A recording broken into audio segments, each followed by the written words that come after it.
earlier this week. So that could be it. Otherwise, I'm not getting a headline. Maybe by the bell we will find one. But there's still more headlines here, my brethren. Do not worry. Syria strikes. U.S. forces attacked 2 facilities in eastern Syria and said that they are being used by Iran's Islamic Revolutionary Guard Corps and affiliated groups. Defense Secretary Lloyd Austin was careful to stress the strikes were separate and distinct from the Israel-Hamas war, but the development shows how quickly the conflict could spread to other countries in the region. Thursday's attacks by the United States, which is continuing to send forces to the Middle East, are the country's first known offensive actions since October 7th, when Hamas launched an incursion into Israel. Separately, Israel said it sent troops on a limited raid into Gaza for the second night running, while aid continued to move into the territory from Egypt, though in far smaller volumes than the United Nations says is necessary. Amazon rises up more than 5% pre-market after the company reported quarterly revenue that topped estimates, helped by rising sales in retail and cloud computing. CEO Andy Jassy said Amazon Web Services signed several new deals with customers that took effect this month, and demand for generative AI is likely to boost the division. Cloud unit sales increased just to 12% over $23 billion, making the first quarter rise in AWS revenue in almost 2 years. Intel shares are also strong enough in early trading after the PC maker predicted a strong return sales to growth. The results are helping send futures on the tech-heavy NASDAQ 100 up by almost 1% after the steepest 2-day drop in almost a year. The S&P is at risk of dropping another 5%, says Bank of America strategist Michael Hartnett. And that's it, man. It's getting dry out here. There's really not much, again, besides earnings. The headlines are dying. S&P futures are up by 0.4 Friday pre-market trading off of their worst levels following stocks coming under pressure on Thursday, with both the S&P and NASDAQ down more than 1%. Big tech was notable lagger, with Magnificent Seven suffering their biggest decline in a year. Major indexes are on track for weekly losses. Treasuries mostly weaker with some curve steepening. Dollar index up by 0.1, gold is down by 0.1, and Bitcoin futures are down by 0.3 or up by 0.3, and WTI crude is up by 2.1, but still down more than 3% on the week. Better earnings sentiment driving the bounce. Rate stabilization also flagged as supportive, even though the Treasury rally on Thursday failed to provide a tailwind for stocks. Oversold conditions, another area of focus on the S&P 500, more than 2 standard deviations below the 50-day moving average. Recent weakness, a function of underwhelming earnings and guidance takeaways, elevated rate volatility, technical deterioration, and related systemic selling pressure, mutual fund tax loss selling, more worries about the growth headwinds from the meaningful tightening of financial conditions and lagged effects of rate hike cycles, and a tense geopolitical backdrop. My goodness. Amazon, a standout on stable AWS trends and meaningful margin outperformance. Intel beat and raised on the back of improving PC demand. Chipotle beat on key metrics with street positive on traffic and good start to Q4. Ford missed and pulled guidance due to UAW strike. COF beat on better provision, NII, and expenses, while credit commentary also positive. DXCM, a big gainer on beat and raised that dampened concerns about GLP-1 headwinds. DEC up big as UG's strength and better than feared HOKA performance. Enphase hit by deeper than expected guidance reset. September headline PCE above consensus on hotter energy, but core PCE in line with forecast. Personal income a bit light on this, but spending is stronger. Final October University of Michigan consumer sentiment and inflation expectations coming later this morning. Middle East tensions in focus, with U.S. striking 2 air bases in Syria suspected to have links to Iran. New House Speaker Johnson considering stopgap funding measure through mid-January or mid-April to avoid a near-term government shutdown. Japan and Tokyo core CPI came in better than expected ahead of next week's widely anticipated Bank of Japan meeting, where there was speculation of a potential policy tweak. September core PCE and prices in line, consumption and expenditures a bit higher. September PCE price index is up by 0.4 month over month, level with August, but ahead of the 0.3 consensus. Release noted headline driven by notable increase in energy prices and some continued rise for food. Annual increase was 3.4. September core was up by 0.3, in line with forecast, but an uptick from August's 0.1 pace. Up 3.7 year over year. Services prices are up by 0.5 and a big driver, while goods prices are up only by 0.2 for the month. Elsewhere, personal consumption expenditures are up by 0.7 month over month, faster than the 0.6 consensus and a step from August's 0.4. Largest contributors to service spending include international travel, housing, healthcare, and smaller good increases, boosted by prescription drug sales and new cars. Personal income is up by 0.3 month over month and below prior month of 0.4, which was also the consensus, noting nothing else on today's economic calendar except the Michigan consumer sentiment. Don't worry, we got one more set.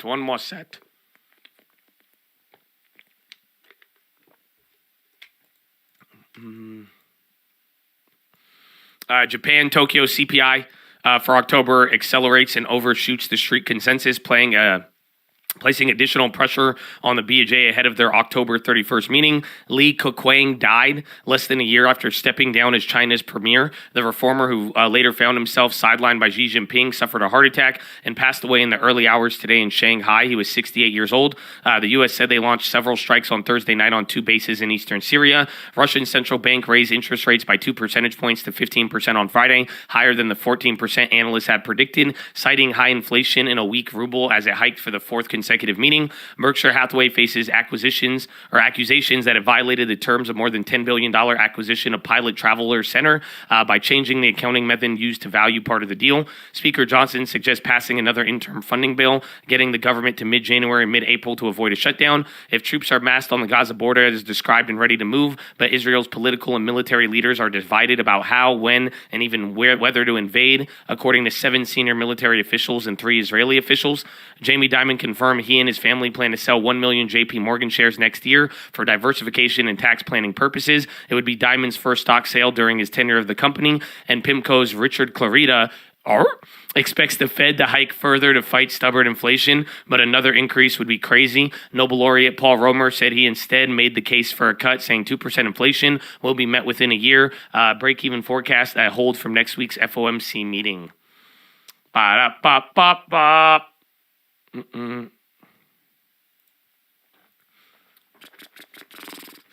So there it is. Chad. Honestly, the headlines are very, very dry here. Usually I'd have like 3 to 5 more minutes here of other stuff. Again, it's just updates on Amazon. You got Capital One observing a slowdown in pace of credit card delinquencies. Analysts positive on Intel transformation story with client computing in spotlight. Intel logged a big third quarter EPS with revenue that topped the high end of guidance. Q4 guidance was well ahead of the street. Client computing was a standout on strength in commercial gaming with expectations of sequential improvement in Q4. Customers appear to have been completed the inventory burns in H1. Some focus on below consensus results in data center and AI. Let's see. Commentators noted generally upbeat tone by management, which discussed positive long-term outlook for PCs and continued uptake of AI-driven technology. Yeah, I think that's pretty much it, man. It's very, very quiet comparatively. You got a lot of plays. I mean, kind of. Honestly, the plays list is pretty small too, but for the most part, it's just back to the earnings, and you got more of a mixed bag here. But we'll start with some pre-market moves here, my brethren. Indeed.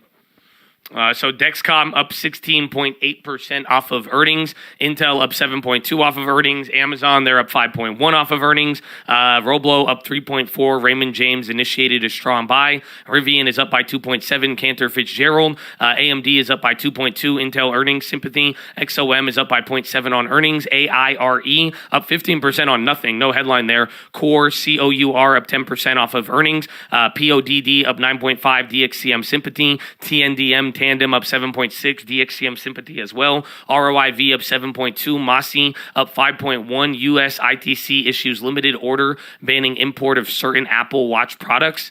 Very good for them.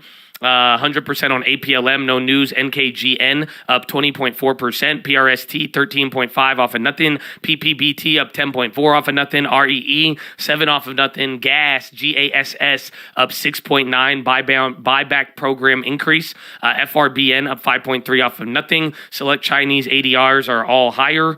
SNY down 17% off of earnings and guidance. Enphase down 15.1 off of earnings. CHTR down 5.5 off of earnings. Ford down 3.7 off of earnings. DEO down 2.7 off RCO sympathy. CTVA down 2.7 off of earnings. Chevron 2.4 down off of earnings. Hess down 2.1. Chevron earnings sympathy. Kim down 2.0 off of nothing. Comcast down 1.7 off of Charter earnings sympathy. RF down 1.5. JP Morgan downgrade. Southwest down 1.5. TD Cohen downgrade. JP Morgan CEO Jamie Dimon to sell stock for the first time. PTCT down 21.5 off of earnings. WGL down 8.6 off of nothing. NWL down 7.3 off of earnings. GTLS down 6.4 off of earnings. Bio down 4.3 off of earnings. SCDG down 3.6 off Enphase Sympathy. And then B Hill down 29 off of nothing. And JGCC down 11 off of nothing. Ba-da-ba-ba-ba. So there it is, baby. There it is. Not that crazy. Honestly, I don't know the timing. I think we're right on schedule here. We're right on schedule. I'm going to get my morning bathroom break. I get my morning bathroom break, and I'll see you in a little bit, baby. And then it's game time. It's Friday. So I feel like headlines are quieter. We got data already. One more set of data on the way, and then we wrap this up, man. We wrap this up and get into next week with the big dogs. The geopolitical is really weighing on. So I'll be right back. Follow me on Instagram at the Trading Fraternity. Good morning. But it hasn't really changed the fundamental positioning in the market. Well, given that, Margie, some people are saying that there is a looking for a reason to sell. We saw this yesterday from Julian Emanuel of Evercore ISA, because otherwise a lot of these earnings from the tech giants have been good. Do you view this as an opportunity to come in after the correction that we saw, or do you see this as too early? That frankly, there is something else weighing on things if it's not just the geopolitics at the moment? Well, I think to have short rates at around 5.5% is definitely something that's drawing money away from the equity market. We haven't had those rates in well over a decade, and it looks like we should continue to have abnormally high Treasury rates compared to where you'd think historically, depending on the inflation rate, simply because there's so much supply of Treasuries. So I think that's going to put a little bit of a lid on how well fixed income securities can do. But in the equity market, I still think that looks pretty attractive because it's going to be more responsive to earnings growth. And as you saw by the numbers yesterday, the economy really is surprisingly strong, and people looking for a recession have still been disappointed. Tony, how much are you seeing a new buyer base come into the bond space in terms of people who previously were equity buyers who are getting enticed by yields at these levels? Sure, Lisa. So in terms of like the front end of the curve, very short rates, 2-year to 5-year, a lot of individuals are investing in the Treasury market and fixed income markets and saying mid-single digit returns. They look attractive to me given all the uncertainties out there. And when we go out to the longer end of the curve, you have a lot of total return-oriented buyers, endowments, foundations, pension plans, insurance companies, who, again, are also looking at returns in the 6 to 7% area for investment-grade credit and saying that meets my return target with much less volatility and risk than when we were at zero rates and I had to have a 90% equity portfolio to have any chance of achieving that return target. So those kinds of investors are looking at fixed income. Yeah, man, Roblox is getting wild. They got that upgrade. I don't know if you saw it, bro. It's kind of wild. Literally on Roblox, they're having protests. So there's like Roblox Palestinian protests where everybody goes on Roblox and like there's like 1,000 kids on there and they're all running with their Roblox characters and they have a protest in the city with Palestinian flags. I'm serious. No. I saw this literally last night. I was like, bro, I don't know if they've done an Israel one, but you've literally got protests on Roblox right now. That is real. That's real happening. This is breaking news. I know, dude. It's wild. It is actually wild. So welcome. Roblox has been doing a lot lately. I don't know. They've been doing a lot. I wasn't on Roblox. I saw a video of it. So there's like, again, I'm surprised you guys don't get these. Some of these are just like funny viral videos. And like literally I saw this and I was like, no way. That was something I have not seen so far. I have not seen the Pixel Activist yet. That was kind of unique. Kind of cool to see, I guess, depending on how you want to view it. But either way, Chatadonia, what do you got for me, man? What do you got for me? We got how many minutes till the bell? How many minutes till the bell here? You're here right now. You're looking beautiful. You know that? It's Friday. It's a great day. I mean, the market's getting weird. Let's see what happens. But, Chad, what do you got for me? What do you got me, man? What do you got for me? Post your first play in the chat. Let's go. Wait for it.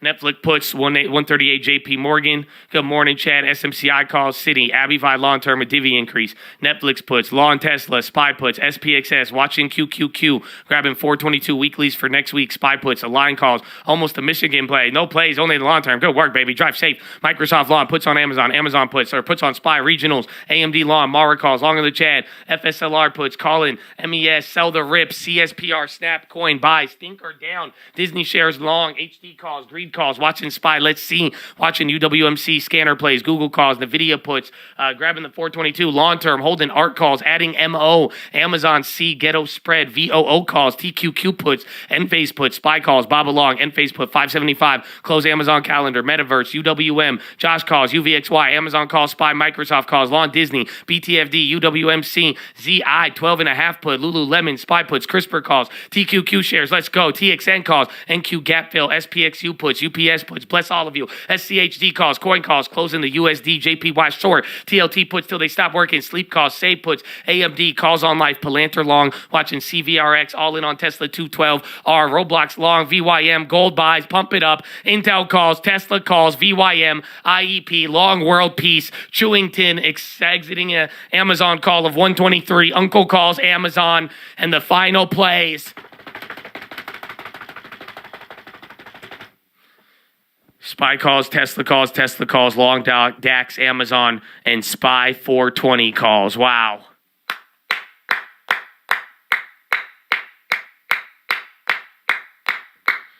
Wow. Love the long world peace. I know, man. Do they do that anymore? Like, y'all remember, like, Miss America? And back in the day, like, they'd be like, what's your number one wish? I wish for world peace. I want world peace. Do people still say that, or did we give up on that? I don't know. But Chad, either way, you got about 2 minutes. 2 minutes until the pledge. 5 minutes until the bell goes ding ding. I'm just asking a question. You know what I'm saying? I was just asking a question. I don't know if they do that anymore. Like, you know what I'm saying? It's crazy. Like, you know, but it's like, damn. That's it. But Chad, what do you got for me, man? Any final questions? We had a live watch list yesterday, so if you did miss it, it is the second link in the description. We went over it. We had some good questions. We talked about the market. Again, I hope you're aware of the pivot point. Again, that 4,200 and even Michael Hartnett, Bank of America, how some people feel about it already. You're hearing a little, so we'll see. But anything else, you let me know.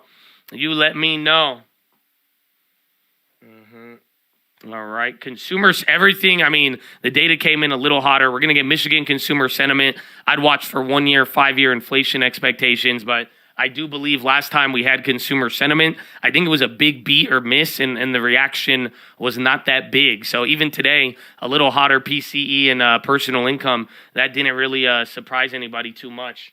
Or didn't get the market too shooken up. But we'll see. Again, stocks are up, bonds are down today. Remember, bonds were green yesterday by a decent amount, and we still had a very, very big sell-off. Okay, so I don't know, man. I don't know. Final ones, I think that's it, Chad.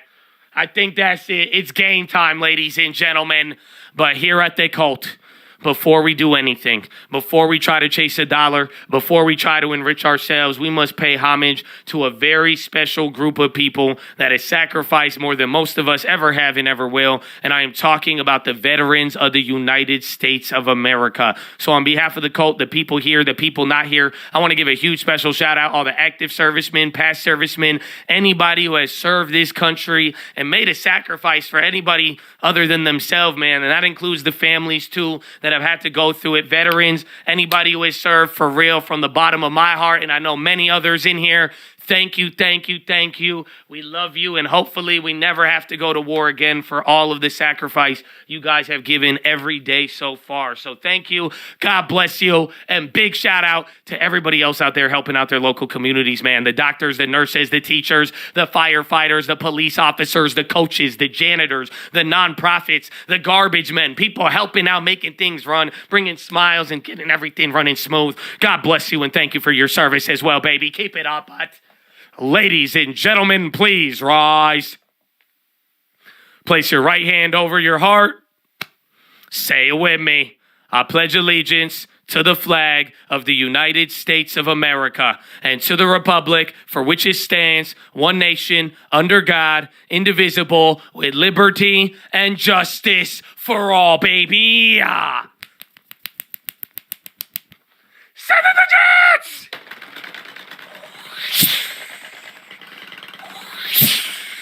Oh, it's game time, baby. Or nah, let's go.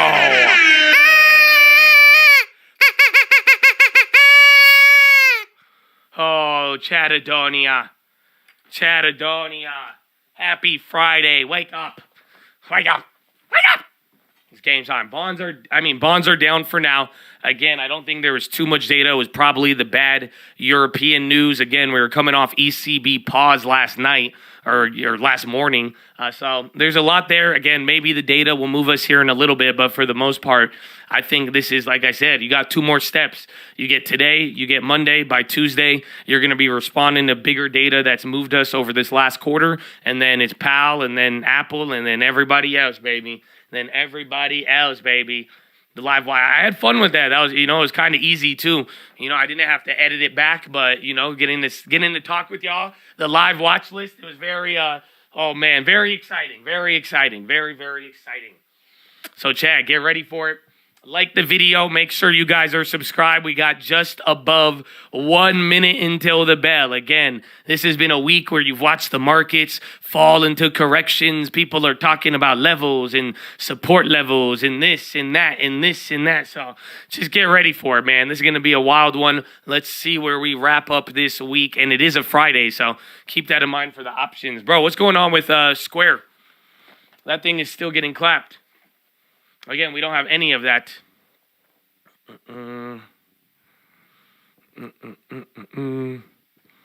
Like when the horse is out of the gates. It's there, baby. All right, man. 40 seconds. I hope you guys have a great morning. And I'll see you at the end, okay? I'll see you at the end of the day. I'll be here like every hour, but I'll see you at the end of the day. We'll see what it all looks like.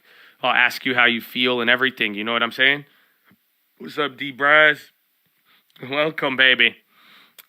Yeah, I'm blaming it on Europe, man. I'm telling you. I think, who was it? Not Deckers. There's some European financial company. I literally went over it. I just blanked on it, but that one will be the one. I think that's why we're moving. 5, 4, 3, 2, 1.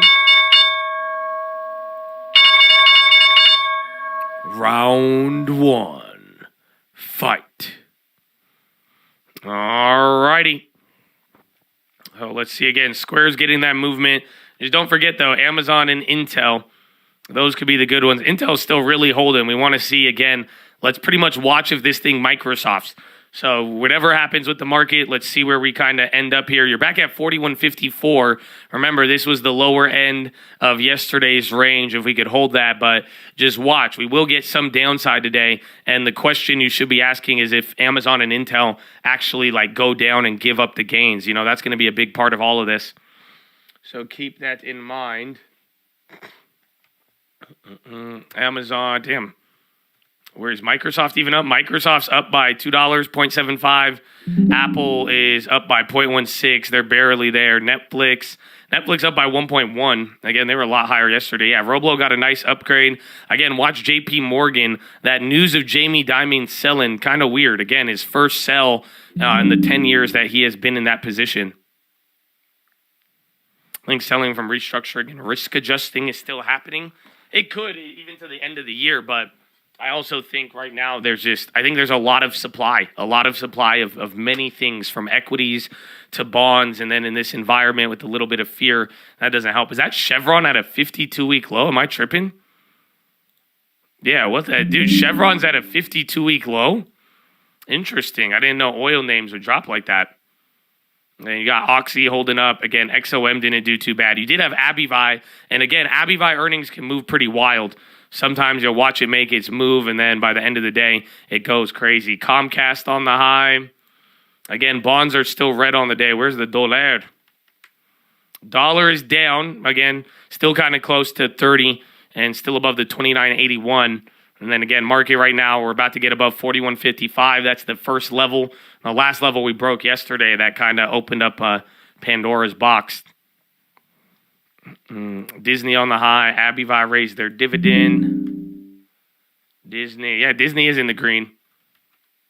Where's Intel and Amazon? AMD too is Intel's still going.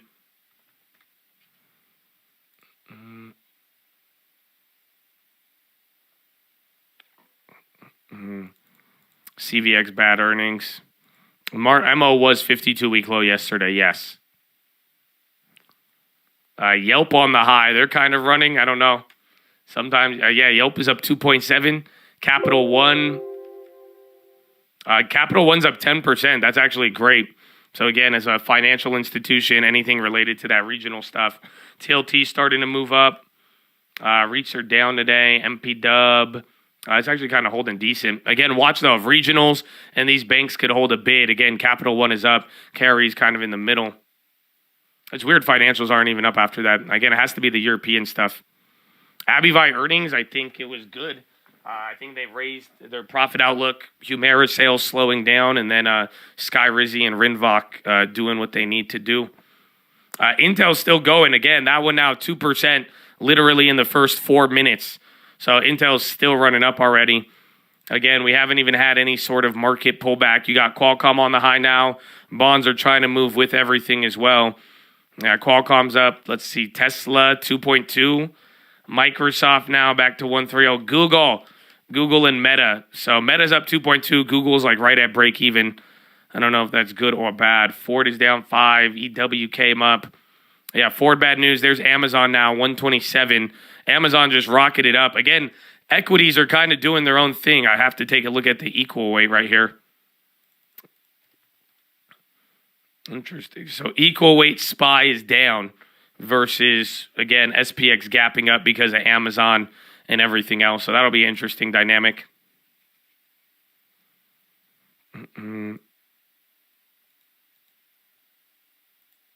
Let's see.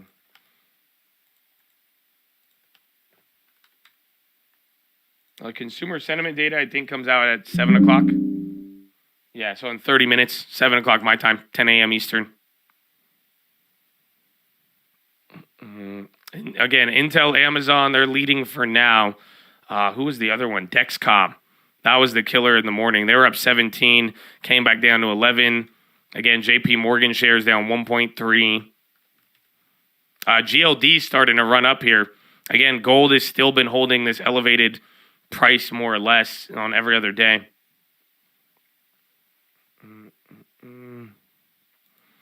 Dow red. There's Meta again now. So Meta's doing way better than Google. Watch if that picks up, and the equal weight index is down. So that Amazon Intel pop and kind of getting relief there, that's helping us out a lot. Nasdaq's up 0.97, SPY is up by 0.3, and then Dow Jones is down by 0.18. IMTX.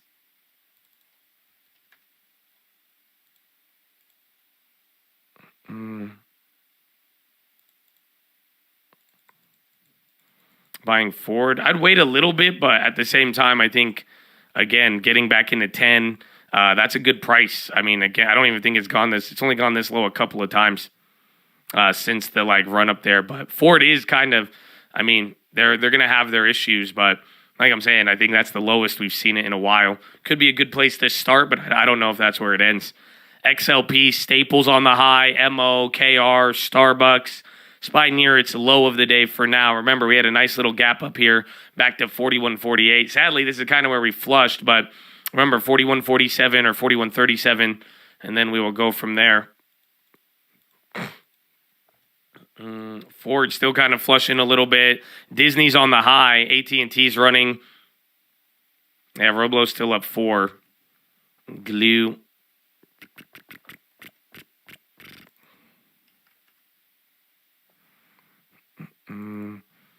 FinTech clapped again.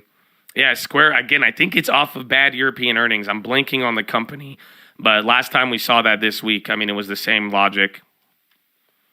Yeah, Amazon's still going. Intel chilling out a little bit. RTX still running up. That's nice. We'll take that. About to go back to 80. Walmart, again, XLP. Staples are decent. Only 0.19. XLV is down. Exxon Boost. Abivi came up 2% from the low. Yeah,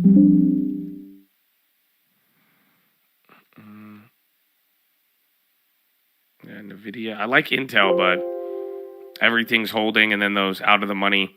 Again, we got the clap of the ARM news, so those are not hitting.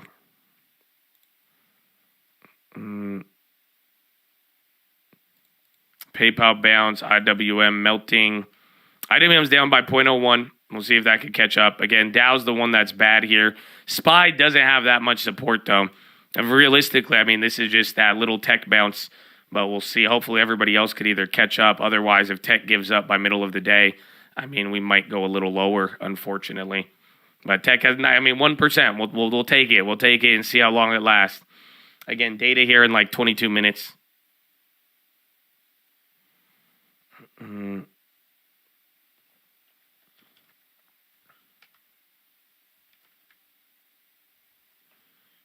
Amazon, Apple, Ford Motor shares down 6.5 after company withdraws annual forecast. So Ford's still selling. That's down 7 now.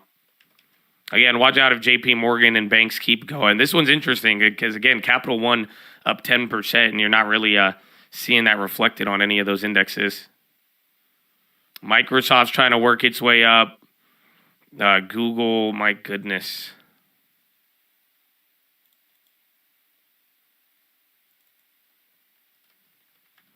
Sava up 3 again? Damn. Bro, Sava I feel like has ran every single day.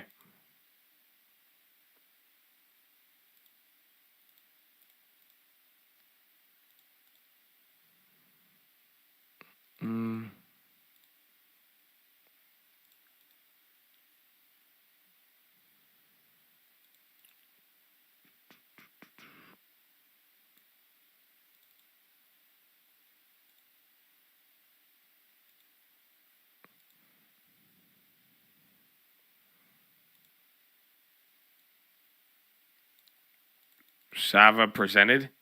Or they're going to? Interesting. Bro, that's moved like 20-something%. Even after getting clapped. So Sava's like, it's really been on fire.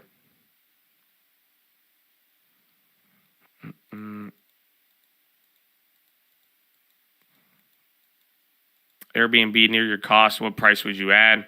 I like it below 100 at this point. So again, even 115 still pretty low, but last time we saw it break, remember they're holding a lot of gains even on this year. So I still think this makes them up 50% year to date, which is wicked. But at the same time, I was waiting below 100. We were going to grab some here, and then it started running up. So that's where I'd be at. But I don't know if this is really a bad price, but you could kind of see the market here. Waiting till the hundreds will save you. You'll get 15% more shares.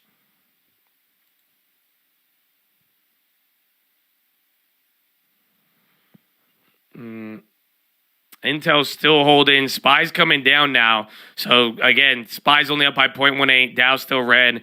Russell came back down here. NASDAQ only up by 0.75%. So, we're up at 1% at one point.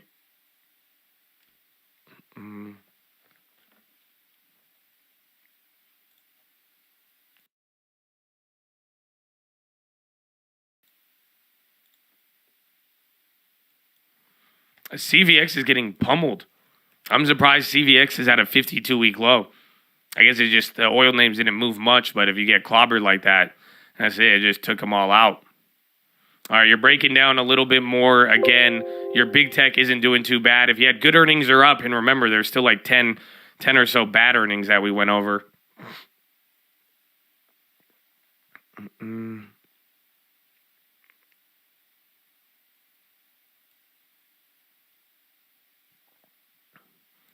Google big flip. Intel getting a big candle as well, too. Yeah, Google's the only one. That's why I keep looking at this one, because Meta's holding up, Microsoft, all of them, even Apple, which still is yet to report. I mean, they're all kind of doing their own thing, but like Google, that pressure is real, and they were the leader. It kind of reminds me of Netflix when Netflix was kind of on the way down ahead of earnings, because I'm surprised that Google is kind of just ignoring everybody else and then still kind of going lower here.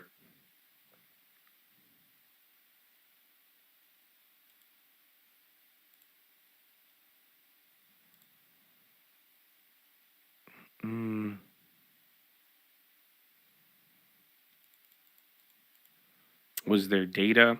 In the morning, there was PCE data and personal spending. It actually came in hotter, but the bonds didn't like react. Honestly, this reaction, we were already live, but this is when the data came out and like you didn't do anything. Even the market, we had one candle down and then you started to ramp up. So in a weird way, I mean, the data just was not that important. Meta, BA, VRT, all of those running right now, printing on the high ticker. Veritiv, Meta, and Boeing. Meta especially, Meta's really running.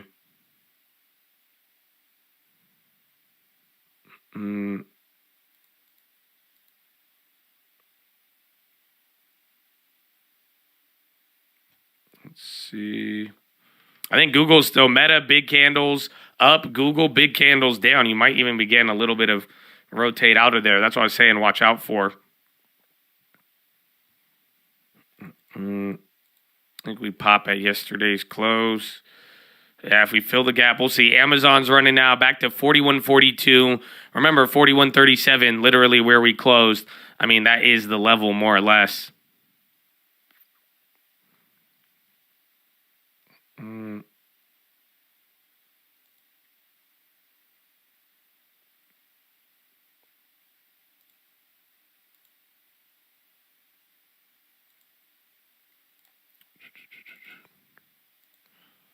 Yeah, Meta.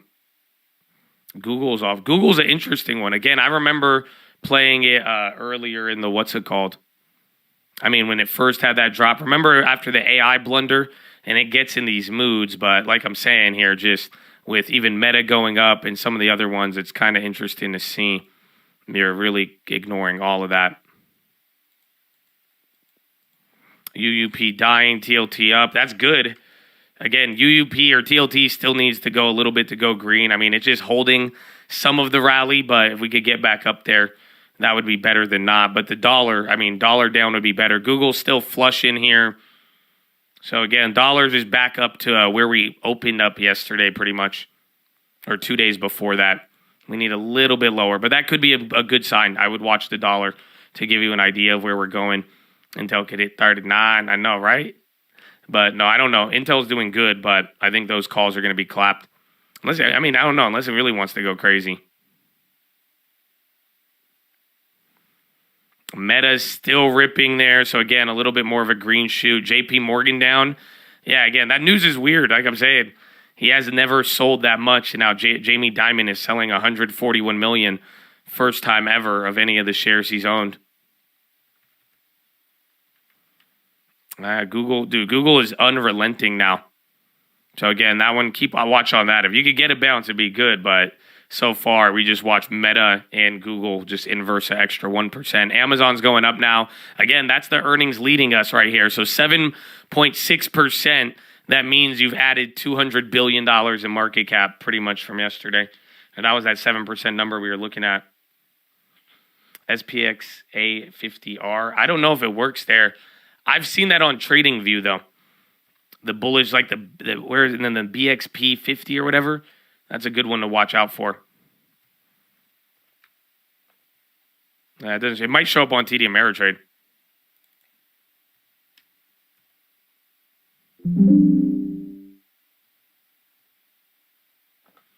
Yeah.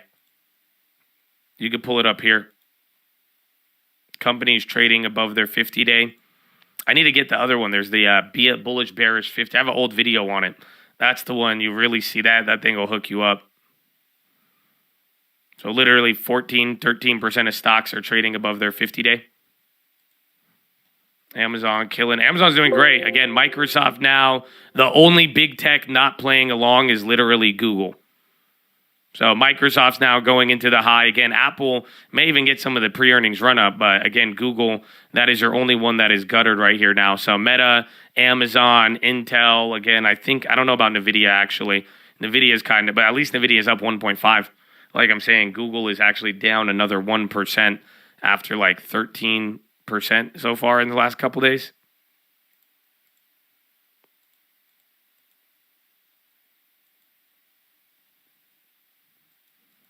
Did he sell Google? I don't know.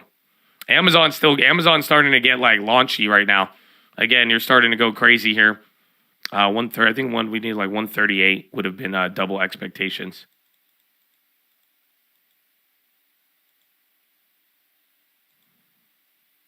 You got the Bulver. What's it called? What's the ticker for that one? Where it's like percentage. Dude, I forgot that video. It was, but it's a good one. Netflix taking its time. I keep forgetting about Netflix, low key. Again, Netflix has just been the good one. I've just been looking for the areas of trouble here. And again, like, so Google, I think Google's washed, bro. This one's just in its own little world. Like, so it's moving very different so far. So I'd watch there. You're either going to get a big move back up or it's going to sell off harder than everything. The ABFZ deal, I think it's good. That's the one with it's good on the numbers, but I looked it up. I think they have like negative $3 billion in cash flow or something. So I think the company just has a lot of debt, but generally that was a good deal for them. I don't know if it's going to get the stock, I think you just need momentum for that.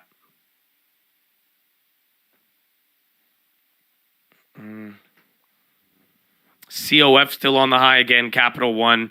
That was one of those banks doing good here today. PayPal. MO came back up. Abivai came back down here to the low a little.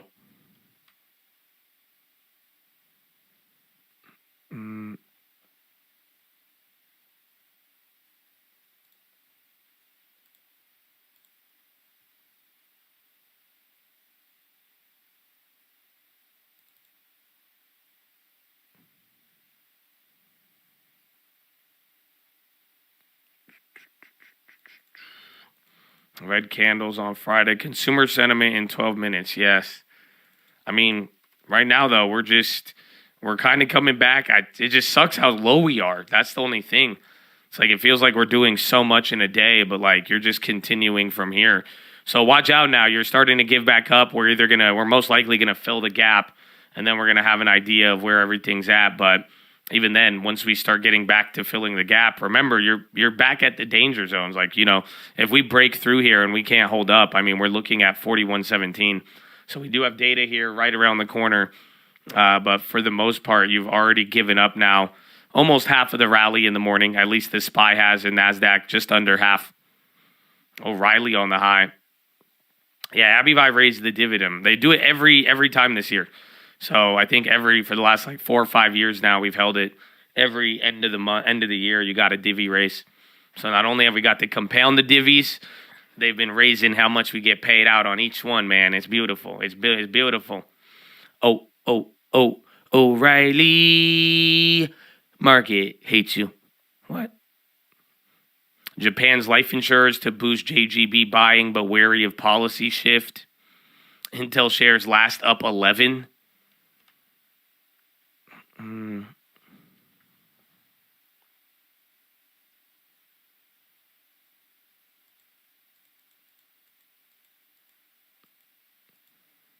SPX A50R. No, there's one. It's like I think it's like BXX. I'll find it though. It's on my other laptop. I got to pull out the OG laptop. It has all of those. IWM wrecked. Down by 0.69. I mean, I think financials are weighing in a very weird way. You got both like good news and bad news out of banks today. Comcast on the high. Again, Meta's still holding up. Amazon, everything's doing great on tech. Everything else is down, not to mention Chevron and some of those energies. Again, XOM could be worse, but only down 1% for now. Enphase, they're trying to come up. Musa, Comcast, bonds, yeah, TLT is starting to slip. Tech going to bounce. The dollar is snitching. I mean, the dollar's already right. I don't know. The dollar's still elevated. Remember, 29.81 below. This was like a good range. You're close to it, but at the very least, this is better than yesterday. At least what we're waking up to when we're looking around. I mean, this could definitely be worse.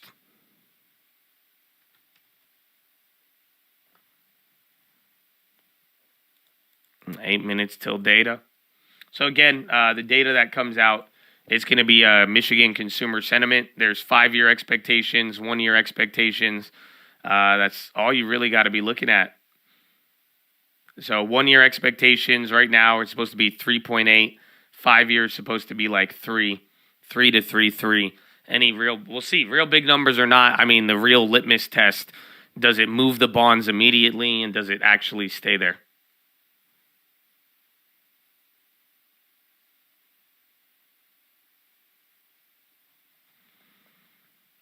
JEPI 52-week low is 7.8 divvy now. Oh, is it back to those October levels? But now it's crazy, though, because JEPI used to be like a really high yielder. But, like, I feel like there's so many names that are yielding 7% now. That's the crazy. Just JEPI, you do get a little bit better growth. That is crazy, though.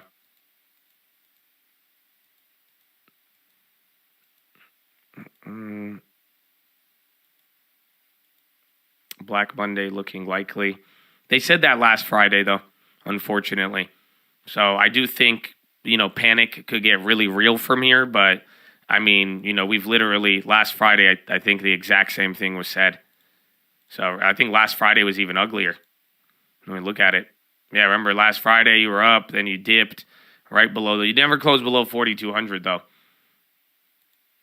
Oh, no, it was that 2 Fridays ago. I think it was this Friday. Last time we came into this level below 4,300 and then started to make that move. 41.37 though, you're breaking down. Gap is now being filled, or like in one more point. And remember, this was a big level yesterday. So let's see. Again, 41.37, then 41.33, 41.27.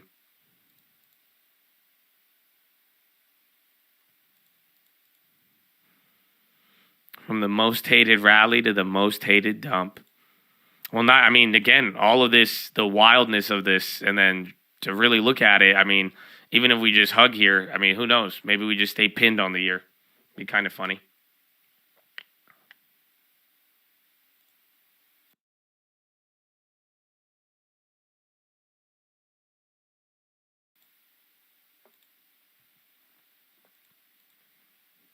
Good morning, Laurie. How you living?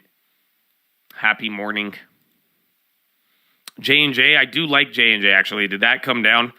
I feel like J&J or no. I'm thinking Procter Gamble. J&J is good. They got a little bit of risk there. But PG, if we could get PG at like sub 120, I like that. That was the one that got away. Bond's still catching a tick up here. SPY here again, near the low, about to fill the gap. Dollar is still down on the day, but recovered a little bit. And then you got data in 5 minutes.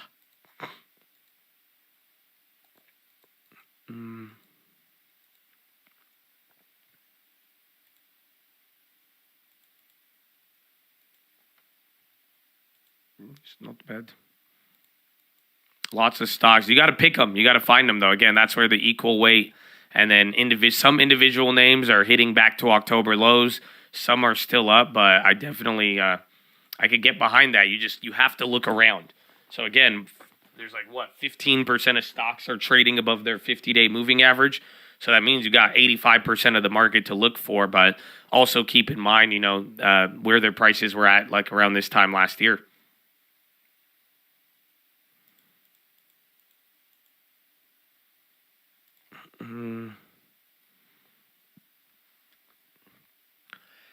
The consumer sentiment, it was taken before the war.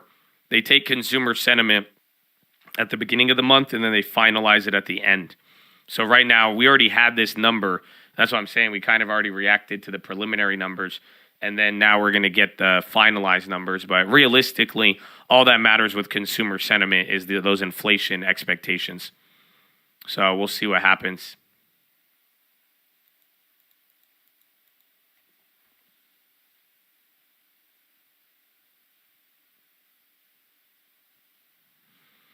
MO under 40.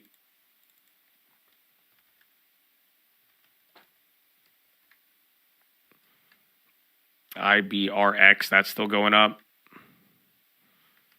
Google, yeah, Google's just the weird one. That's a lot of selling on Google in 3 days. That's where it's like, we'll see. Well, back to 41.40. What has even been the last, even on the SPY, 3 days. You went from 42.40 to 41.40. We were literally 48 hours, 100 points. End phase on the high. Netflix almost red. They just went red. So they would be the second one. Again, I think Apple, Amazon. To see if these all go red, then we have a problem. But they have a lot of cushion.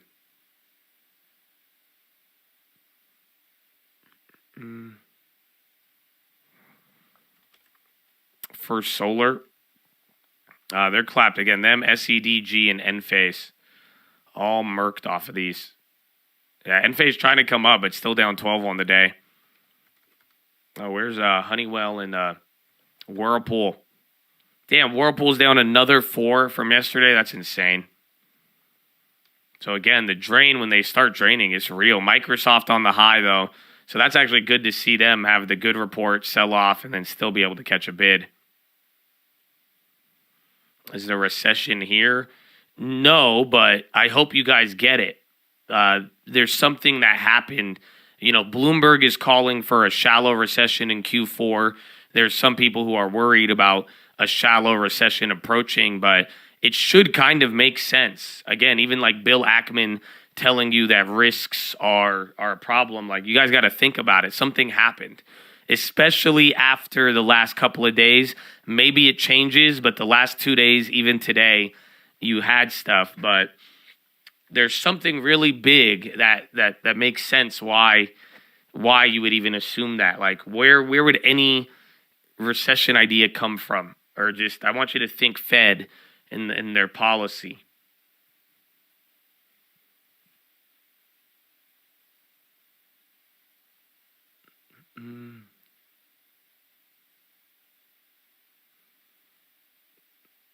Yield curve. No. Yeah, there you go, Andrew. Ding, ding, ding, ding, ding, ding, ding, ding, ding. They haven't raised rates, dude. Don't let them fool you. Do you understand what I'm saying? Just don't forget, when they pause interest rates, historically speaking, there is a cut within 90 days. 60 to 90 days. Again, some more than others, but generally speaking now, you had hot data come in yesterday, data come in today, and guess what? The Fed futures are all pricing in no rate hike. If Jerome Powell next Wednesday does not raise rates again, consumer sentiment, hot dog, 63.8, estimate was 63. Whoa, 1 year expectations jumped up to 4.2. And then 5 year came in line. 1 year expectations rocketed up. So see if that's bad news. Let's see if the bonds actually go down on that and if the market, but literally 1 year expectations just shot up. Everything else pretty much in line. I mean, you have stronger data. Consumer expectations dropped. Current conditions a little bit better or decently better. And then 5 year came in line. And then consumer sentiment final slightly above. The data is cooked.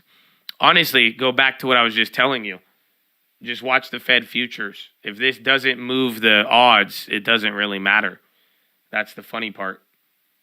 Like I'm saying here, if we'll see, they could move longer end bonds, but I don't think that even if the data is cooked, I don't think it's going to change what's going to happen on Wednesday.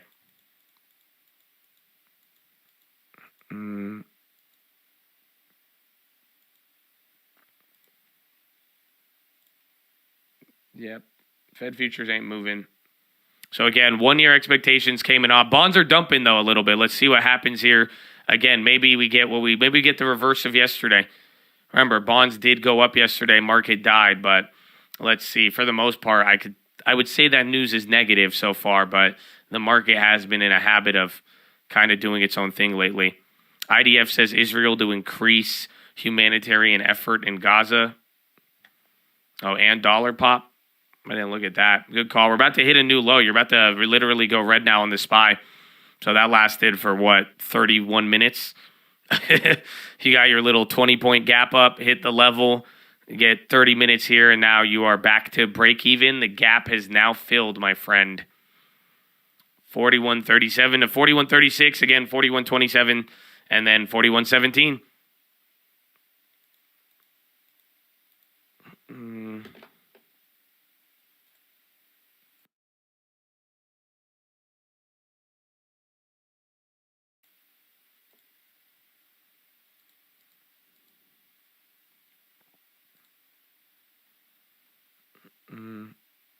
IWM flushing.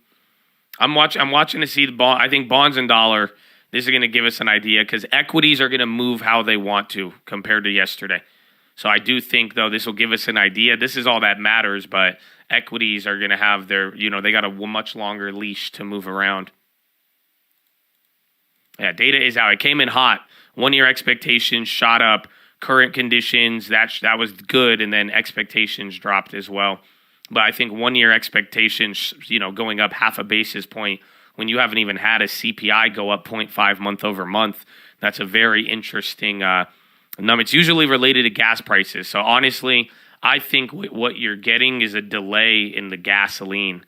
So remember, I feel like beginning of the month, gasoline was a lot higher. And again, you were going through that little run up and then it was coming down. But remember, consumer sentiment, a big portion is fueled by gasoline prices. So, but then again, it has dropped substantially from the beginning of the month.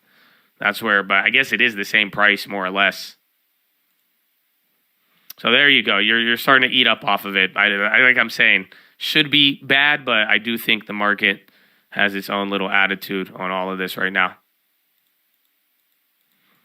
Russell going straight down. I think there's some effect from the banking stocks and then a couple of European ones. And I mean, again, when we went over the morning, there was still a lot of bad earnings. I think the beat rate right now is like 78%. On average, I believe it's 82 to 88%, depending on the earnings season. Nothing is making sense. It's because we're entering like real volatility. Powell has the chance to make it really bad or make it really good, but this is literally what we've been talking about for the last 48, 72 hours. Whatever playbook you think you have, I would throw it out the window temporarily just because you're getting this weird volatility. I don't think the data is going to react how any of us expect. So that's why we got to just, I'd say, be fluid with it. Keep an eye on the schedule because we know what is going to happen next. And there's big events, but that's about it. That's a huge pop now off of it. So again, maybe current conditions are the driver, but like we were saying here, just I don't even try to read into it too much. I'd watch these factors. There's a lot of gap between the equities and bonds and dollars, so I think it's figuring itself out. Everything about the trading is out the window. It'll come back though. Don't worry. That's the thing. But this is what we've been saying yesterday. You got a nice little panic here in the market. So just people are going to act a little weird. The market's already acting a little weird. You've gone through 3 months of this. It's not, and interest rates are extremely high. So all that being said, if you still see volatility, the VIX needs to come down. The MOVE index needs to come down. Until that happens, and this keeps going up with all the currencies and everything else around the world, you're going to start getting a little weird, but it's totally normal. And don't worry. I mean, you're trading, whatever, you'll come back. You'll come back to normal. Trust me. But in the meantime, just like I'm saying, just out of caution, watch out for these data reactions and how to go about them, because this is now the third time where you're kind of getting a perplexed reaction if you try to compare, if you responded like this over the last couple of weeks or months. Excuse me.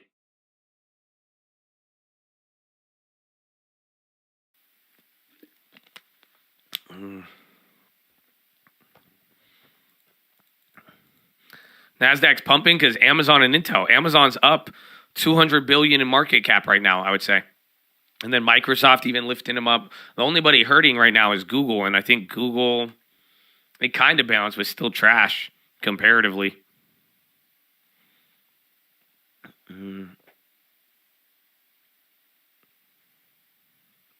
Any speakers to read? No Fed speakers.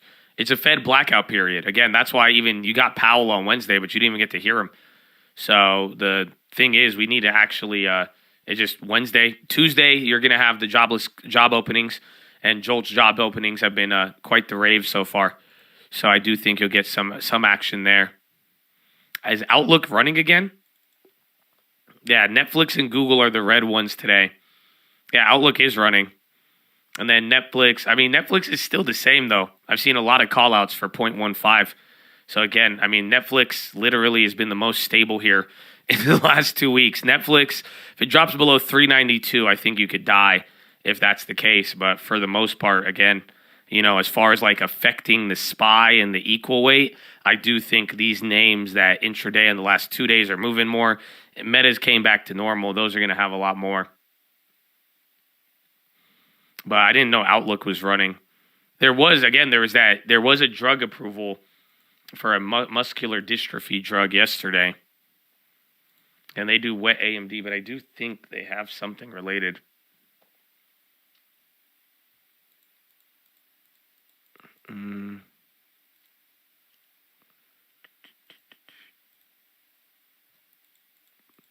Real fried rice, babe. Damn, 24 months? We've had the Twitch that long?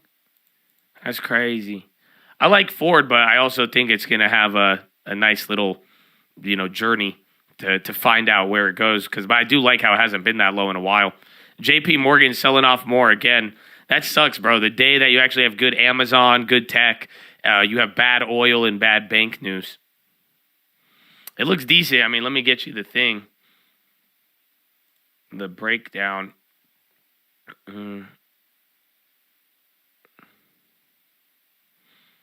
So right now, Dow Jones, you got 18 red, 12 in the green. NASDAQ 100, 56 red, 45 green. And then S&P, you have 370 red, 129 green. So right now, SPY has more downside than upside, and then everything else is like 50-50. So it's anybody's game right now, this early on. Yeah, again, like I'm saying, banks, that's not good. Energy, that's not good on the day. You got tech helping you out, healthcare down, staples up. So it's anybody's game right now. Literally, the breakdown, you have a lot of room for a lot of red could go green and a lot of green could go red. And then, turn this small little gain here. I mean, we were just red a second ago. So watch out. You're having that little bounce. Again, this is like the volatility of the last couple days, you guys. You're literally going 20, 30 points up, 20, 30 points down.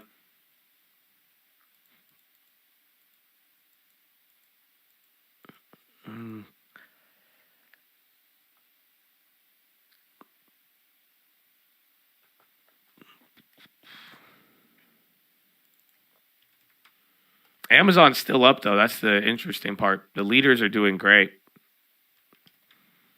And then Google is leading the death. GLD was popping earlier. Now, yeah, it's taking it into green now.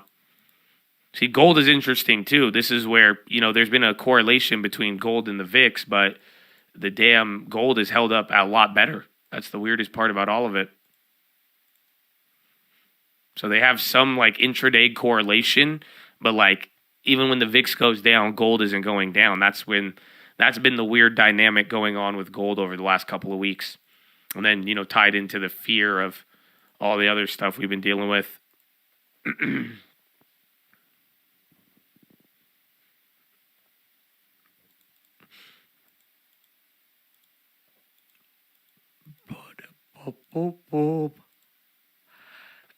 MO under 40. We saw that yesterday. I mean, I don't get a deposit till Monday. But I don't know, bro. I'm telling you, I lost an account so far. I know where it is, but it's been a nightmare. I don't know if I'm going to even be able to access the long term until I get all of this sorted out. I have the small ones, but they're fucking me so hard right now. But MO is definitely one I like there. Gold is getting squeezed. I think gold has a lot going on with it because gold is doing unusually well. Again, even I believe gold is outperforming the S&P right now. Correct me if I'm wrong. Yeah, I think the gold is up more than the S&P now.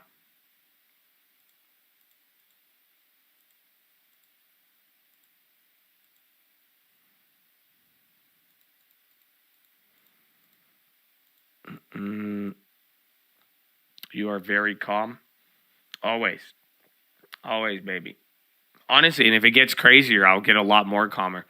Yeah, so pretty much I tried to switch it to E-Trade, and then I was having a problem.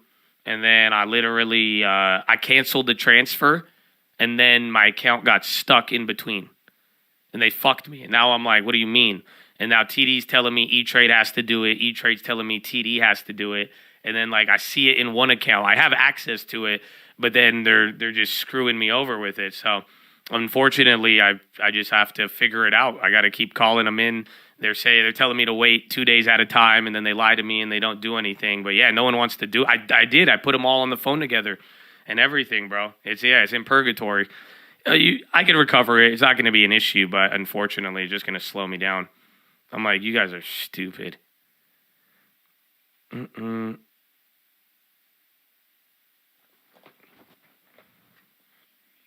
Massive delays for it's crazy. That's why I said at this point, you just don't even try to switch if it's too late. Because again, I was on the time clock and ran out, but that's it.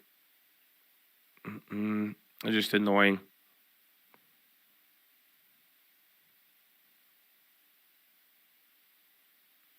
Your migration date, they'll tell you when you log in. It should tell you.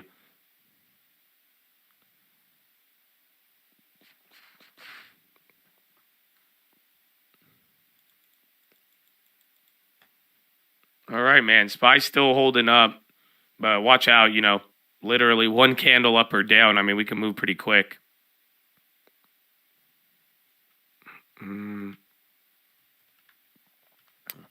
Microsoft still going. DraftKings, Marvel, AMD, Intel. AMD's starting to run a little harder.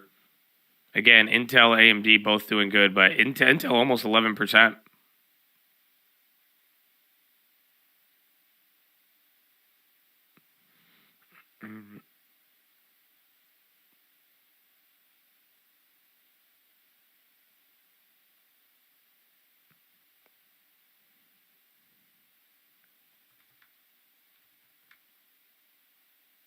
Some eclipse event on October 28th.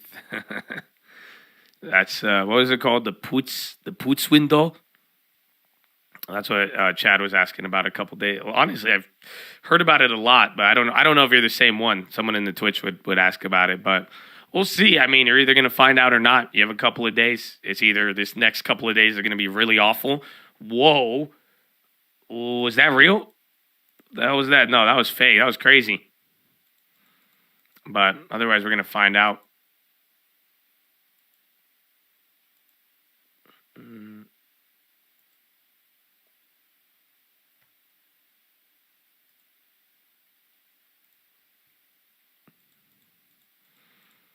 DraftKings is cheap. We have NFL and NBA. I like DraftKings a lot, but I don't know if just DraftKings is one of those names that it's actually one of the best performers, I believe, on the year.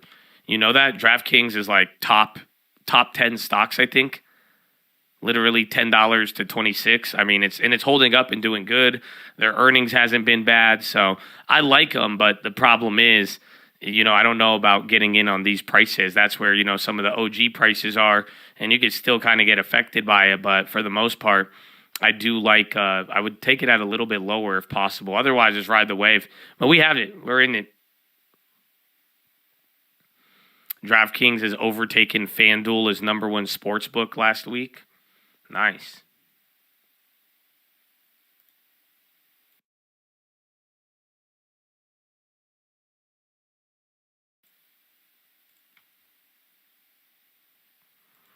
All right, still at VWAP, and bonds are coming down now. Where's the dollar? Literally, all you have is tech holding up, but like we just talked about, that breakdown on the day is a little awkward. At 15, maybe I do 15, but just like the lower prices, I think are steal on Draft because DraftKings is proving it, dude. I'm very impressed with DraftKings. I think that's why, even then in this environment, DraftKings still isn't that bad. It's as a growth company and how they started and all of that. I mean, they could have been clobbered here, especially with how so much has changed, but they've done good. I just don't like the large increase that they've had in the price this year.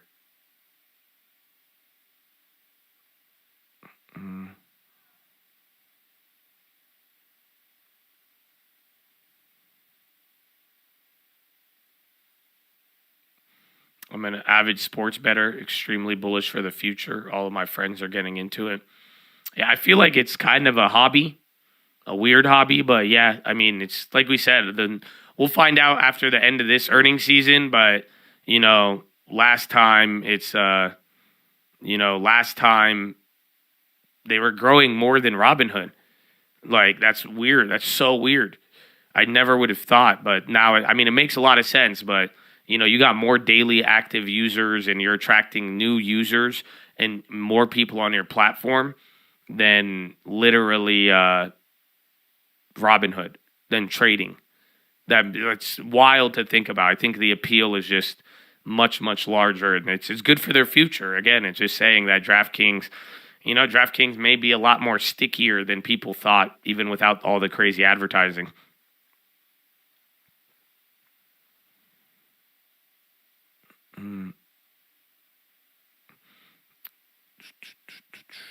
Because everyone got clapped on trading. Do you know how sports betting works? I don't know if you're familiar with the concept of sports betting, but very similar. Very, very similar.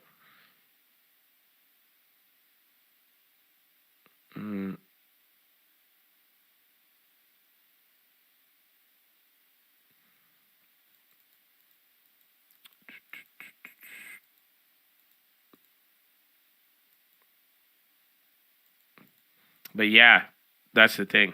Like I was saying, back to the whole recession thing or not, because someone said, I can't believe we're heading into a recession, everyone YOLOing on rent. But remember, they paused. Powell is paused. That's where any recession idea is coming. If Powell doesn't raise rates here, just keep in mind, you guys, it's been like 3 to 4 months now of you being paused. It's already been 90 days since the last rate hike, I believe.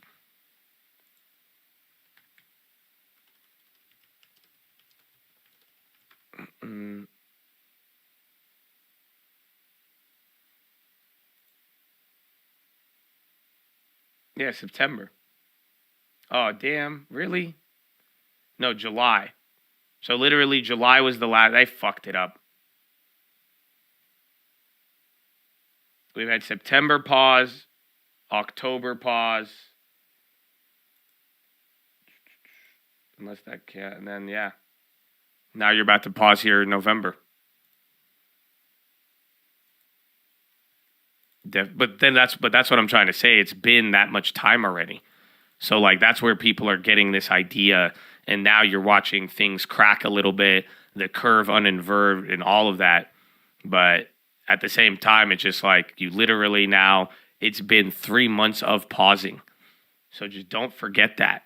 That's literally like, that is a huge flashing thing, is that both, and then yesterday the EU paused finally for the first time. So now with them holding, that is the real question about where we go from here. A bunch of SBF headlines coming in. I just wish they let us listen to it.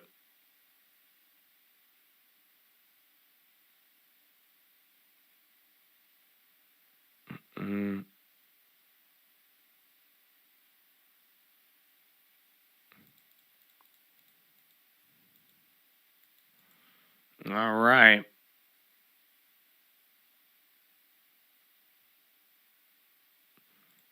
You have Dallas Fed. That's coming out. A trim mean PCE index 4% annualized in September versus August 2.8.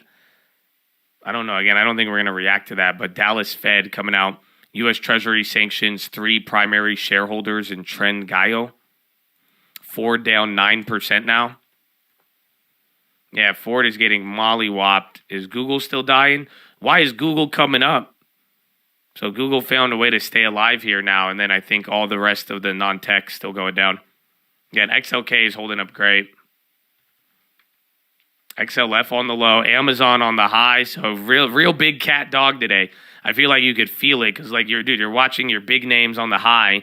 They're still going up. Nasdaq's still up. Like, your trend on the day just looks like you've been getting drained here. I don't know where the dollar is. Yeah, dollar's still kind of back near the highs of the day, but down from the gap down. My cake. Good morning, baby. I do like Ford for the long term. I'd wait a little bit, though. I think you could definitely do better here, and then it needs to kind of figure out where it's going to end. But yeah.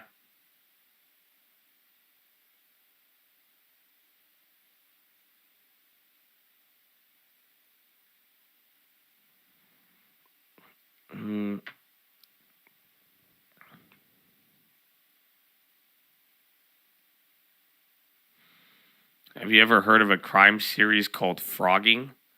It's a Lifetime series about people telling stories they lived in with people living in their house without them knowing. Nah, man, don't. I'm not trying to watch it. That's a new fear unlocked. What do you mean? This happens like often? So like people just straight up be living in other people's house without them knowing it? I think 138, that would be 2 standard deviations on Amazon. So if you could get up to 138, those 2 standard deviation contracts would have hit.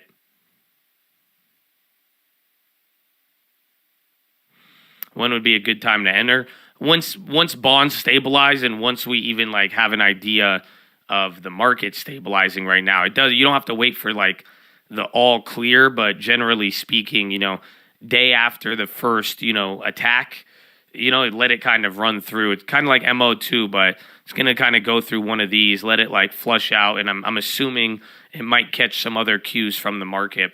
It's a good price. It's the lowest it's been in a while, there's still downside though. That's the thing. They could still go down to like $9, even way, way lower. And I don't know what they're going to do with their dividend because back when they were trading lower, they used to not provide that dividend. Now they do. AMD on the high.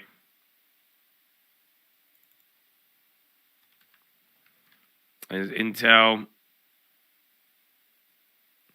No gaps left on TLT? I don't think so. No, here. You still got these gaps to fill. The 87. So 87.41 to like 85. This has not been filled. And then all of these, honestly, this one hasn't been filled. There's a long, long way, but for the most part, we still just wait. Again, you don't have to wait too long. That's the beauty. By Wednesday, we're going to have our answer.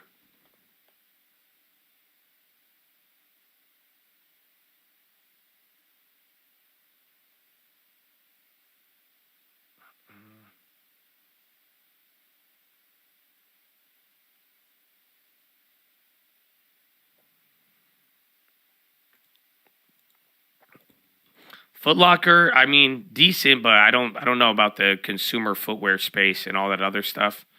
I think you could do better, but it's not the worst. Oh, low side. Well, low side, I mean, the low side is no ceilings from now on. That's the unfortunate part with bonds. So the recovery, you have a lot of gaps to fill there, but now we don't know what's going to happen on the long end. If Powell really wants to mess things up this next couple of days, I mean, now that we're above 5, the world is yours.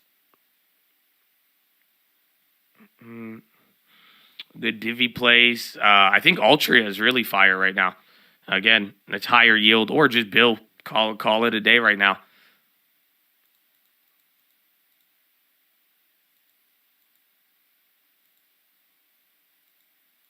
You've seen sell pressure this week, but opposite. You have the big 7 holding up and the rest down.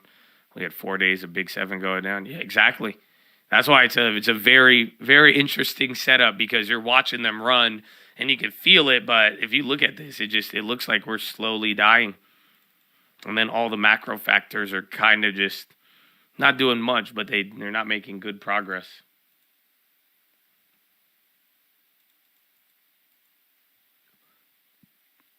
Lufthansa flights in from Beirut on hold until November 14th. Flights to and fro Tel Aviv are on hold until November 30th. Meta flushing. I gave up. Meta's up 3. That's the crazy part. But it's good, though, considering they just dumped off of yesterday. Oh, Sarge, baby. How you living? Good morning. Good morning, baby. Good to see you. But, Chad, I need to go to the bathroom. Follow me on Instagram at The Trading Fraternity. Good morning, good evening, good night. I will see you in a little bit. Follow me on Twitch too. But it's Friday, baby. It's Friday. NASDAQ up 0.92, SPY 0.15, and the Dow down by 0.3. What a day. This is ExxonMobil Chairman and CEO. Of growth in GDP, and so you're seeing that pressure manifest itself in very low margins. But that's a supply issue. Demand hasn't been as strong as in the past, but we're still continuing to see rising demand, just at a much slower rate than historical. My expectation is GDP begins to pick up and China continues to kind of come out of its post-lockdown issues, that we'll see growth in chemicals pick up, but we're still going to have to work through the supply overhang. Okay, so that's more of a supply issue than a demand issue. That's good to know. To that point, if we just go to the broader oil story, because in some ways, let's get through earnings, but really the story for you guys is the Pioneer deal and the takeover there. And some of the numbers that you guys were tossing out here are huge, like increasing a provable reserve to 1 billion in the Permian. Some analysts are worried that you can't get that far. What are you guys going to do that gets you there?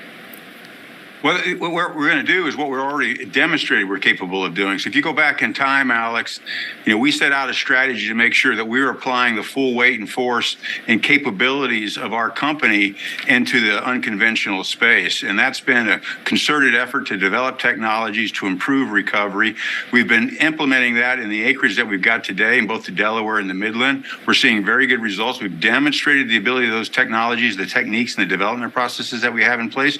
And what we're doing now is taking that proven capability and applying it to the best acreage in the Midland. And so Pioneer is basically in the fairway of acreage in the Midland. And so we've got this very good acreage that we're now going to apply the capabilities that we have in Exxon. So that's the combination. They are demonstrated capabilities that we have built into those synergy numbers. It doesn't comprehend the additional technology that we're working on today that's in the pipeline that, frankly, we think has promise. So our view is, while the numbers are big and it reflects the capabilities that we bring from ExxonMobil and marry up with the acreage and the capabilities that Pioneer has, we've got additional upside coming down the pipe.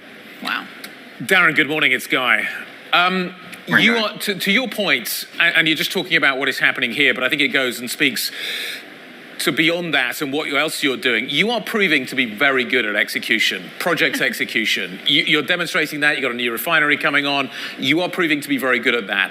Others in the energy space are not, particularly within the renewable space, where it is proving to be very difficult to execute well right now.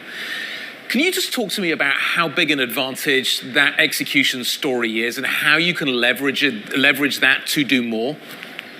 No, I think you've hit on a really important point, Guy, and you're absolutely right. It is critical, particularly in a capital-intensive industry like ours, to be very good at executing large, complicated projects. In 2019, we consolidated all of our resources on projects into one global organization. That organization has the sole focus of making sure that we are developing world-class, industry-leading projects and then executing them ahead of schedule and ahead of budget. And we're demonstrating that. That applies itself to our low-carbon. His name is Guy. Hey, Guy. What's up? Should you wait for the beginning of the month to buy Bill? It doesn't matter. But it just depends how you want the money and how you're going to hold it. So, like, I was, excuse me, I was showing this one yesterday. But, like, you'll note when the market goes down, you will literally watch money pile into Bill. Even at the end of the month, people are piling in the Bill right here. Why?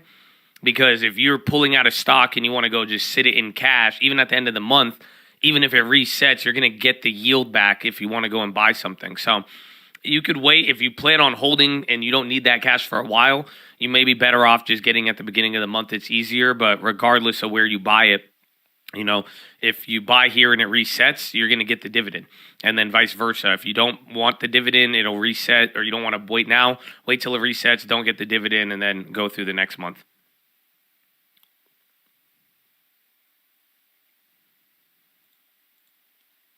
Where is Raul?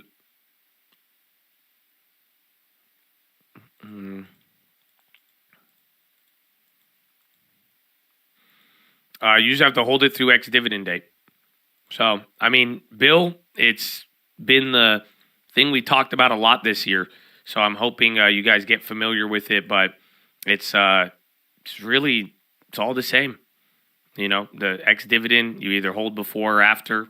You could buy in, it resets. It's a very simple vehicle. So don't overthink it. We did get the Dallas Fed. Again, there was a couple numbers. I don't think it was really market moving, more or less. And then bonds are coming down. Bro, that little wick, I don't know if that was real, but it's like messed up my whole entire TLT chart. But get ready, because if we start coming down here, I mean, now it's going to be bonds adding more pressure, dollar barely down, and now about to go up here, and then SPY coming towards the low. Is it best to sell at the end of the month? It doesn't matter. The whole idea is that you have bill for when you want to put your cash in there, and when you want it out, it's there, and it gains your yield. So you have a high amount of liquidity.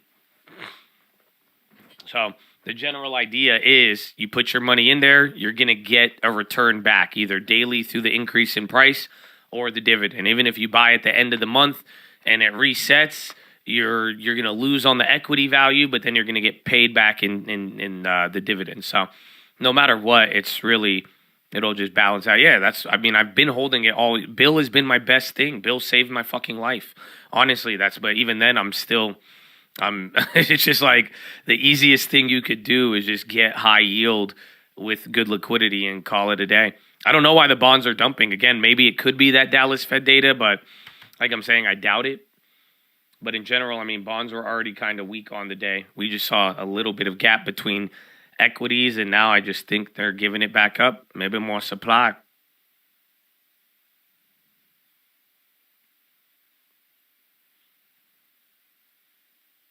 You equal on lost stock in Bill long. Oh, I've made way more on Bill. That's the beauty of it. I put a lot of money into Bill, so I don't calculate that as part of my trading though.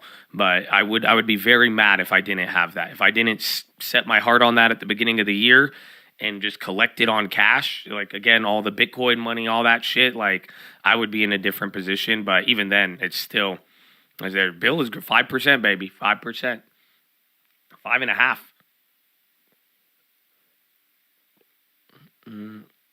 I've bought it once and just held it until I need something and I sell out and I'll use the cash.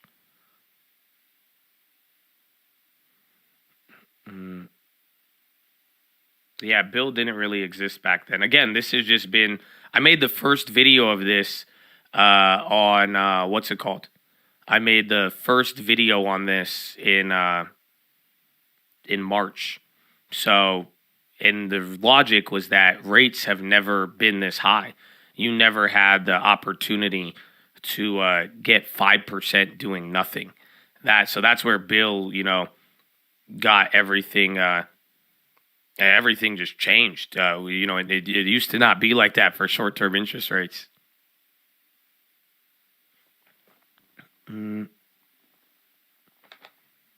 Let me talk about Bill. My savings at 4.6. Does it make sense to pull out money and park it in Bill until I need it, or save? It's up to you. I mean, honestly, if your savings is at 4.6, if you don't care about the extra 1% and you like the ease of keeping it in your bank, then I would just do that. But that's the general idea, is that you want to, you want to be getting return on cash, or again, if there's cash not being used, or maybe it incentivizes you not to use your cash. You know what I'm saying? You could go a long, long way.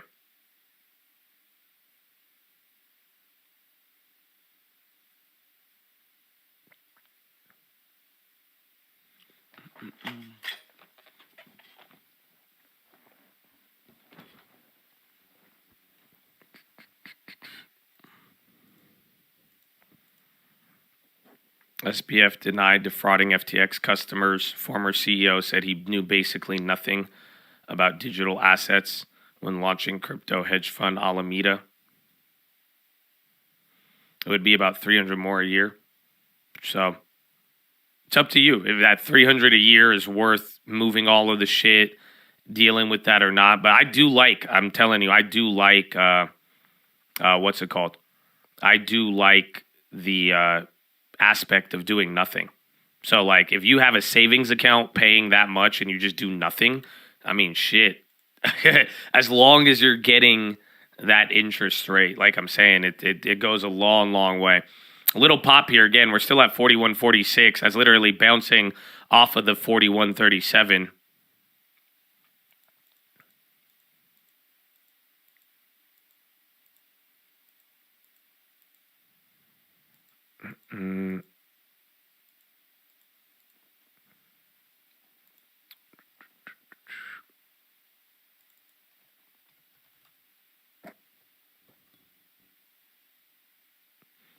It's not 5% every month. It's every year. Go watch the original videos, but in a weird way, like it's wow. You just turned red there. Euro stock 600 slips to a fresh 7-month low. Last down by 0.8. Yeah, you had a big flip. Yeah, market really didn't like that. And Europe just tripped out too, apparently. Again, Euro stocks are still dumping. We got Euro close in like an hour. So again, I mean, this is that volatility, bro. The candles are huge. You're going 6, 7 points, 20 points in a couple of minutes, but then it's not really like it just doesn't hold, unfortunately. The original Bill video, I think it's called The Best Trade for 2023.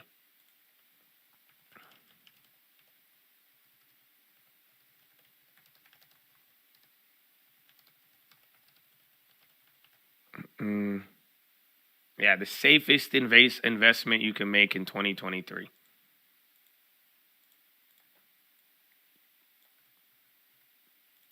This was like 7 months ago.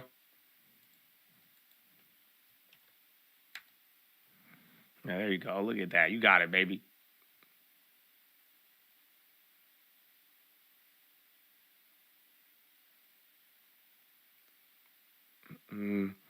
But that general idea, you haven't had interest rates like this. So the idea, as long as they don't cut rates, this will still apply. But hopefully, you either start using this now or make a commitment. Again, like I'm saying, just you could set aside money, put it in there, any money you're using. But at the end of the day, most of us had not ever had an opportunity to get that much money risk-free. Ever. Or at least in the last 20 years. Maybe a little longer now as the rates start going higher and higher. All right, you're coming back down here. Little green shoots turning into red. Bro, that's crazy.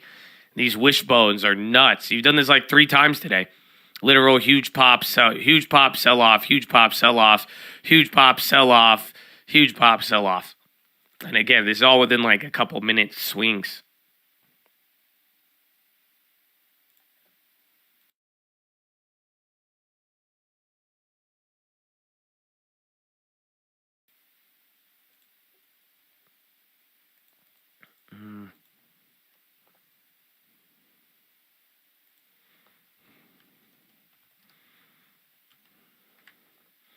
Okay, another low.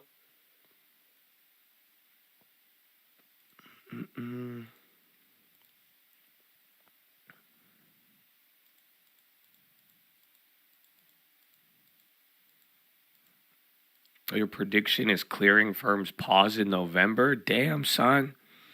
That would be wild. I mean, that is the risk of Bill or any financial instrument now at that point. The money markets. I always said that would be like the huge blow, but I don't know what it would take for the money markets to actually be threatened. And then again, I mean, that would be clearing, but I don't know. Possible, but probability, that would be something. U.S. lawmakers urge action to avoid lengthy environmental reviews, delaying semiconductor facilities winning government subsidies. And you're into the low now. SPY right at break even. I think it briefly went red there for a little bit. So this candle is literally between red and break even.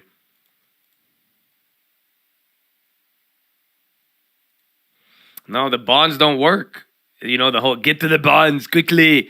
Again, with all of the fear, I mean, the bond bid has not really worked. If anything, gold, and then after the first pop in gold, it hasn't really appreciated. So 41.36, You're going lower here now. Again, bonds, even Intel now kind of still up 9%. That's the crazy part. Amazon at 7%. This is actually like a wicked day when you look at it. Again, JP Morgan, that news is selling, is starting to weigh back to 136.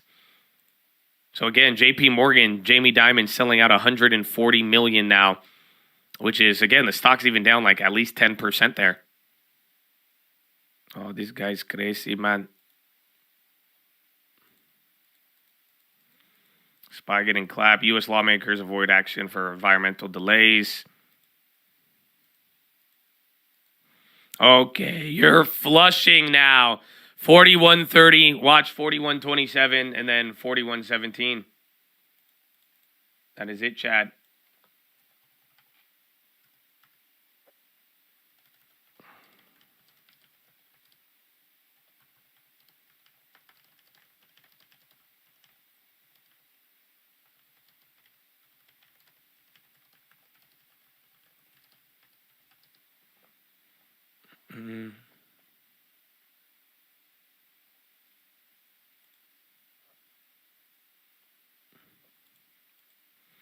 European Commission held extraordinary meetings on Friday to assess oil supply risk due to Israel-Hamas conflict. Check oil, that sounds like a wild headline. So they held extraordinary meeting on Friday to assess oil supply.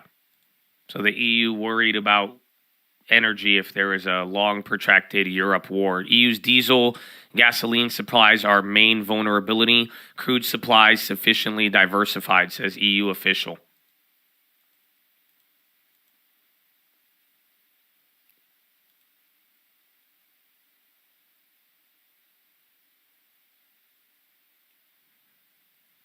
And you're still going lower now. So 41.17, Chad.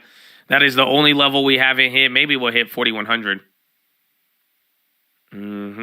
4130. We'll see to 4127. That was the low of yesterday. That's even a little baby level, but 4117, that is where I have my eyes on. Yeah, Europe too. I mean, Europe's down. Again, Europe's not having, and Europe's at the lows. So Europe's setting a new low into Friday. Again, China did good once again, but the follow-through don't really hit. Yeah, we're about to, if we don't bounce, I mean, you could bounce here, but I'd watch the 41.27 and again, 41.17. Maybe we just need to flush it and get that out of the way.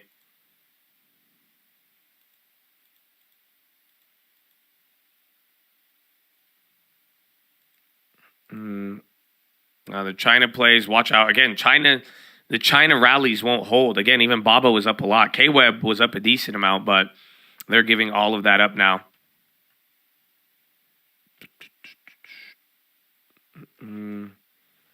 Google, Netflix, still 0.8.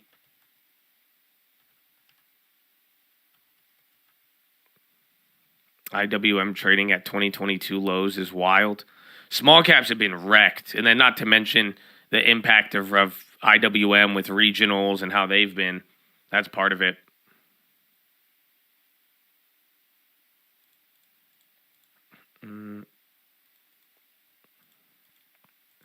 Stocks Europe down almost 1%. S&P revises RTX outlook to negative from stable. RTX credit downgrade after they issued bonds to get out of their mess.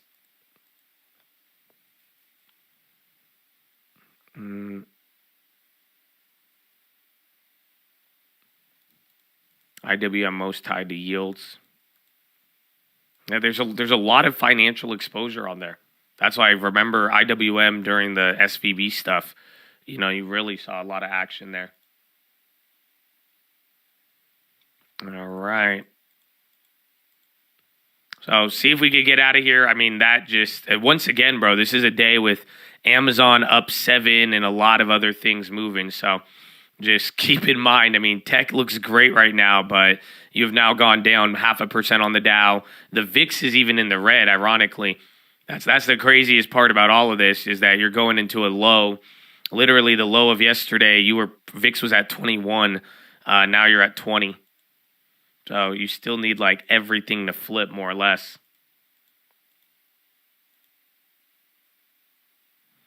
Do you think if the Green Monday ends, that's a sign that shit's about to hit the fan? Or is it irrelevant because Papa Powell? I think it's irrelevant because Papa Powell. I mean, I don't think we have to overthink it. I mean, right, we've ran out of time. That's like, I don't know if you guys get it. Like, that's it. October is done. We have 2 days of October. If they're not going to pull the stupid 5% move out of their hat, then all that matters is Powell. And then you are right at the level where every bull and bear is really going to, either buy or sell at this point. So I do think Powell is either going to bless it or he is going to curse it. And then after that, there's going to be a lot of attention on the December meeting just because the summary of economic projections. And then we're going to ride through with jobs data right after and all of that. And then we'll see what's up. But for the most part, I do think we've ran out of time and just the events are right around the corner now. So, this all led us into it now. Now you're selling off. We've done this little reaction. This is all ahead of next week, which holds, the keys to a lot of different things.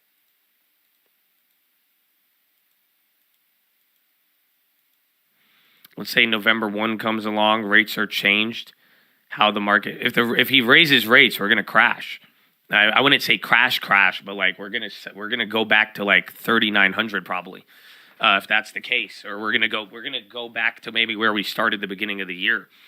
So I don't think that's if he raises rates again. Why? Because right now with all of the data, it's not forecasted in, and another rate hike now. I mean, that would just add way more pressure just as we're starting to get normalized around 5.5, and that would invert the curve even more. So, but then again, sometimes that curve inversion could be good.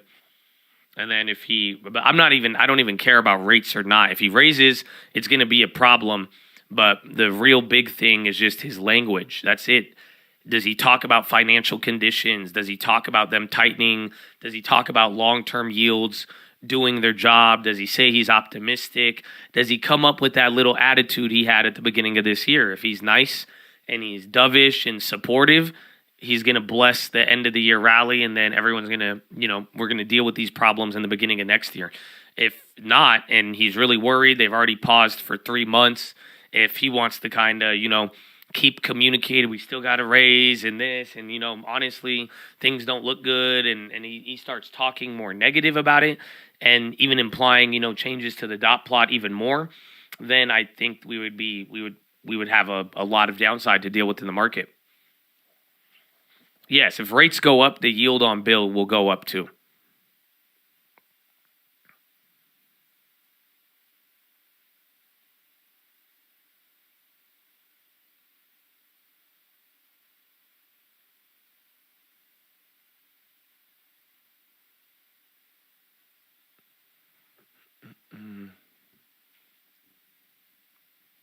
Then now that's Wednesday. But then even that week, it's filled with Apple, a jobs report on Friday, and then Tuesday, the day before Powell, you're going to get that JOLTS jobs openings. And lately, those JOLTS jobs openings have been moving us.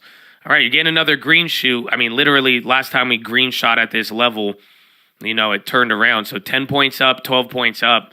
Hopefully, we don't see it on the way down in a minute.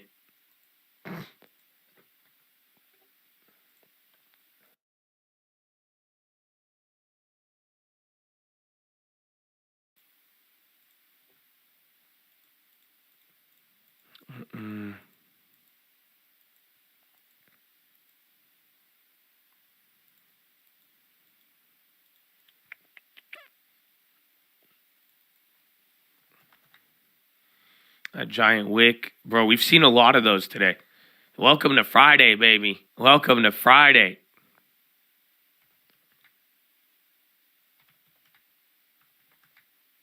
TLD.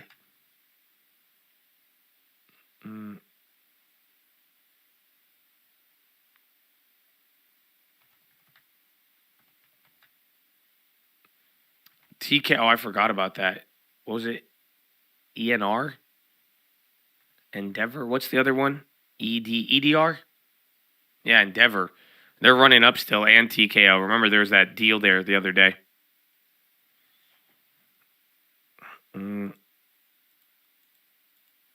How much options expire today dollar-wise? I'm not sure, but I'm sure there's a lot riding on it. But every option expiration in October, everybody's been like kind of excited about. But I think there's been a lot of money on every single one. But the midweek options, that was 2 weeks ago. But I do think there's a decent amount here.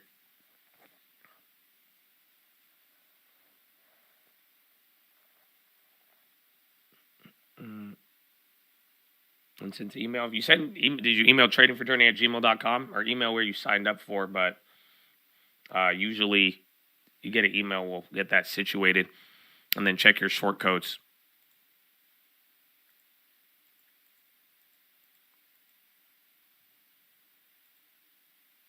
The bulls are relentless. I think it's not even that like bullish or bearish. I don't know. Because everyone's saying it's like too bearish. Everyone's too bearish. The bulls, is JD implying this? It's like, dude, right now everything is just a shit show. I wouldn't read into it too much, but I would just take it in the sense of it's literally we're now entering into the final moment with all of it, to the degree of just let Powell do his work. You've watched many things drain. There's other names that are not moving at all, which is kind of weird, but I don't even think it's like it's not that deep when it's all said and done. And I just think you have people reacting. So be patient. Be patient. Not neutral. Again, I have a couple of different ideas, but I'm observing it right in front of you. You know what I'm saying? It's like you're watching. Bro, people trip out on the same sets of data. Same data, just two different reactions every other week. You're watching 7 days of giving up half of the market gains. Like, everybody feels a type of way. There's a lot of computer reactions. Personally, there's things that have gone bad, and there's a lot of things that have not gotten bad as well. That's why I'm like, I just think in the midst of the moment, everybody is kind of reacting to, whatever they want to see or what they don't. And then you're like, okay, well, what's going to happen now? Because you didn't think this stuff was going to happen. So now you're like, well, what is going to happen now?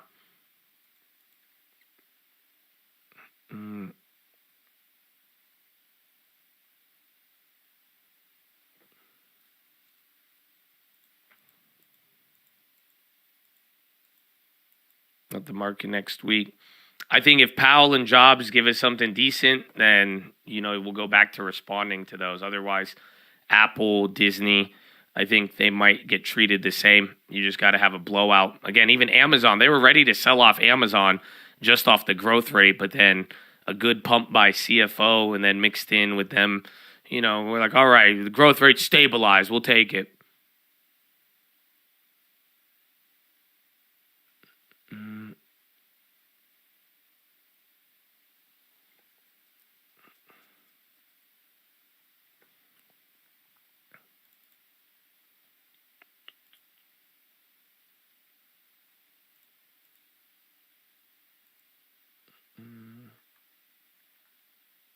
What time? 10, man. It's only 8. We haven't even had Euro close. So again, Europe's down. China was up, but then I think they got a little after hours pressure. They mentioned AI. Yeah, that was the pump. He said, Jossie says he expects tens of billions in the future. He was talking about people switching over to AWS for their AI stuff. What else did he say? He had one more, 50 billion in expenditures, and I don't think that was too high, so everything else was pretty good. But that was there, and then just the thing people didn't like was the 13% growth rate. That's a slow growth rate in general, but the fact that they kind of got back to it and that the operating income was good, people kind of, they're like, okay, again, it was Jeffrey's analyst. He said the number was good enough to keep the goblins away.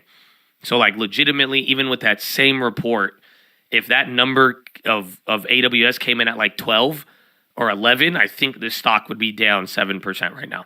It was very finicky. And that's why I'm saying coming into next week earnings, I do think Powell and the broader will have more weight, but we'll see, what type of sentiment we got to allow, Disney and your boy Apple, what they're going to be doing. But Disney's up for now. SJM, another one. Next week, there's going to be a lot, but for now, Apple and Disney, but realistically, all that matters is Apple. After this point, we've gotten a lot of companies, but then Apple and Powell are going to be your things. Disney, just because it's kind of big, but even then.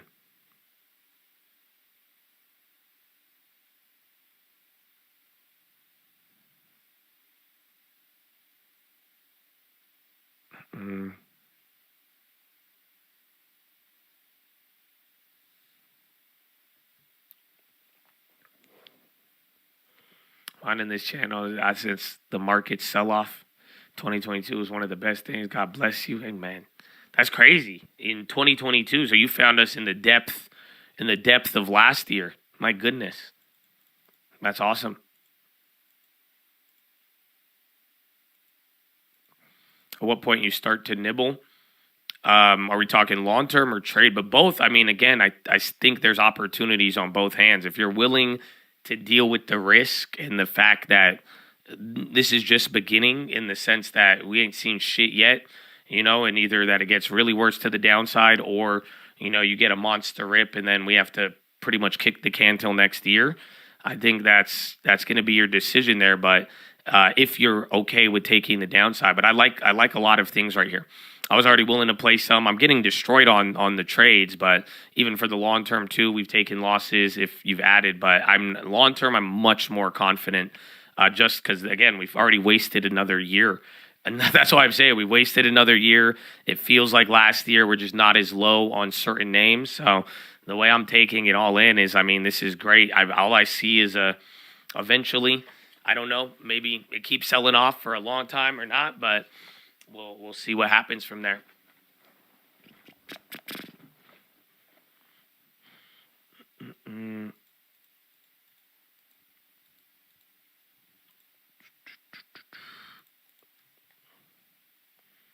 You could chat, yeah, you could chat, baby. You could chat. I think the whole market's bearish, but dude, just everyone's getting emotional. I even see it in the chat. Every day, I even see some of y'all just trying to get banned on a day-to-day basis. Where I'm like, it's volatility, baby. You'll notice I get calmer, and then then I see everything happening. But it's just you're entering that moment, bro. You're watching a time of it's been months now. Everybody's been wrong. You could have had a little glimpse of something, but it's not easy. It's very reminiscent of 2018.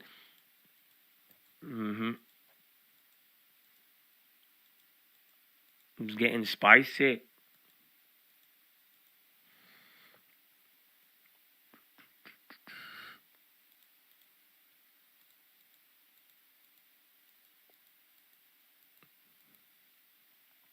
Foreign sources, Israel refused to respond to a long truce requested by Hamas. We're getting all emotional and shit. President Macho Camacho.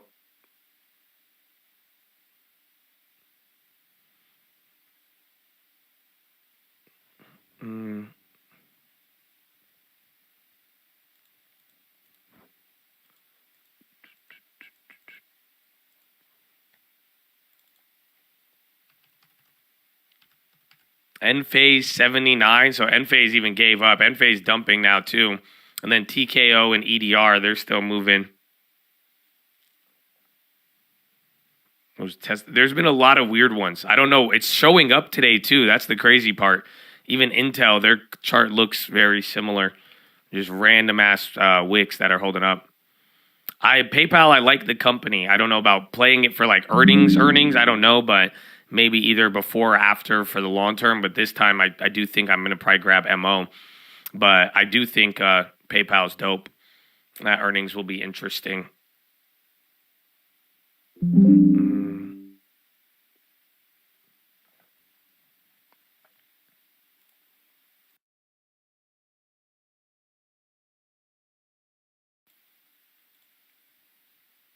It's weird. Those wicks shouldn't be real.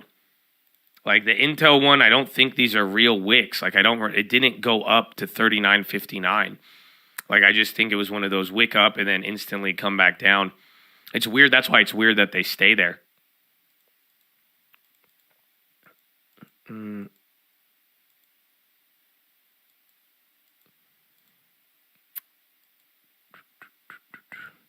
Hey man, all I know is today's title is very accurate.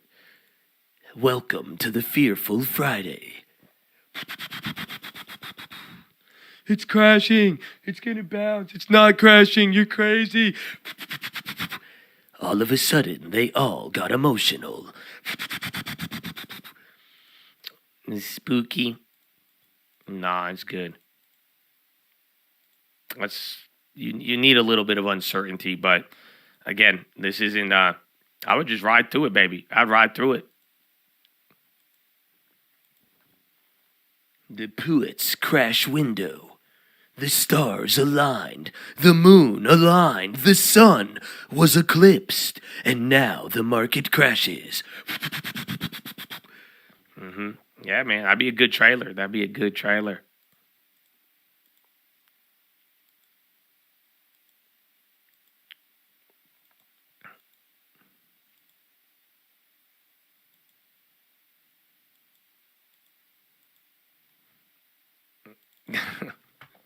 There you go. So we already have one mention, and that's the craziest part. The Nasdaq's up 1% today, and we've had our conversation. We've already talked about Black Friday, Black Monday. Now we're already talking about circuit breakers.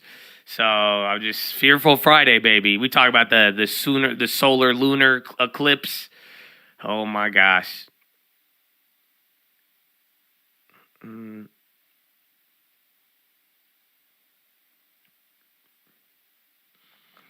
All right, man. You're above VWAP. Let's see what happens.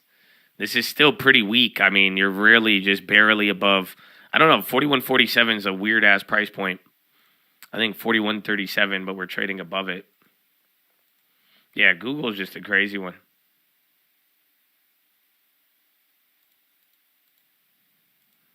Sam Bankman said he started hedge fund Alameda in 2017. He said at the time he had no idea how cryptocurrencies or the blockchain work, and he just knew that tokens could be traded on websites. Dude, whoever his lawyer is, they I don't know if they played the right card. They're like, all right, let's let the MIT graduate, put him on the stand, let him testify, and then have him explain how he don't know anything. Yeah, exactly. That he didn't know nothing about the computer. Windows 95. On it, I think they want him to go to jail. That's a weird ass defense.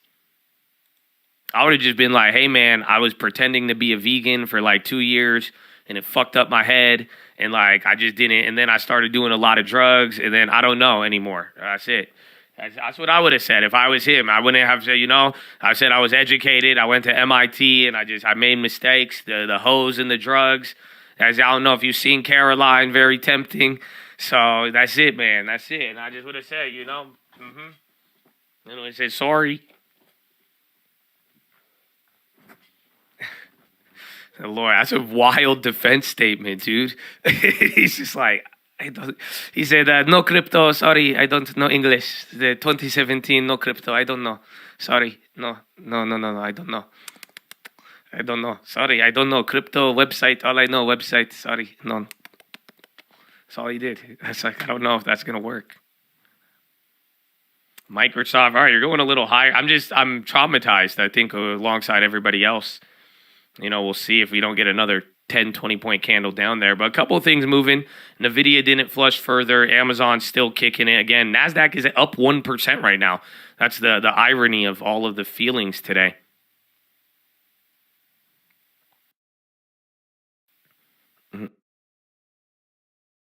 Margaritaville.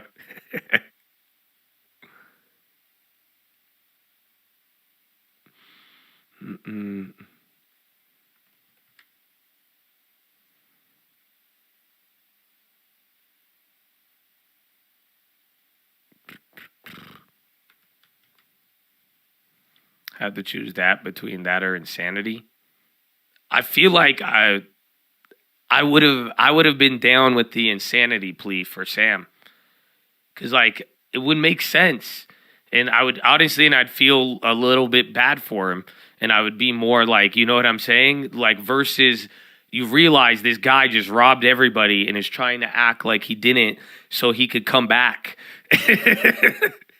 It's like, you know what I'm saying? Like, I'll accept the insanity plea. We'll be like, you know what I'm saying? You went through a lot, man. I'm sure it was wrong. I hope you learned from it, you know. But, like, he's really trying to be like, I didn't do nothing at all. Oh, no. And then we need to start over and get FTX out here, man.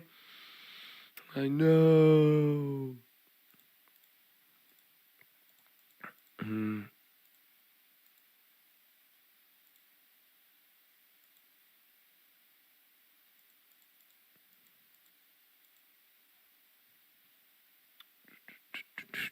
4150 call, insane. I mean, that's 20 points, but it's crazy how much every single day. Usually we get this little gap up and then we rock it up and then we sell off and then you just end up here. But like every day has been a compounded down day for the most part.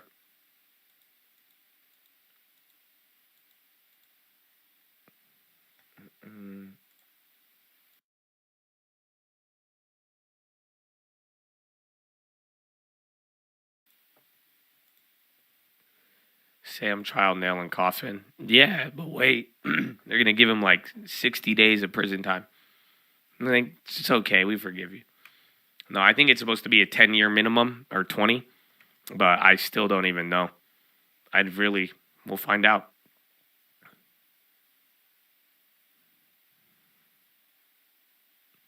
XYLD.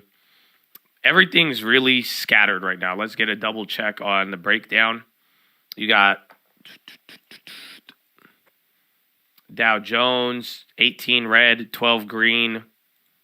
The NASDAQ, 38.62. 38 red, 62 green. So NASDAQ's flipped a little bit better. And then SPY is 295 red, 207 green. So there's still room. Everything's like split and then taken into effect the other like 10, 15 earnings this morning. So that's either pushing or pulling something. I got a lot of 5-6%ers today. Hold on, I'm trying to load up the pre-market thing. Lennar and Hilton on the high. Bit. That one's going up too.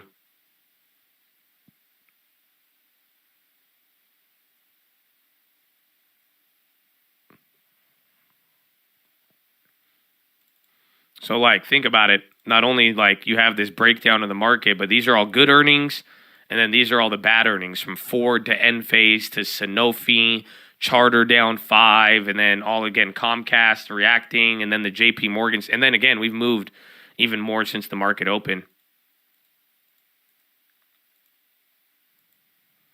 C-Star Medical ICU. Does anyone know anything? What do we got? I just up 37. It wasn't on the list. I could check.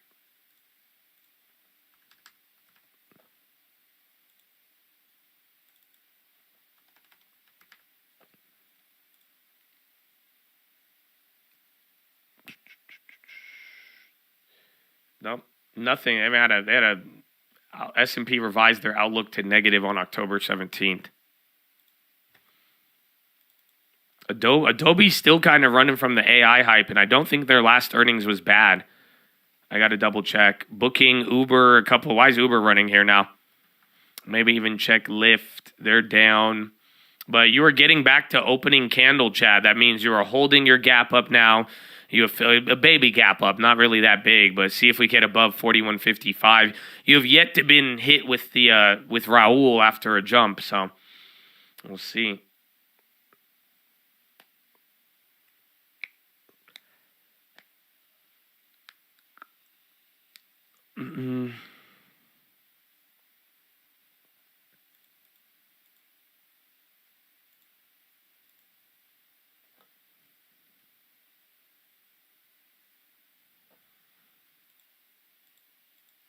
You'll see the fraud. You actually lost money on FTX? No way.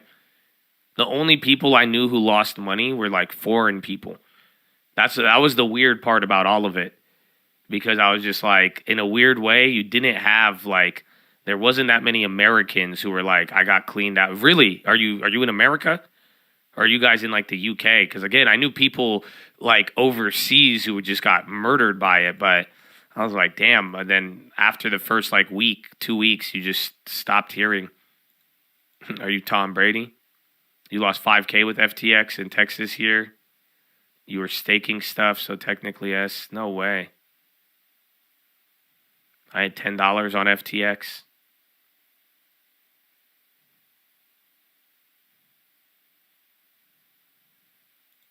That's crazy. I'm sorry to hear. Yeah, BlockFi had more Americans for sure. 41.51. All right, we're moving up here a little bit, but bonds are going to get their little red candle again. All the wicks today are messed up.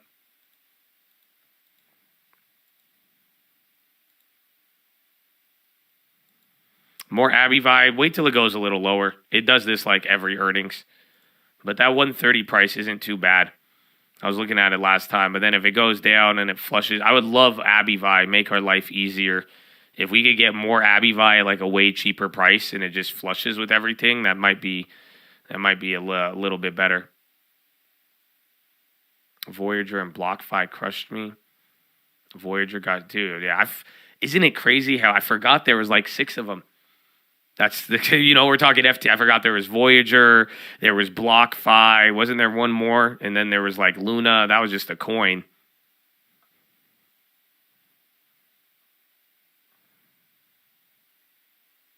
Celsius, yeah.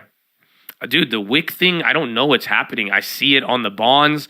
I saw it first happen on the bonds, but we answered this earlier. I don't know. Do you guys see it on your platforms too? I wonder, does it show up on TD Ameritrade? Yeah, bro. This is real. That's why, because usually they don't stay if you refresh. So it could be some of the hedge funds too, or like the mutual funds.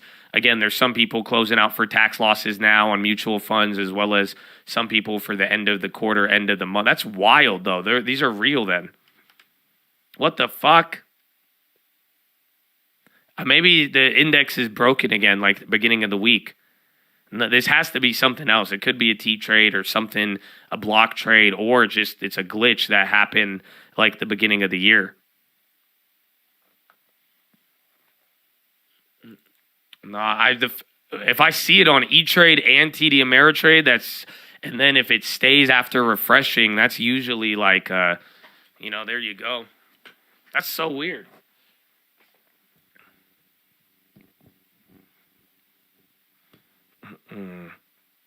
All right, Chad, you're about to break out to a high of the day. I don't know if we're above the level. That's crazy. Yesterday, equal weight was running. Remember that? Now the equal weight is down still. So SPX is up by 0.4. It's still holding the gap up, about to get to this level. And then now you're about to, your equal weighted index is still negative. This is all those tech stocks that are still running and holding right now.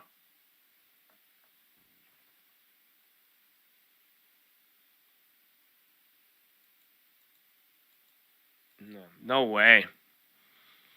Nick, we might need to talk, Nick. Maybe we get you on an 11 out of 11. Explain. You lost 4K in Voyager, 4K in Luna, 2K in BlockFi, and then 10K on Midas. Which one was Midas? And then you took out the 10K you had in FTX.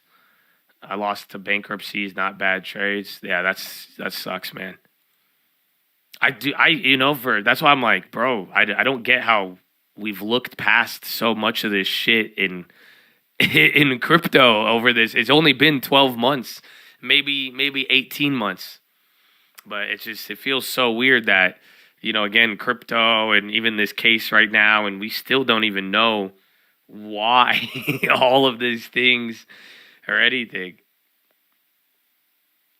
All right, you're hitting a new high now. Microsoft's running. You're getting another lead out of AMD.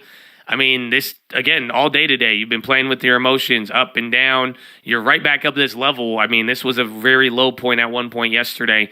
So we'll see if it takes us above here or not. But It's about to be Euro close in 15 minutes.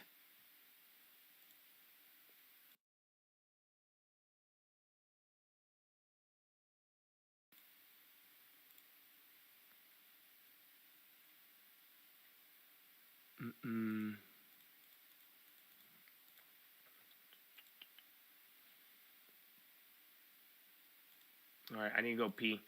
Follow me on Instagram at the Trading Fraternity. I love you. Good morning, good evening, good night. And I will be right back.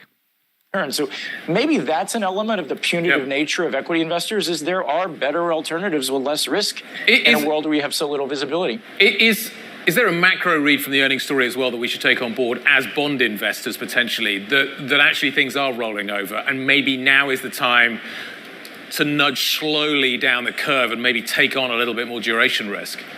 Oh, I'm definitely in the camp that extending duration is attractive right now. I think in the U.S. and in Europe, I believe all of the macro data I'm seeing says the economies are basically slowing and inflation is slowing. And by the way, let me say that differently. Disinflation in the U.S. is a very positive story to me, and I think in the second quarter of next year, we might get the first Fed rate cut, which is a little earlier than the market's forecasting. In Europe, the story is a bit different in that it's more an economic weakness story. I mean, the PMI data this week was clearly weak. Spain's GDP this morning looked better than expected on the surface at first glance, but prior quarters were revised down as much as the upside surprise this quarter. And basically, when I look at Europe, I see an economic stagnation story where I think the ECB is done with rate hikes. I think the BOE is likely finished with rate hikes, but for a less positive reason than in the case of the Fed, where the Fed might be able to cut because disinflation is so well progressed. So, Ron, I guess what I'm hearing then bonds will be safe, not just for the yield that they're throwing up, but for actual capital appreciation because of the cuts that you're anticipating? Yeah, I think it's a carry and a duration trade. I think it's an attractive trade right now.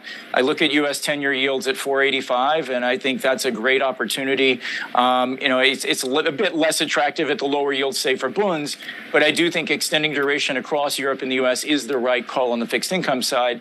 And frankly, maybe this is the time, and maybe it's the equity market's just a bit latent in terms of its reaction.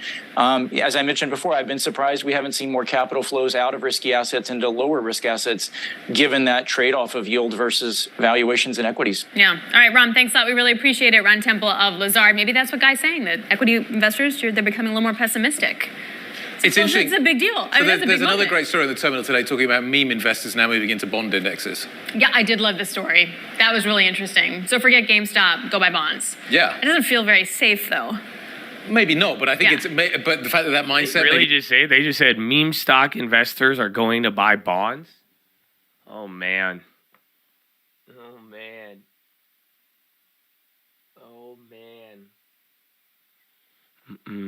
It's good though. This is how they. I feel like ever since the introduction of GameStop, that's it. That's what started. That's what started a lot of the the groups on Wall Street. From there, I chuckled too, man. It's actually wicked. This is how they get you,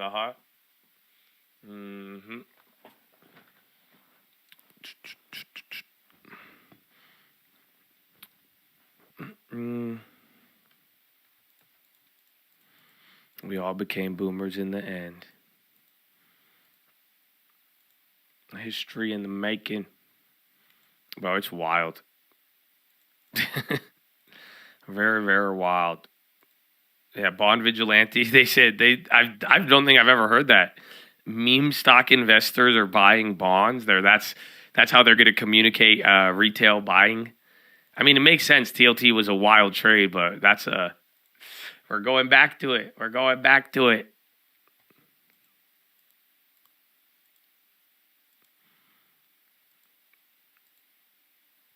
It's quite a leap. That was a nice little run there, but man, welcome to Friday.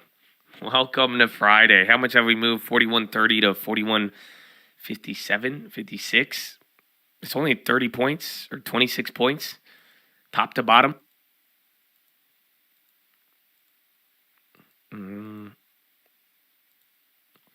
More like meme vigilantes.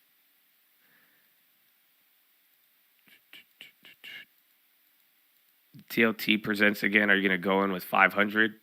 You'll see, man. We'll see what happens. We'll see what happens. But at this point, I mean, I don't know. I think they're trashing TLT, and TLT again. It's it's kind of not what it used to be. But we're gonna see what happens. I have a lot of ideas, but we'll see when we react in the moment and when we get there.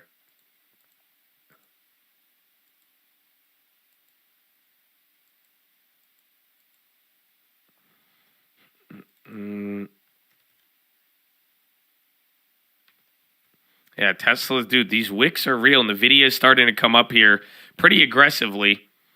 At least it was already up 2 or something like that. Russia's trade ministry proposes fertilizer export quota of 16.9 million tons from December 23rd to May 24th. The wicks on everything now. It was like that one day, but that only lasted for the morning. Again, I was showing you the other day when we halted. That one day we woke up and everything like MO. Chips are running now. AMD, Micron, Intel, NVIDIA, they're all going up here. Do you think soft landing is more likely than you did 6 months ago? Oh, no. I never really believed in the soft landing or the no landing thing. I understood what people were saying with it and how it could look like that, but I don't know if as much as I just think either we land or we don't. It's just that's kind of how I've always put it here for the last couple of years. But I think you either land or you don't, and that's it.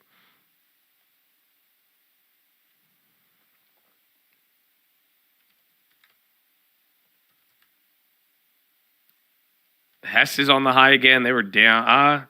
Wait, why is that on the high ticker? That's weird. That shouldn't have showed up unless it's at 150. Unless it was one of those wicks. Socks for chips. Every now and then. Otherwise, I mean, I could just get a read when I'm looking at the high-low ticker. If I could see like 5 or 6 chip names all flash through, you generally could get an idea. Or is it Intel? Again, it was NVIDIA. NVIDIA is up 1.67. What does that even mean? Soft landing, SPY steady, hard landing, SPY down 20. Honestly, I mean, maybe that's the fallacy that we're getting into, is that in a weird way, soft landing, hard landing says nothing about the stock market. It's just about the economy. It's saying, are we going to slow the economy down and do a soft landing again, the economic cycle turning? Can we, guide it down slow and steady versus, just the economy's booming and pumping? But in a weird way, it has nothing to do with the stock market. It's literally all about the economy.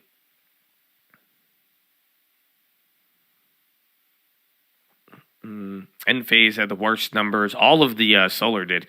Again, remember SCDG. I think First Solar was good, but they even still paid for it. Bro, these things are trippy. Would you worry about wash sales with a small account? I mean, depends for the taxes, but if it is a small account, I mean, I don't think it should be too big of a deal, but I would say consult with the tax professional. What was the other one? EDR. EDR is still, that was 20% yesterday. Sava, they flipped. Sava's down 9. That's crazy. That was in the morning. That was running. Solar, it's been guidance, but then somebody commented this on the watch list yesterday, so shout out to the Chad. Makes a lot of sense. There's one thing with solar. There's it's very subtle when it comes to solar. And solar's like both expensive and cheap at the same time, depending on how you want to look at it. But there's something about solar, even the price point makes it interesting. But let's see. Let's see if any other Chads know. Yeah, I think, was it you, or were you the one who commented on it? Yeah, you already got first question and first answer right there. Interest rates. So a lot of people in solar have been saying that interest rates are like they're a challenge. So just like you're watching interest rates in new houses, it's just that, most of the people financing 40, 50,000 LMT on the low. Bankage board meeting next week expected to address revise the bank's yield curve control policy. U.S. envoy tells UN to UN tells General Assembly a perilous moment reached for Israelis and Palestinians in the region and the world. But yeah, so the thing about the solar, the rates do affect solar a little bit. Again, LMT just had a flush there. TLT can pop huge if we decide to pause or cut next week. Yes, that if they cut next week, you'll get a rocket on all of your bonds. If you know when they're going to cut, fuck yeah, you're going to make money. Go buy it if you know when they're going to cut. But then another issue that I'm telling you, it's something you got to think with Mr. Jerome Powell here, especially with how he is behaved. But the thing about it is that I don't think Powell is going to make it that simple. And so even if you know he's going to cut tomorrow, let's say, right? My question to you would be, how much is he going to cut by? Because don't forget, he could cut and that could help out the bonds and people will imply it from, what's going to happen in the future. But at the end of the day, if Powell goes to like cutting but doesn't cut back to zero or make a big cut, you'll get your cut, but then he might play that back and forth Volcker game once again.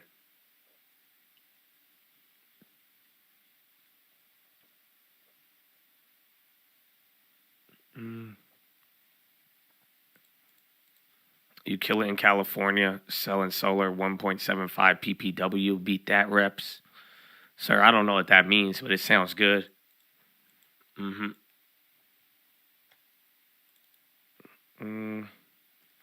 Where is the dollar? $29.90 is still ready to. He's ready to run. Yeah, the wicks on Tesla, we have no idea. A lot of people have asked about it, but it shows up on every brokerage. We have no idea what it is. I think he'd rather hold for longer. I do too. But that's why I'm saying if he did get to the point of cutting, there's still the element that if Powell doesn't cut to zero, then you're looking at something where maybe the bonds still act a little confusing. Or he may just drag it out and then shit hits the fan for emergency cuts so no one can front run. I think that would be his best case scenario to avoid the front run. But like again, there's a lot of possible theories on the table right now. But that's why I'm saying it's just, making a play on it, understanding, what Powell could do. I mean, there's a lot that we could get into moving forward. That's why all of this information is just so key as we proceed. Yeah, I have crazy wicks on Tesla, Apple, the bonds. It's on my TD and on my E-Trade. Everybody, I think, should be able to see it. So, again, this is the same week with two little issues. First one was option halt. Now today, you're just watching weird block trade, T-trades actually showing up on the chart.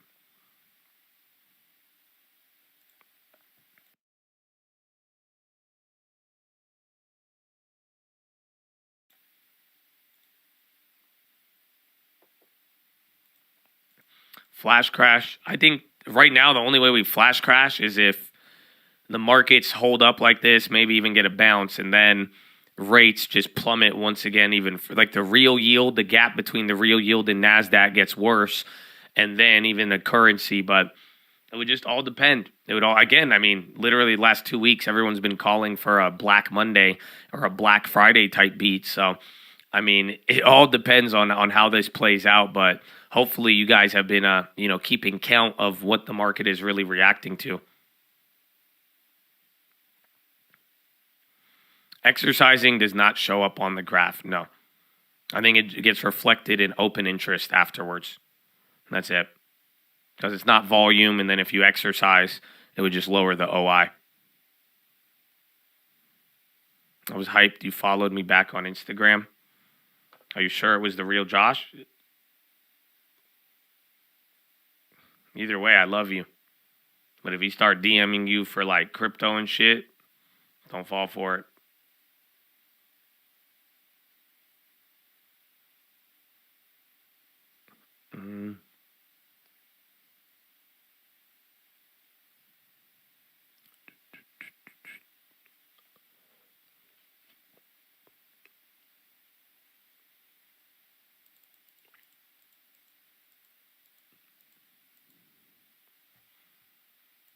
PODC podcast 1 continues squeezing. Kashida plans to extend subsidies for electricity, among others, until spring, expected to weaken momentum for price increases for current.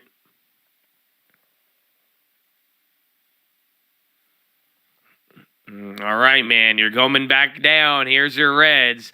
Dude, so you're selling off every level. I mean, we did this yesterday as well, too. Remember, opened up here, sold off, went down to a lower level. This time we went to the low of the day before, bounced right back up to the 4180, then sell. Then we hit this level and sold, came back, and then did it again. So 4155 is still having some trouble.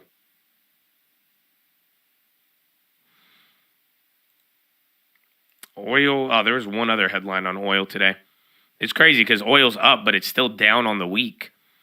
I hope you guys realize how wild this has been.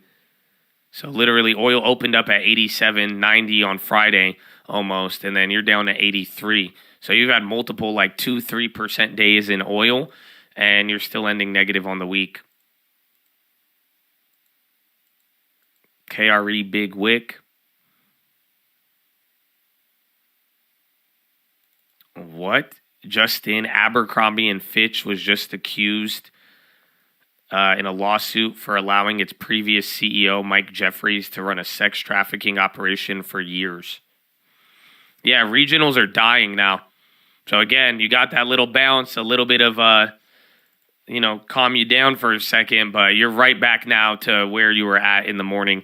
So it's been this is Euro close 3 minutes ago. You dumping on Euro close. Now, right near not the low of the day, but this is where pretty much all of the bounce or drops were formed from, 41.44.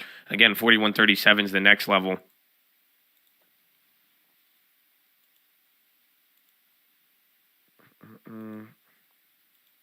Volatility, great again, is back. I mean, VIX keep holding 20, it will be. And that's seemingly, again, now we're below the 4,200. The VIX is starting to build a little bit higher. I mean, dollars up.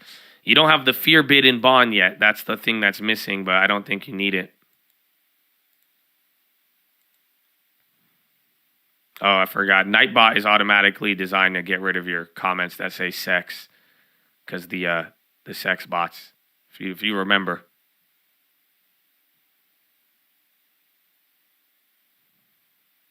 Yeah, but I answered your oil question, but I'm missing something. There was something today that happened, though. I think it was the attack in Syria.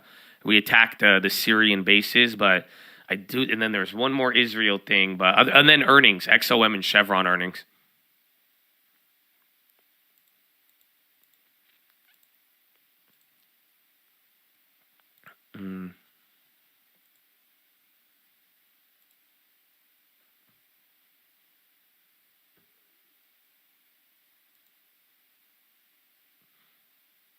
Pepperidge Farms.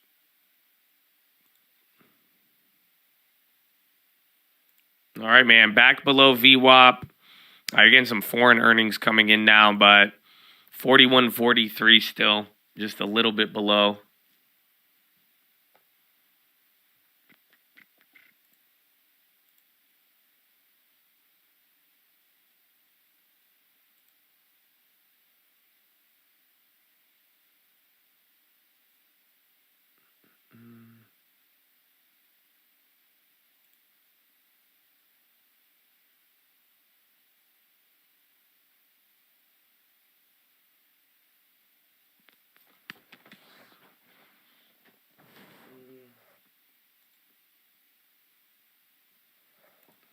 Okay.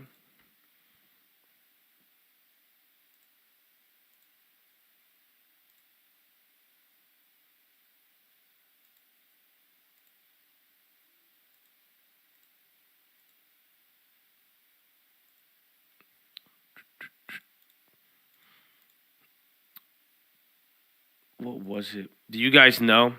I was thinking about it. I don't know. This might be a hot take. Are you ready? I don't know if you guys are going to handle this.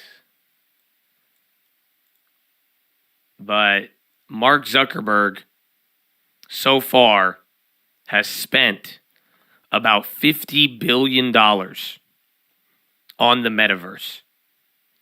So, like, the whole Oculus, all of that, right now, as of the last, like, since, like, 2019, 2020, my man has spent $50 billion.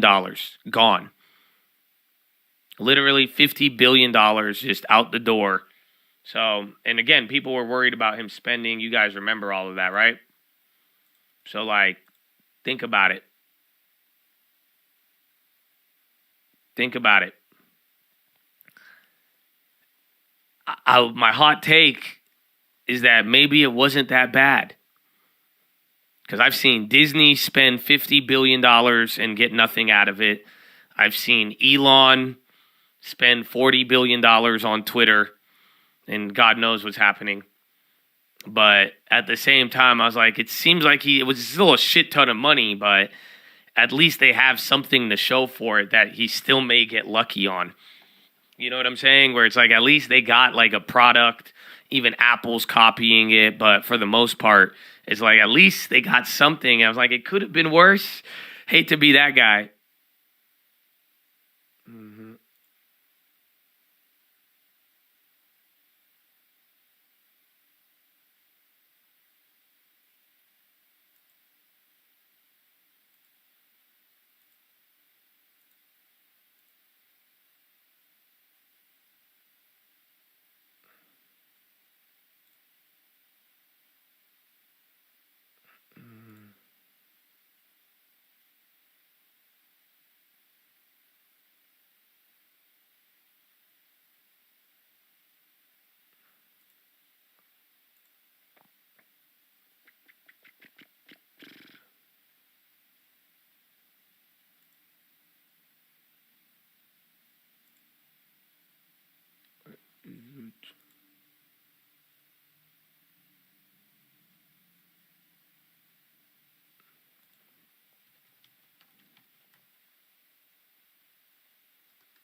Okay, still kind of holding.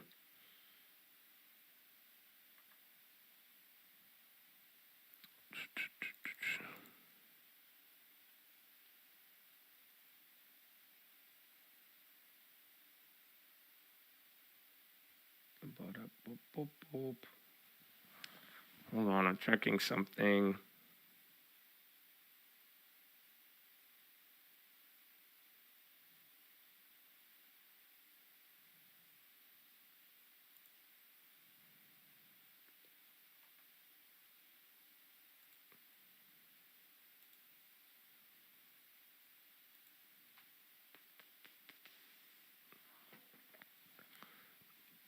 We're back. I pay for Acapulco.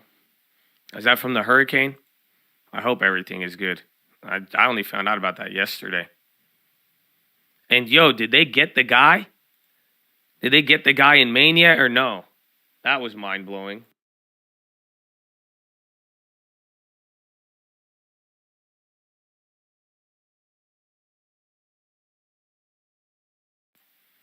No? Oh my goodness.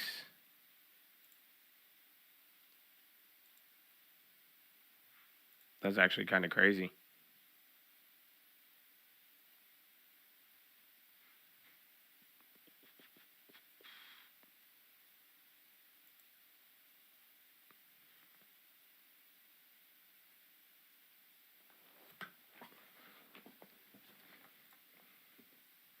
Yeah, but that's crazy, bro. Acapulco's gone. How many places in Mexico got hit? Man, so many things. And then even the market, and then another weird bond wick on TLT. And then SPY at VWAP. NASDAQ still up 1.1. And now we got Bradley Frizzle, ladies and gentlemen. Are you kidding me? Oh, my goodness. Happy Friday at VWAP. Man, the market was waiting, I think, for the peach. Oh, no. Let's go. Oh, man. That's crazy. Let's go, baby. And then Israel offered a ceasefire in exchange for release of all hostages, and Hamas refused. There's no progress in the negotiations, release of the abductees in Gaza, and all the various initiatives that have come up in part of the disruption or disputants in recent days have not matured so far.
A lot of red.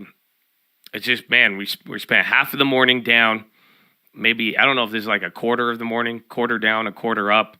Now we're in the middle, but it's doing one of those Fridays. We're getting into trades. I'm sure, let's see if the volume matches up with any of this. If it's a big volume day, yesterday was. You're already at 32 million by hour 2. Oh, yeah. This is actually a very, very active Friday. Damn. That's actually crazy.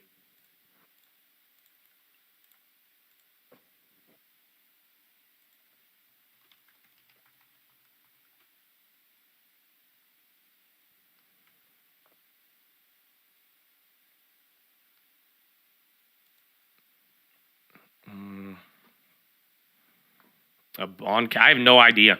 This is on everything today. I mean, maybe it's just part of the Friday and the liquidity, but that's about it.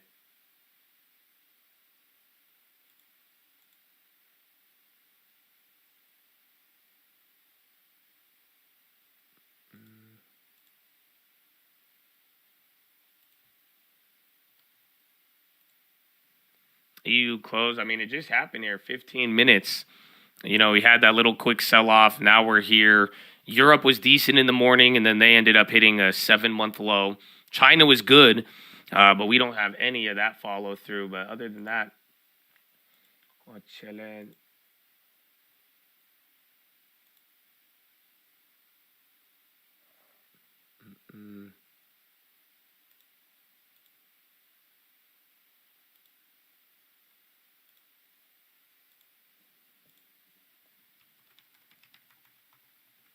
All right, going lower. There's another little Raoul.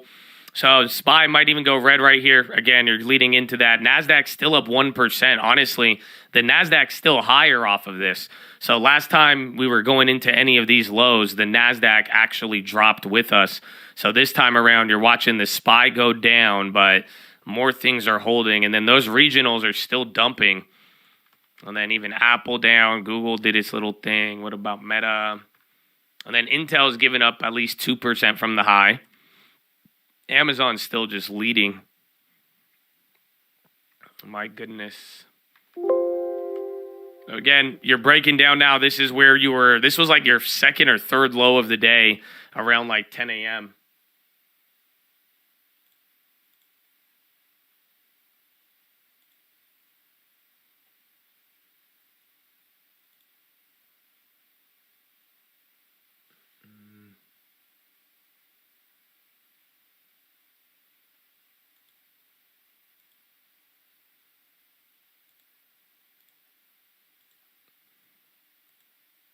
Theta gang.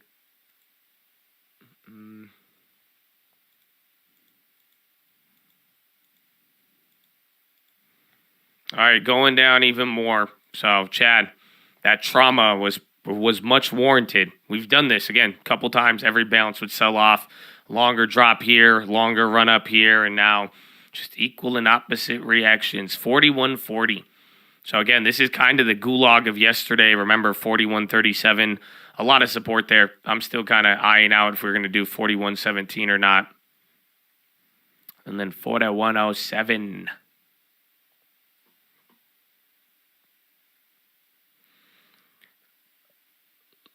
Ooh. TLT crazy wicks. It's so weird. Very, very weird. Again, everything's like that. Abivai earnings were decent. Again, Skyrizi, Rinvoq did good. They raised sales. I wonder what it was that made them drop, though. I think, yeah, Humira sales dropped 36%. But then, again, everything else was good. They beat on revenue, $14 billion. Estimate was $13.7. And everyone thought they were, the analysts raised it to the high end, and they beat. FX expect to have modest unfavorable impact. Adjusted EPS, 287 to 291 for next quarter. Does not include IPRD, R&D expense that may be incurred. And then guidance for the year, they beat on that. And then again, I think it was just Humira dropping, but then Skyrizi running it up. So Humira, that's the weird part. Humira still did $3.5 billion, and people 3.55, and they expected 3.50. But at the same time, it was good. And then Skyrizi high estimate, they beat by $300 million, and then Rinvoq beat by almost $100 million. And everything else, Botox beat. Actually, Botox missed by $30 million. Imbruvica beat by 100. Venclexta beat by 30 million. Botox Therapeutic, that was still missing too. And everything else did decent. So honestly, I think why they're down, I couldn't explain that to you, but I do think the earnings was good on most fronts and their guidance.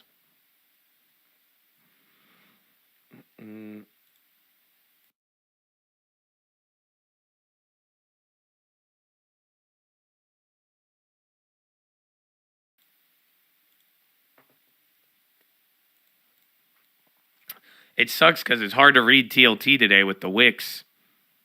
So I guess this was the morning. Again, we had that data. You had PC. You're right, like where the PCE came out pretty much.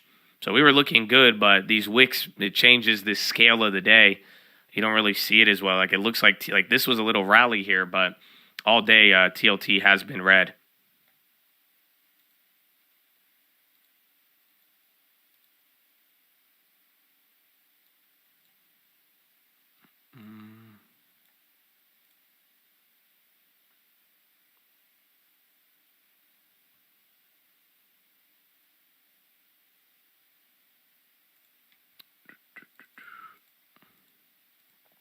I don't think E-Trade lets you correct the candle. It's real. Like, that's the thing. The fact that it shows up on E-Trade and Thinkorswim, I think that's just telling you you're getting one of these weird things going on. So look at on TLT, you'll see the same exact wicks. So it's not like this is just E-Trade. That's why I'm like, unusual. I thought my thing was just glitching and people were asking about it, but it seems that everybody sees the same thing.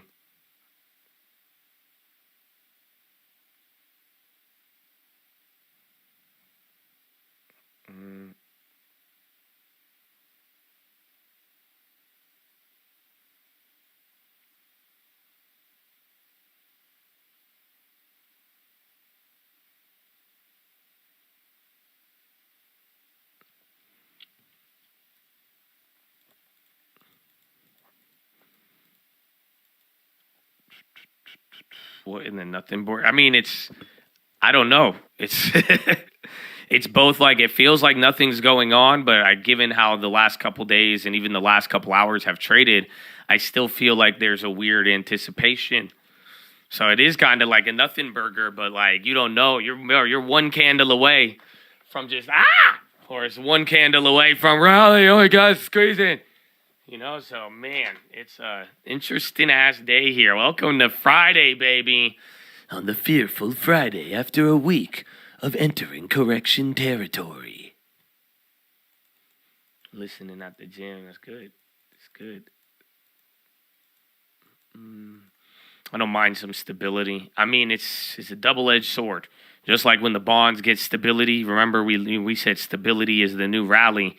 But then it's slowly, all of that stability just kept turning into sell-offs. So, somewhat, but as long as the progress is like we're just stair-stepping lower.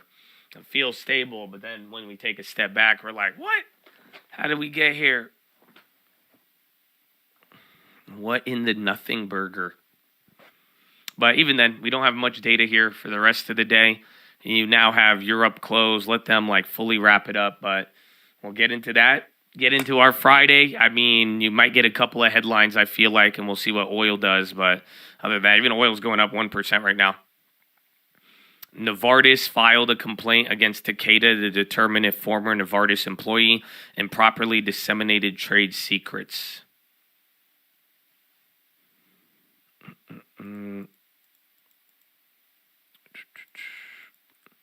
Oh, push-ups. We missed it.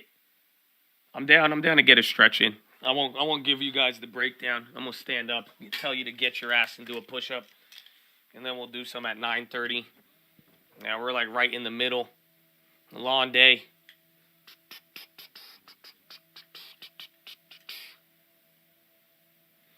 When do you buy TLT? Is it before the first cut or after? I mean, if you know how to buy it before the first cut, then yeah, you'll make a lot. But usually that'd be a good sign afterwards. But or around the time you could reasonably expect they will cut. But unfortunately, I mean, the best and brightest in the world have not been able to figure that one out for the last 2 years. So that's your risk associated. But again, no, I don't know why nobody talks about that though. Like, you could just buy TLT after they do it. I mean, that is also part of the strategy as well, or that you've seen things happen. Yeah, I'm doing the shoulder stretches.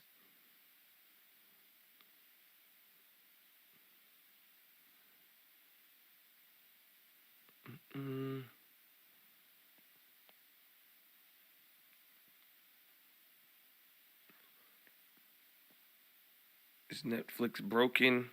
Just pull up the Netflix 10-day chart, especially compared to the SPY. If anything, Netflix has just been the stable one. If it goes below 393 though, that is the downside.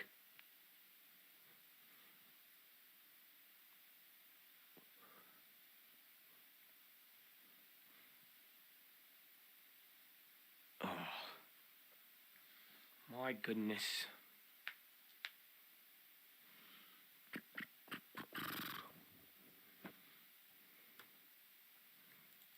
You'll do the plank and the worm today instead. I'm just staring at you while I stretch. I'm just thinking. Just going to stare at you and think.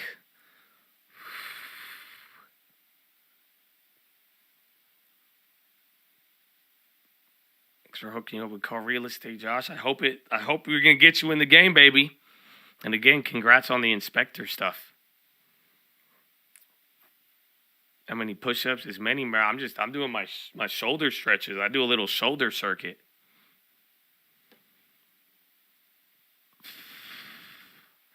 There you go. Man.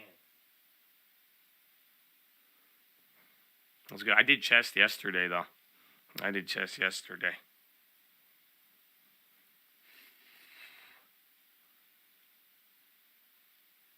Oil, I think oil is still, or no, it's down, but, dude, oil was nuts this week, alongside everything. Oil had so many, just 3% days. It's crazy. You became legally ordained minister today. Are you marrying somebody? Are you going to marry yourself? Are you going to marry your friend? Installed my floors.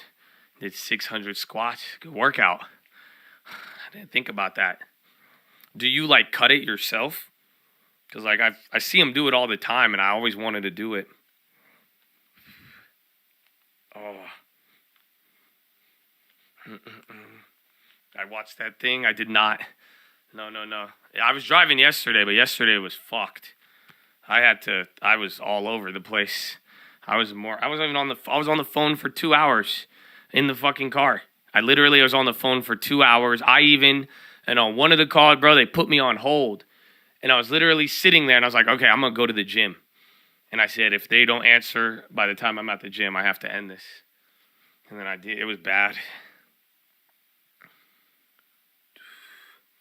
Not too hard if you prep and plan it. My dad helped me a lot. That's what I want to learn how to do.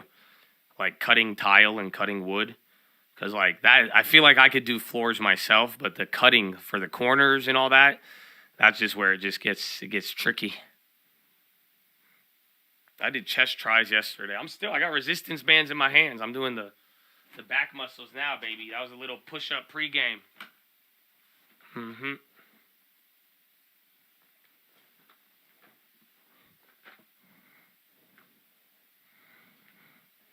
I love to learn framing. Yeah, they say that's all you need. If you could frame a house, you could build one. Battery maker AESC said to raise $1 billion as it eyes U.S. IPO. Measure twice, cut once. It's the gaps in leveling that's hard. I'm saying I need to know how to do it.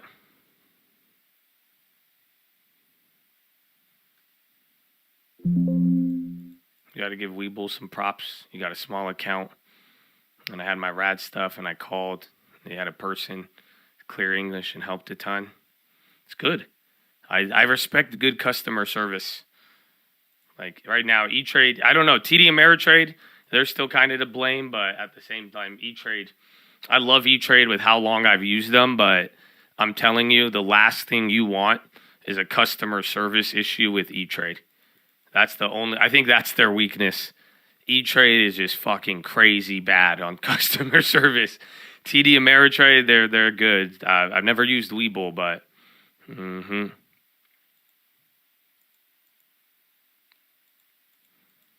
Do you respect bad customer service?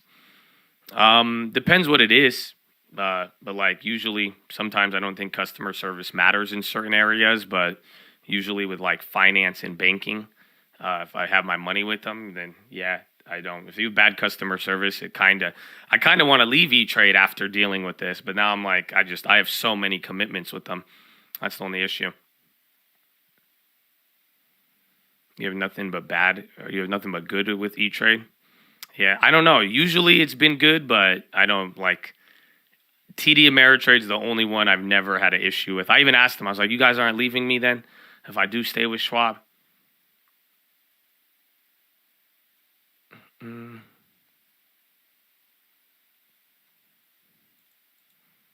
I'll switch to multi-chart. My bad, I was seeing the levels. Again, I think it's just crazy where we're at, though. There's just holding pinned on Friday, it's prime time, too. It's 9 o'clock. It's 9 a.m.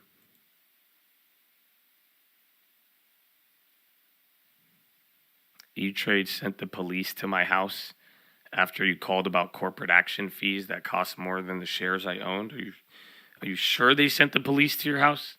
Seems... You sure?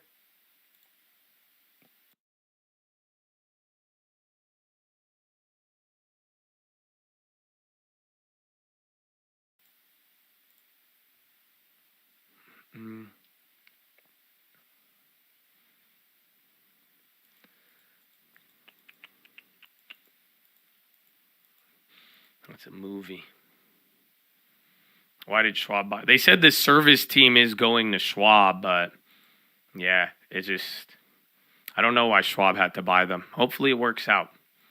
Hopefully it works out. Tesla's still good, though. Tesla, I think, is holding green, right? 2%, 2.2. It's not bad.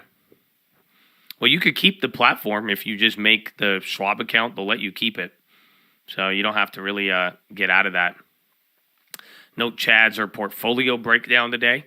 I think you're the first person who brought it up. I said I'd call Nick. I want to hear about some of these FTX crypto stories. I don't think we've really got to dive deep into that, but it is a Friday. We are going to be here for Bible study. I do have to get going, but we got some time, baby. We got some time.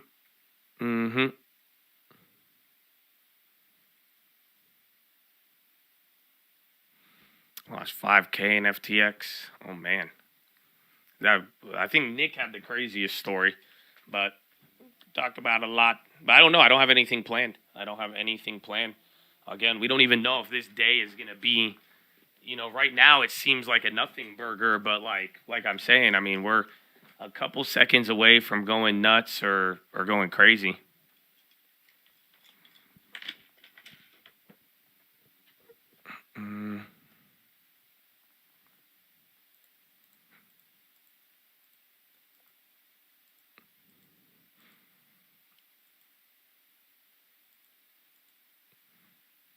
Yeah, TOS isn't changing. No, you're good. As long as you transfer over from TD Ameritrade, I believe they're going to grandfather you into TOS. So you should be good.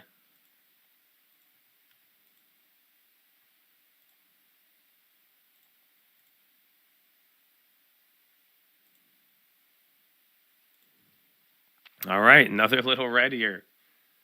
Welcome back, Chad. Welcome back.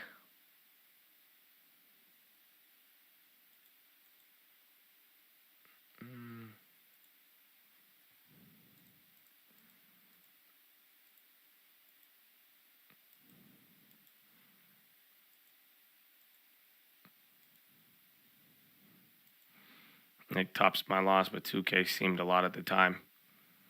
Yeah, I'm just surprised Americans, but then it seems like not as many people lost money on FTX, but then the other ones, that's what I forgot about. Like you literally have, there was like those 3 or 4 ones.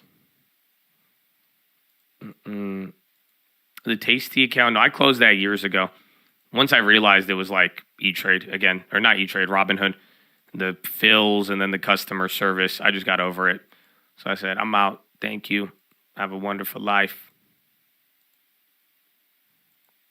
BlockFi, Celsius, Voyager. There's another one. There was Luna, but Luna, again, that wasn't like a brokerage, which is crazy. These are brokerages failing. Friday, baby. Amen. IDF denies truce imminent headline. Google will require advertisers' accounts using click trackers for the first time to use certified click trackers, or their ads may be disapproved.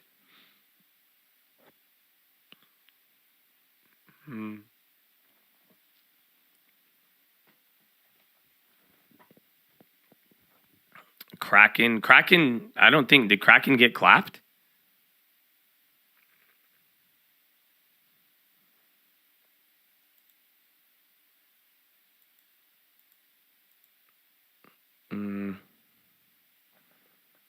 Bro, we're chilling. Tesla.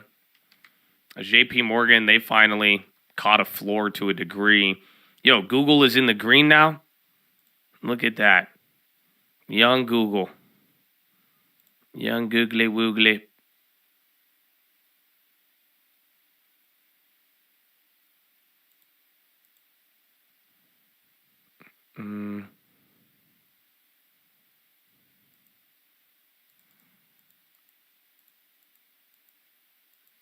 Yeah, a lot of the banks.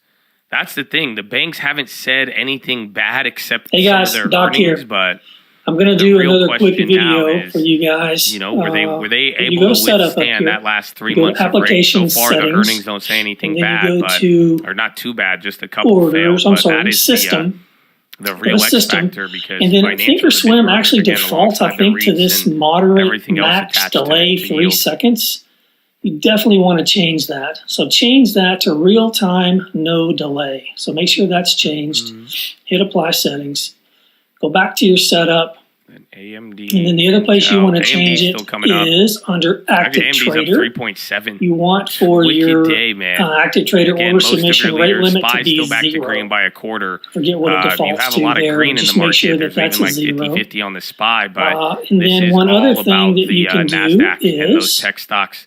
if you Finally guys having trade their on first active good trader on day. the ladder here, let me show you guys real quick. Again, the equal weight is Go near the on low of the demand day, here. and then SPX kind of near it too, but still holding up that game. So I don't know if you guys trade with the ladder. I do. I would find it very difficult to trade without it. Kevin Since I O'Leary started made trading, money. I just love it.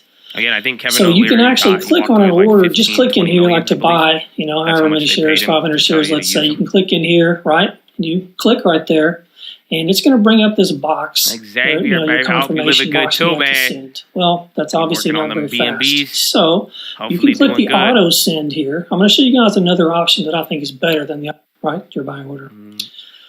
What I like, because this auto send can be dangerous. You know, if you're messing around and you actually, When do you because you think can they'll auto disclose send, you the can actually institutions click that have on business ask for with the Sam? bid and accidentally Never. enter a long or short. Nobody's even demanding it. Apply Even as a settings. public, we don't demand And it. then now, None of the and active trader prosecutors or order people on down click involved. is checked. Again, we Apply listened to that settings. landmark case. And Remember, then we now, listened to the you won't ruling. have an We listened to accident, that judge right? case You're not going to when accidentally he click denied because it. you can Which sure is have a an very accident weird on request, just a but click, but I how don't many think times we're are you going ever to gonna accidentally know. shift click? Honestly, we So won't then know your unless order is something just as gets quick worse. here. You can come down here, So maybe place an order something down here, really let's bad say, happens, just a shift and click, and then boom, there it is, it's has done. to come out. Just But like I don't even if think auto you can send Freedom or of Information or Act it. select. Maybe in a couple of years you So can. that way you But don't have any for the accidents. most part, You'll I see don't that when I think we do ever that, will there's know. no confirmation box that comes up. There's my order right there.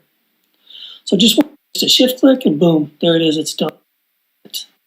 Like if auto application settings, and you go to system. We'll never Okay, know. under the Nothing general beat tab, a make sure that you're court-ordered on list, real bro, time, no of delay. all the people that Then do go it, that did it, to bro. It's crazy. active trader. Make sure that your crazy. submission rate limit I'm doing is on videos. I gotta 0 get my face. Bro, MS. do it. Honestly, man, I liked Then if you watching want you to talk do the about shift Airbnb. click, you just auto send AT. Like I down watched you click, already and then on the call your real estate, orders, man. make So sure run the it up, auto send baby. with shift click Run it up. is Get some selected. good ones. I think you guys will You got a like good that collab. Let if me you know, want man. Let to me wear know. that. Run it up. So I wanted to share that with you guys. I hope it was helpful to everyone. And if it was, please do me a favor and You're like never and gonna subscribe. get that list. I wish, but yeah. Can I help on SOL? I don't know much about SOL. I'm just like a purist, Bitcoin, Ethereum, maybe a little extras once there's a real big bull rally. But right now, I mean, I don't know. I think Ethereum's a little cheaper, but I wouldn't be going to I don't know if I'd be going for Solana or any of those other things right now. Do you think Jamie Dimon knows something we don't? I mean, there's a really good chance. Again, we've been paused for 3 months now. So maybe people are anticipating stuff. You see what's going on. Is it natural for him to take money out? Sure. But it is very weird that Jamie Dimon is doing that. Again, he's definitely top ticking. Yeah, maybe. There's a good chance because he hasn't done this ever. So literally since Jamie Dimon was made the president over 10 years ago in like 2014 or something, he has never sold out shares. So this is his first time selling shares, and he's selling $141 million worth, literally at a decent level for the most part. But then again, don't forget, JP Morgan, they recently also rejected his pay plan not too long ago, if you guys recall. You remember he tried to get more money and all of that, and the board, everybody rejected it.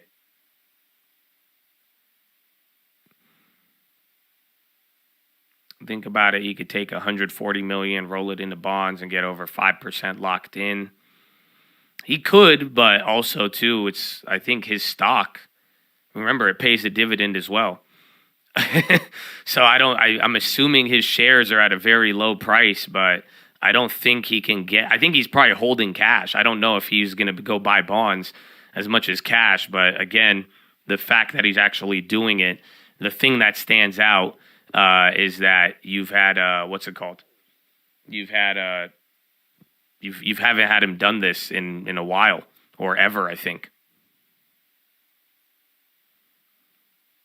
He made chairman CEO in 2005, not 2005. So there's 10 years then. Maybe he sold in between 2005, but I think his last sale was 10 years ago. So he hasn't sold JP Morgan stock in 10.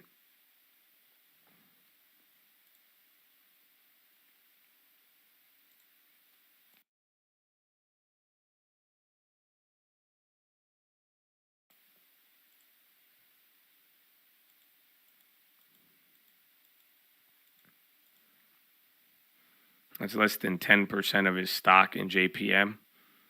Hey, man, pay yourself first.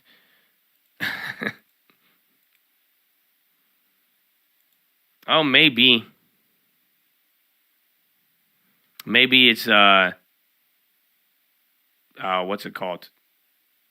He pulls that out now because maybe it's just too expensive to live off of it. So think about it. You ever have like millions of dollars in shares, you could just go take out like a 2% credit line or 5% credit line. Now it's going to be 10% or something like that. So maybe just the cash liquidity. Maybe he needed cash liquidity, $140 million, sit there comfortably.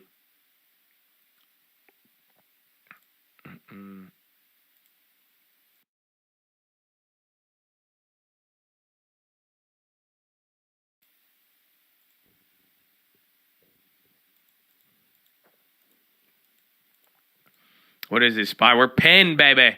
Are the options working? Because this kind of looked like the VIX crush.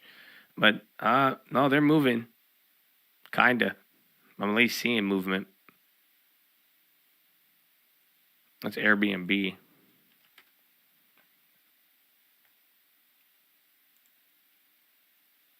Yeah, you're still getting movement, but we're just pinned.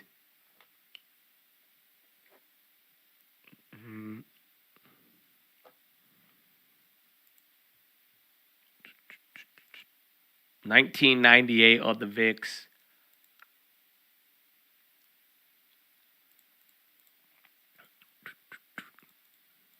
I mean, spoiled with huge moves. There was a lot. And that's where it's like, if this starts to get crazy, I mean, we're going to get some real volatility. Otherwise, it chills. I still have money in Bill. Yes. I've done it from the beginning of the year, and I did a lot. Like I told you, I try to max out every single account I could get my hands on. Literally all the Bitcoin money just sitting there. I've been waiting. I want to buy back into Bitcoin, but I'm not going to do it until I wait a little. But there's just, I mean, Bill was nice. I felt like a boomer this year. You know, I try to compensate with some trades for the boomerism, but literally free money was the best trade. But yeah, until, again, I've bought a couple houses, but I haven't needed to do anything too crazy.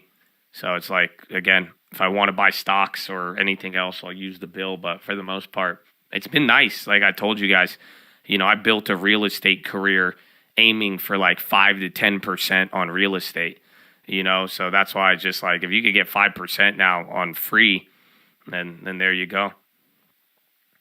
Did anybody do that butterfly yesterday? I forgot. There's both the call and the put side. You moved about one standard deviation exactly.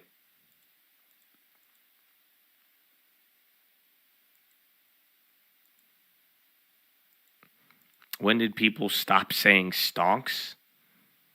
I don't know. I still hear it from time to time, but it's not. I think 2021 was the stonk year.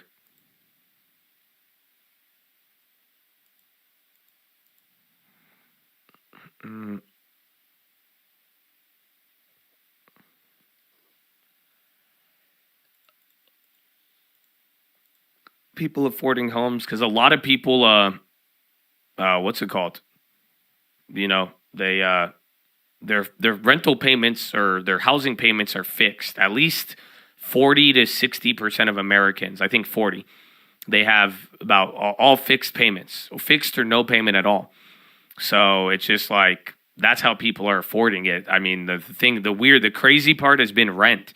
Because like if you really thought the market was going to crash in 2020 or 2021, and you're like, I'm gonna go rent and do this, it's sad to see how rents are still high. They're getting higher, and then now even with interest, even if the house prices go down a little bit, you're paying, and then you need to. But it's like 3 years later now. You know, if you're paying $2,000 a month, that's almost $75,000 there. That's a down payment after those years, and now it's still a very uncertain situation. So a big part of housing right now is the fact that people have fixed payments or they don't have the same exposure. Again, it's a lot of if you have to move for a job, if you are younger, first-time home buyer trying to get in, that's where you're running into issues. And then, again, I mean, a lot of people are tempted to rent right now, and it makes sense. I don't think renting's a bad idea, but the problem is both rents and prices to purchase are expensive. So, and then if you're spending a year or two and then we still don't change in a year or two, oh my gosh, that's the real thing that gets crazy. So like imagine in 2 years, hypothetically, if the rates don't come down for 2 years or even another year, right? Think about that. And now your real estate stays up, does this little weird 2% up, 2% down. You know what I'm saying? Mortgage rates stay up, still at 8 or 9%. And then you go through another year of, again, people having to pay, find a new home, book rentals for a year, whatever it may be. It's like, dude, you get that's what I was talking about the other day with like fixed payments kind of being an advantage.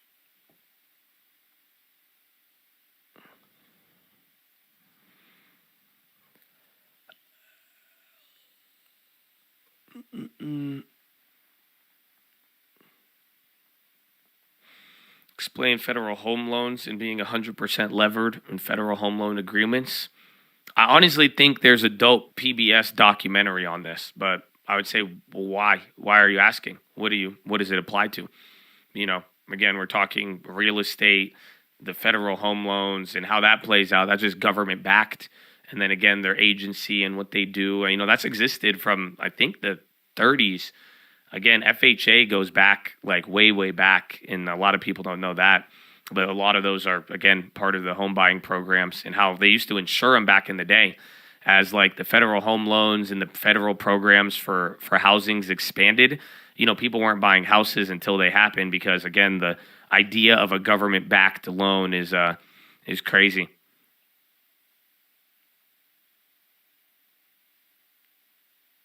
Refi deals will go bananas if rates drop back to 4. I'm sure, but we're still in a weird spot. You still got a lot of people, debating whether or not we'll ever see those low mortgage rates. Like, I don't like the 2.75, the 3.75. I don't know if we'll ever see those again.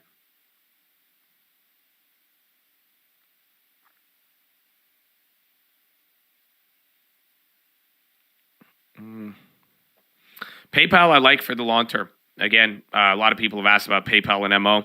I think just depending on your balance, you go for that.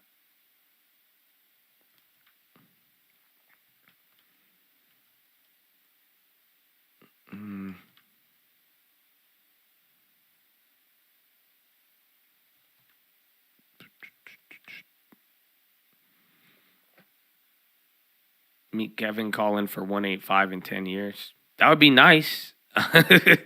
You know what I'm saying? Like, yeah, I mean, everybody would get rich and it would help people out if you had 1.85, but I don't know if that will happen. Again, I'm still, like I say, and that's the question, but I don't know if we'll ever go that low. I don't know if 185 without like maybe a world war would bring us down there. But other than that, I don't know if we could. I don't think real estate comes down until Airbnbs and short-term rentals are banned. Okay, calm down, Stalin. Relax a little bit. The thing is, it makes sense why people hate the Airbnbs, bro. I get it now. Airbnb fucking runs laps on Hilton's revenue. But honestly, I don't know. It's like I thought people kind of realized it. Like, it's not... You guys don't think it's weird that the government is telling you how you, like, what you could do with your house in that sense?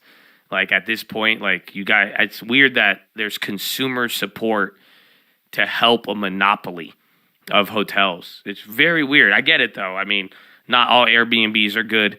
And, not all, if there's parties there. We had an Airbnb. The neighbor got mad at us. So I could understand. But at the same time, it is very... I'm like, man, very weird moves in the society of how they view it. Because you got to think about it. You start banning how people could rent their homes. I mean, it's a slippery slope for property rights.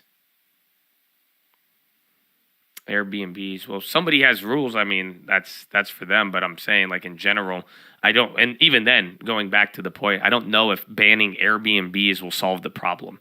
So, like I said, if you want real estate to come down, we need job losses. You don't have to make it that difficult. You don't have to overthink it. It's not that real estate is immortal. It is just because there's a lot of fixed income payments and a lot of people have employment, and you don't get a house unless you get a job. Dodd-Frank having income if you want a loan on it. So the people who do have loans, they have qualifications. So that's where I'm like, when it's all said and done, it's not too crazy. Ban Airbnb. Ban them. Let's go, Stalin. Hotel taxes. Yeah, but you want real estate to come down, you need unemployment to go up. That's all that, like, it's not that difficult. Unfortunately, but that has been the issue we've been waiting on with the market, with rates, Jerome Powell, all of it. But you really want to see real estate crash. You really want to see good deals. You need unemployment. Then give people again, just like Bitcoin.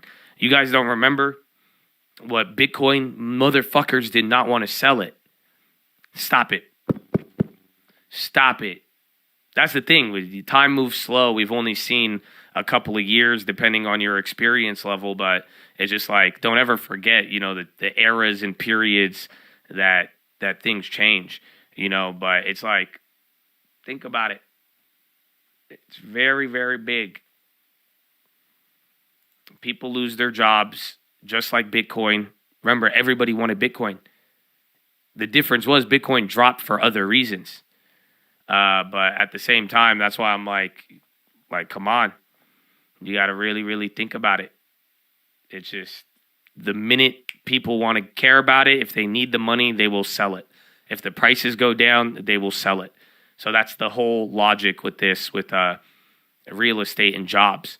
If you lose your job, you need money. The economy really does kind of slow down a little bit. What do?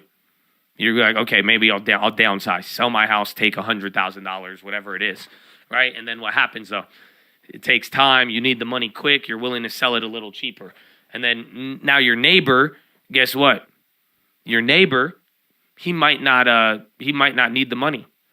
But then if other people start selling their houses and now supply goes up, the comps start going down, what do you think is going to happen? It's one thing after the next.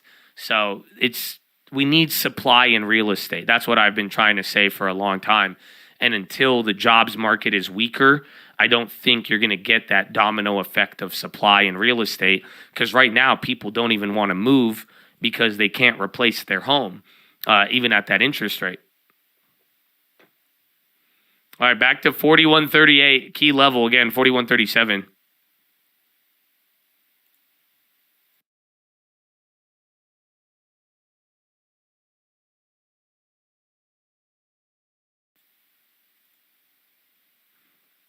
Let's build houses then.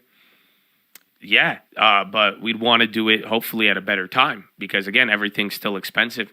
I was just talking to my homie yesterday. So, this is the guy, he builds some of the biggest houses in LA. I'm gonna see him actually.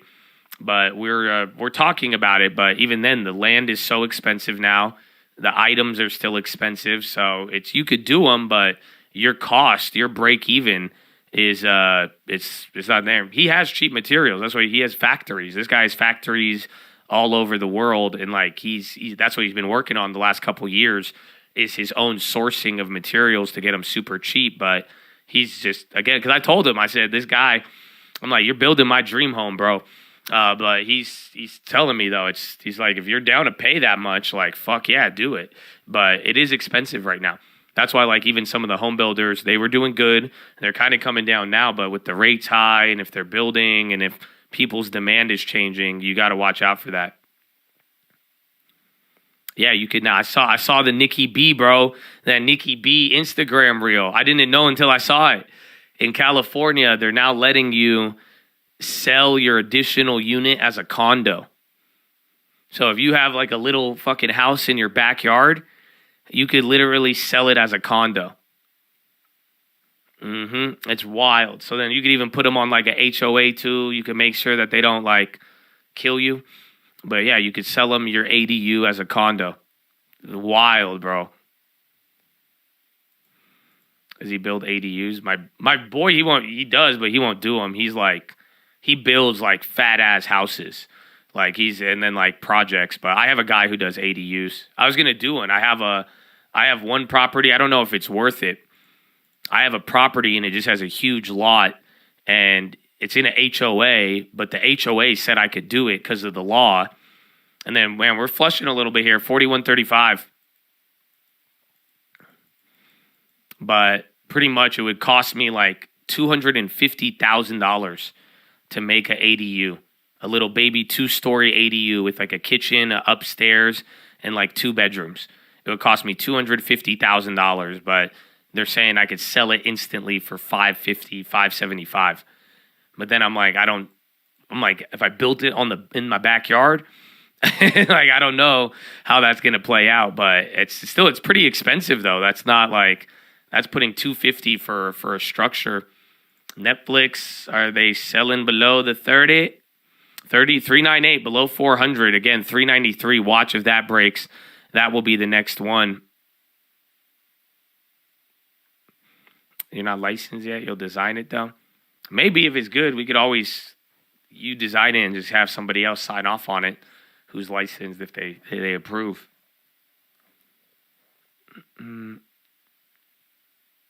The cost, they are there. It's insane. It's a big cost because that's why you may be like, okay, I get a unit, but like, what if it kind of fucks up your property, makes it like a weird property to sell? But then at the same time, it's like, dude, you're going to spend a lot of money. So if that doesn't bring in rent or you can't sell it, then there you go. Or then what if it makes the other property hard to sell?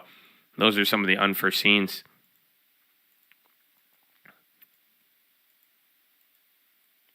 All right, man. Back to the bottom, bouncing a little bit, but watch out. I mean, it is 9:30.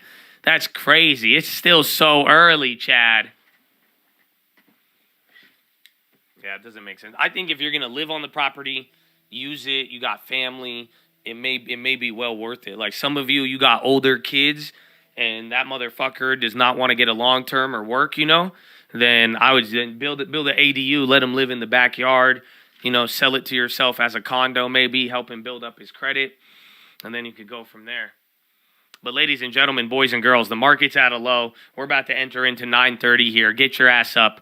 Sitting is the new smoking. Need you to get beside your desk. Do 10 push-ups. Can't do 10, you do 5. Can't do 5, you do 4. Can't do 4, you do 2. Can't do 2, you do 1. Can't do 1, get on your knees. Don't push a plank, the worm, anything.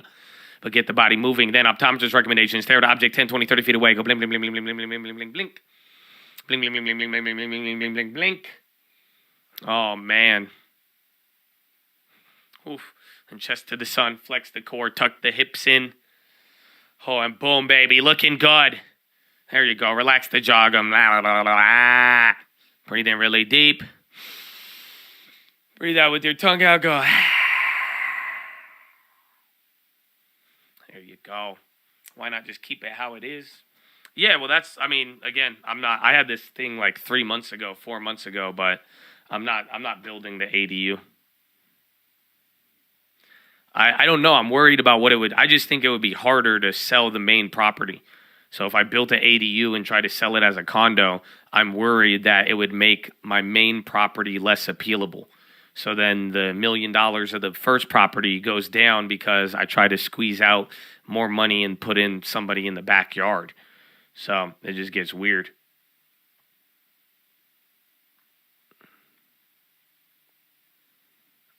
Mm.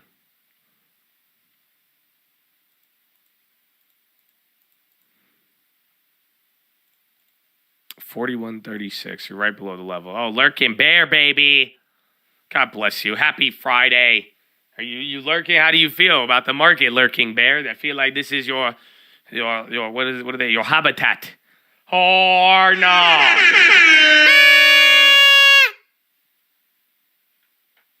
Can you sell it? Yeah, you can. That's the whole point. The Cali law, they're allowing you to sell the ADU as a separate condo.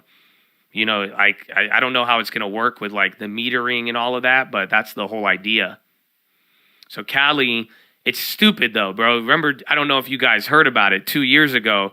Did you guys hear that California thing where they were like, oh, we're going to expedite the process of approving multi-unit dwellings, ADUs. So at first they changed the law so that they allowed the zoning. They made it where it was so easy to get approved to build more units because house prices were going up and they needed more units. So they made a program in California to speed up the approval process of all of it and say pretty much, hey, if you want to build a multi-unit on your house, we'll let you. You want to convert your garage into a ADU and get it licensed, we'll rush it through, we'll approve it, and we'll make sure you could do this, right? Are you guys familiar with that? You've heard of it? So here's the deal. It's bullshit. And what I mean is that it's still slow as hell. I still have one of them that I'm working on from 2 years ago that's not even approved yet. Dude, it's so ridiculous. So, it's still hella slow. And I don't know if they're swamped because so many people did it, but, even then, they come out with these rules and they change them, but, it's very... it doesn't really get traction, but low key, if you wanted to do it right now, it still takes almost the same amount of time. It's I've literally been waiting, and you don't really get any approvals. It's kind of crazy. It's I even told them I've called somebody, and they explained. They're like, yeah, well, it is priority. You do have priority. We're just backed up. No.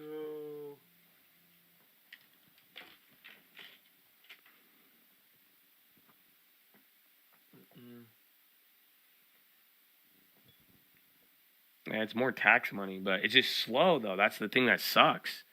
So like you don't like the whole general idea was like, okay, house prices are going up. We need supply. We're going to give you all, a golden ticket to go and build more if you go and create smaller units for people to live in. And so, it makes sense. It would help everybody. It would keep prices lower. Like the general idea was that, hey, if because I would love to build, but I don't like a lot of the approval stuff, the timing. Like I've told you guys, it takes so much. But at the end of the day, it's like if they're like, dude, we'll give it to you in a month, 3 months, 6 months, you're like, hell yeah. But then again, it's still borderline the same exact time frame.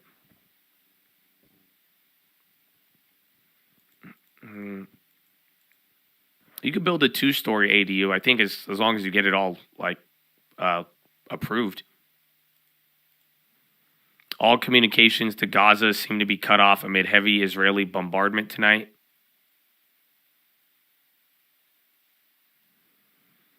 As much as a bear as I want to be, I would sell all my SPXs and put it into the long term, praying for wisdom. Amen, bro. I mean, at the end of the day, I think you better be on watch right now. Your long term isn't going to fail you, though. That's all. Like, again, this time, I don't even know if you recognize my attitude with this. Because, again, by this time last year, I was even making money. I was up. I was up a lot. And then I was even hesitant on the long term. This time around, I'm down on the trades. Long term, we're still up year to date, which is amazing. But I'm so confident in the long term. Or comfortable. Maybe that's a better word. I wouldn't even say confident because you're going to get a lot of back and forth. But I'm definitely, I'm more comfortable with the long term. We've got to see a lot of stuff already. A lot of names are already down. Some aren't. But the long term is, again, I'm very comfortable because I am thinking 5-10 years out.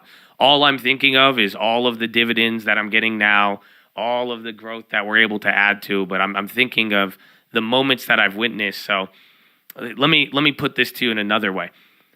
The market looks like 2018 right now. And that was a crazy year if you witnessed it. But the thing about 2018, I'm not looking at the market of 2018. I'm looking at what happened in 2019 and then in 2020. You see what I'm saying? Even 2015, the flash crash, very similar. Where it's like, okay, you may experience something now, but what happened afterwards? And that's where I'm looking at all of these other things where it's just like the long term, this is way better than last year. That's just last year we were dead. You were dying. Nobody wanted to buy anything. It was scary. Prices were low. This time it feels really bad now and everyone's like, oh my gosh, what's happening? But dude, you have so much cushion right now. So many names are still holding up. It's like this is still a very wicked rally from how low we were.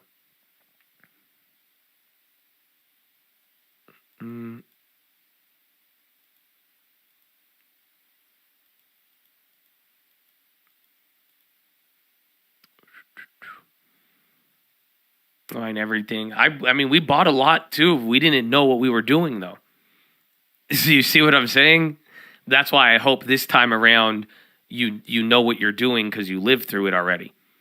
Again, maybe it's different, but for the most part, you've really got to watch what happened there. And again, there was just names. It's the same thing. Like I'm saying, I had people, why would you tell people to buy? Why would you do this? Why would you do that? But it's like back then it was different because it really was ugly.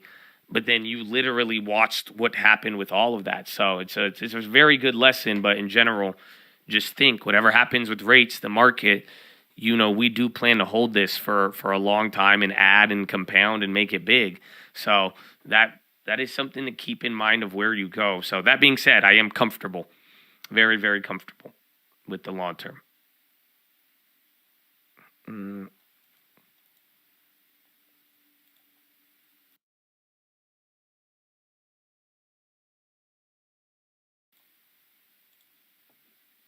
Snap was the biggest winner. Yeah, man. It was the leader of the portfolio. We still got a good amount now, but that's been the beauty. Just year after year, we still own all those things, but they do their thing. And, we've had other leaders emerge and other stuff be able to lead for us. And that's why it's like, hey, long term, green shoot. Let's hope it lasts. Every green shoot, even the one that broke you out to a new high of the day, failed. So We'll see.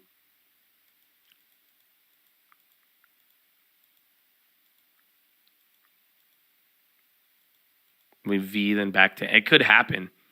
I mean, that's all that's been happening all day.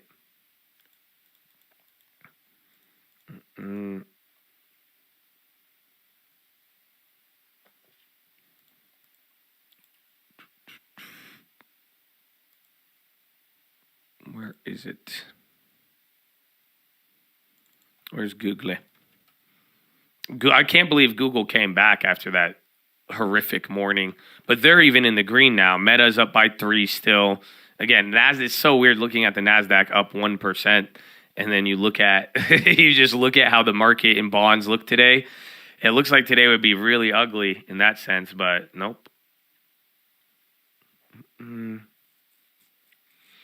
wish you had money to buy LT names more. You will. I mean, again, these next 3 months, if it does get bad, things will only go lower. Hopefully you're able to get a deposit in there. Otherwise, 3 months, maybe we stagnate, go up again, and then 2024. So you got 3 months to build the budget if you need anything.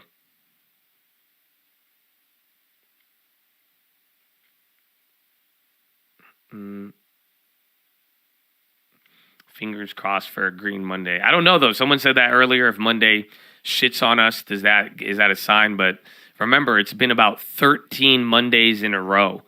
So the last 3 months of declining, you've opened every week up green on Monday. Literally, 13 weeks in a row. It's actually amazing.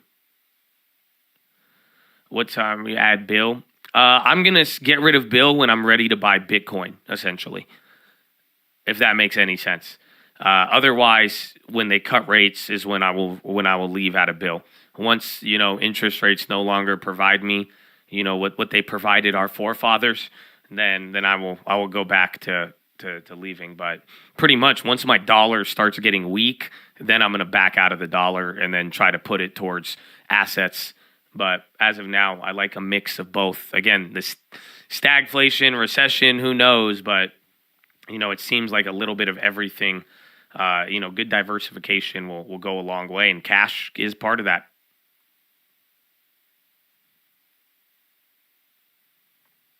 You ever miss the days of transitory? Nah, I don't miss anything. I'm very glad. Just everything has molded us and it's shaped us. And I'm glad. I'm very thankful for the opportunity to see what I've seen with my own eyes. I'm thankful for the success, the failures of it all, because it's just, again, we're walking away with a level of experience that, I feel like it gets you more and more prepared every time. So, thankful for rate hikes, thankful for pain, thank you for shorts, thank you for trades. It's a beautiful day.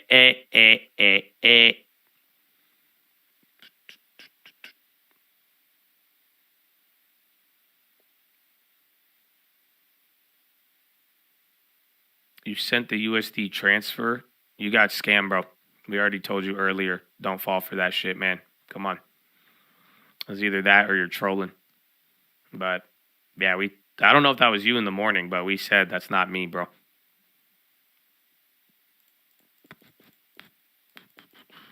And then why wouldn't you talk to me before it? Like, if you could come on the stream to tell me that you sent the money, why wouldn't you ask me anything on stream prior? That doesn't seem unusual.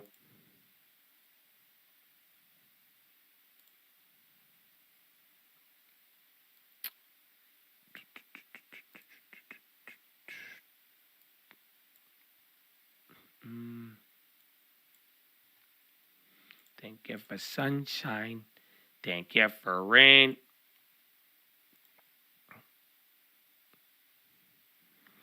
A little more about the market. Well, and I mean, in the world, like I'm saying, you're going to walk away from wherever this ends up, you're going to walk away from it, being able to say you lived through this moment, like the 70s, the inflation, the stagflation, and how to operate throughout there. You're getting a firsthand crash course lesson in real life.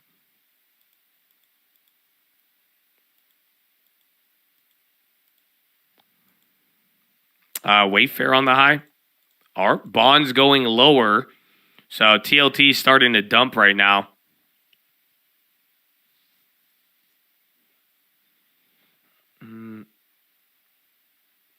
Ford lost 37,000 on every EV sold last quarter. That's crazy. I still think it's crazy that there's like it's so like I always knew marketing was important, but like it's so crazy how marketing is so effective. There is literally a generation of young people that wants go-karts as their first car. I can't fathom it. I was thinking about this yesterday. I felt bad. My girlfriend was telling me something important, and then I stopped listening to her and thinking about EVs. It was really weird. I told her too. I admit it. I was like, I'm sorry, but yeah, no, like it's just weird, bro. Yeah, like you're to spend. Like I love EVs. I was thinking about it. Like I love the EVs. Like some of them are cool cars. You know what I'm saying? But like they're not cars I would spend $50,000-$60,000 on. You know what I'm saying? Like it would be like they remind me of golf carts, like a $10,000, maybe like a $15,000-$20,000 like city toy. I understand it. Like again, it's like you're charging the same price for these cars, but I'm like, oh my gosh, it trips me out. You know, it's like a culture of a golf cart. I didn't think you would have people all like a young generation desiring these things that are just still very they need a lot more development, and they have a lot of price associated with it.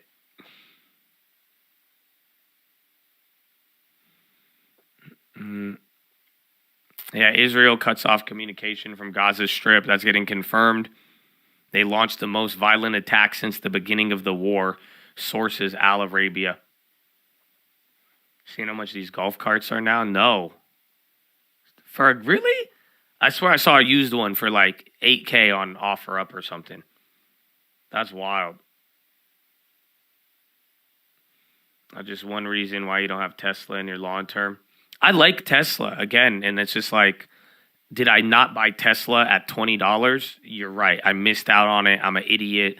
My bias got the best of me. But I literally bought everything else. But then it's like, I like Tesla. I really like Tesla. As a company or as an EV car, they are the best. And they make sense. Their cars are affordable. A Model 3 is $30,000 or $35,000.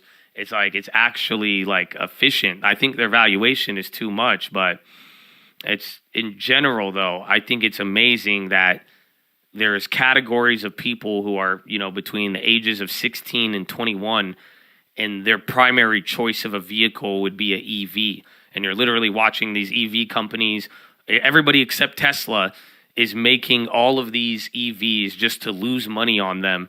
And then people want to buy cars that are just limiting them. It's the weird. It's a golf cart. It's a golf cart. That's why I'm like, how are people spending their car money on a golf cart? And then just doing it. And again, I own 2 Teslas. So before I'm not here to shit on anybody who bought an EV. I'm just like, wow, there's a psychological, the young generation wants them. Like they actually want them, and it's wild. And it's not about freedom of travel. It's not about like certain things, but like they do want them.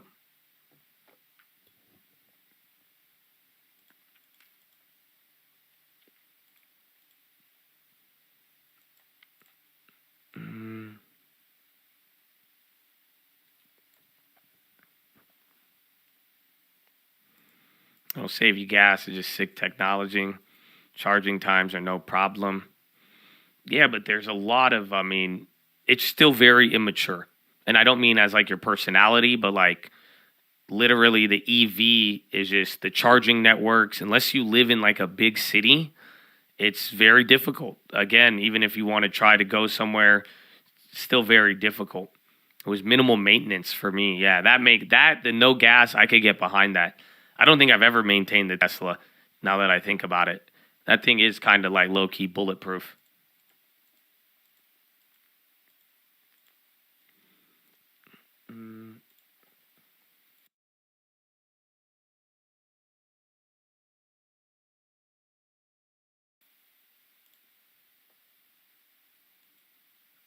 Said they wait an hour to charge. They use electric to charge. Yeah, but like also too, I mean, you guys got to realize like that's a rich person thing though. That's the next. That's why I'm like, it's not for places that are already developed for rich people. If you own a house, you own your charger. Yeah, but everything else is just like, it's so weird that young generation, rich or poor, loves EVs when it's still like, it's a wild, it still feels like a burden more or less.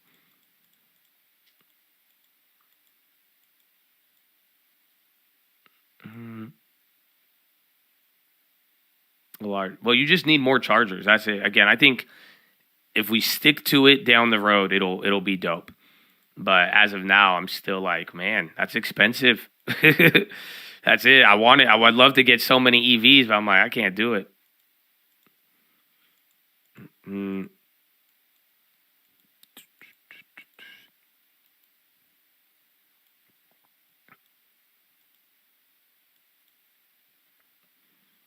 I have not changed the oil. No, I don't, dude. I haven't done shit to those cars. I'm telling you, I don't even, like, I've changed tires. Somebody crashed one of the Teslas. Like, I've gotten a bumper on it. But, like, other than that, it's a very reliable car. Again, I'm not against them. That's why I'm just saying. I think it's very surprising, though, that, like, people want an EV as their first car. Or, like, literally, people are spending $60,000.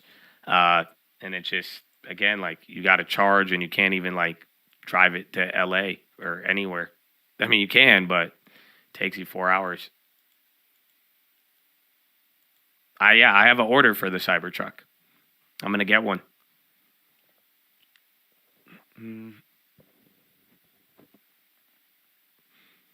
Those new F-350s aren't cheap. I feel that's why, like, I mean, they're expensive, but it's just weird that two cars that look the same but have different, like, utility go for the same price. It blows my mind. All right, SPY's going lower. VIX is back. Remember, the VIX was red.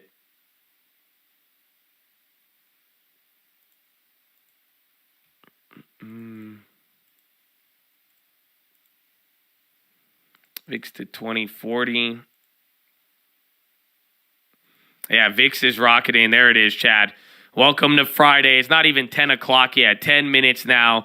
41.29. The low is 41.27. We bounced off of 41.31. Again, 41.17, then 41.07.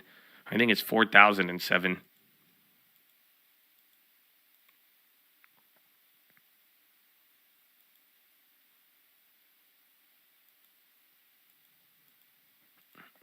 The Michael Vicks.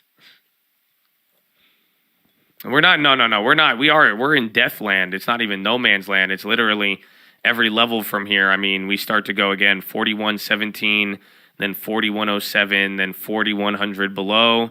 Again, before you'll even break 4,100, just like 4,200, you'll be at 4,000 by the time you could even comprehend it probably. But that's if we just keep dumping. And remember, we got to just finalize today and then come into next week. And then that's going to be the final runway of death or destruction or rise in victory.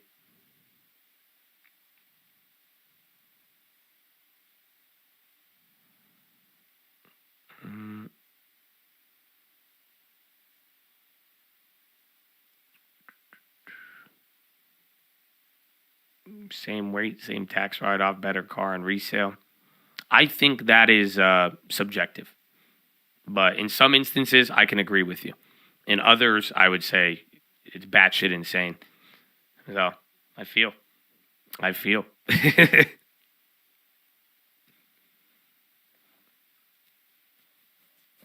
Another reject at resistance. Go look at G-Wagon resale values. I could still sell my G-Wagon for more than I paid for it after destroying it. So, it's, again, every car, very, very different.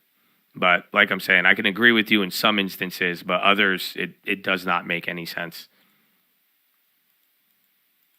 In California, yeah, bro, I bought my G-Wagon before anybody bought anything.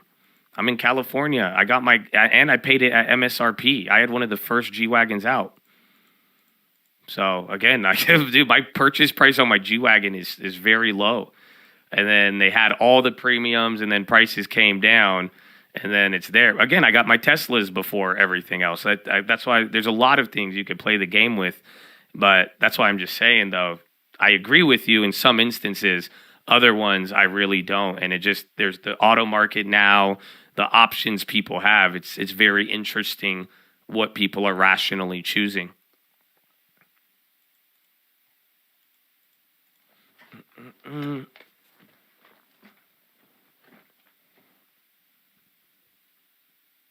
Josh, I sell destroyed cars for a profit answers. I'm keeping the G-Wagon for life, though. That's it. I was supposed to stop there. But that car, I'm riding that thing out, man. I love it. I love it. That and a Camry, bro, you got life figured out.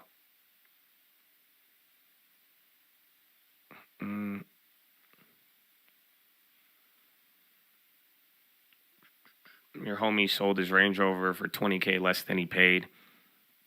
Go look at anybody who bought a Rivian, a Lucid, or a Tesla in that same time frame. They probably got murked as well. So again, Rivians are going for 150. All those people are down now to 99 to 80. Again, Tesla, how many price cuts? There was people who lost. This was before values even went down. So again, that's why I'm like you could pick and choose which cars that did that, but the fact of the matter, it's like auto industry, and then some deals are better than not. Some EVs make a lot of sense. They have their advantage, some at their price point, and some don't. Some it's a really foolish idea. And then again, you do have great tax incentives. That's what we highlighted on the other video. It's great.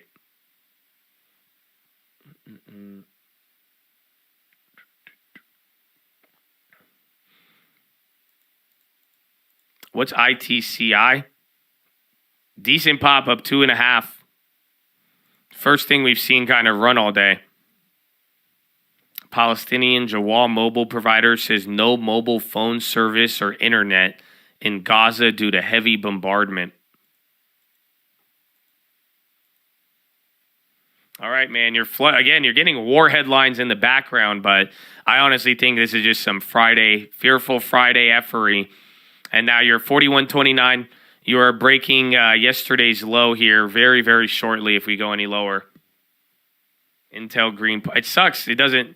Intel Amazon, you got a lot of things up right now. It's not like we're dying. Again, you're up by 0.69.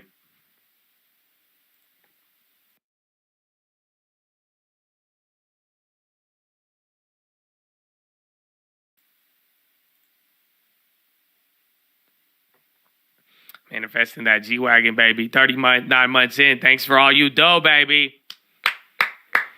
The long-term in real estate will provide, my friends. Trust me. So, amen, man. But honestly, don't blow it on a house before a G-Wagon. Trust me. Trust me. We're at the bottom of the 4-hour channel. Airstrikes in northern Gaza are nonstop. It's much more than usual. Yeah, they're saying it's the most violent one since the war began. So, like, I don't know if they're talking about it on Bloomberg or, like, financial TV, but you are having, this is like the 7th headline on it now. But it seems to be probably the biggest, without admitting an invasion into Gaza, it seems like this is the biggest attack since it all started. Nerd Wallet up 40.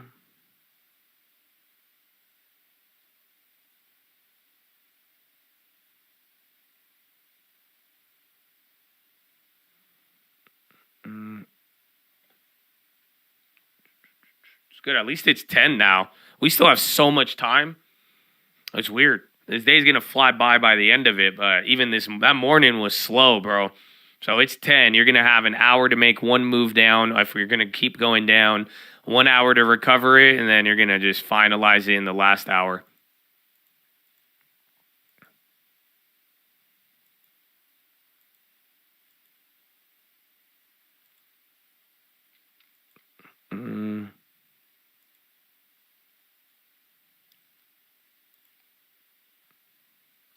Volvo's worth more than when I bought it.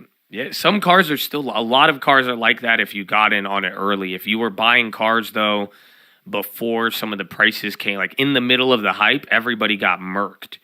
Again, that was literally, whoever bought my Lambo, I feel bad. But it's like legitimately anything from 2022 to like the end of 2022 even kind of beginning of this year, like I found a deal on a car, but it's still like, you're not getting the best. Overstock, and they had bad earnings, they killed it, and then they just shot down.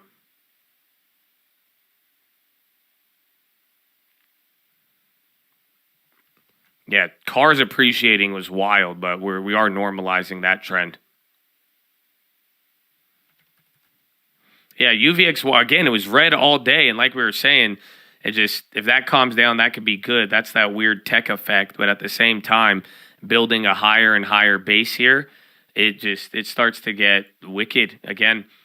And not to mention, we're just breaking at the lows. You're at the lows. This is now the 5th day in a row, or fourth day. I think Monday wasn't bad, but every other day we kind of got clapped.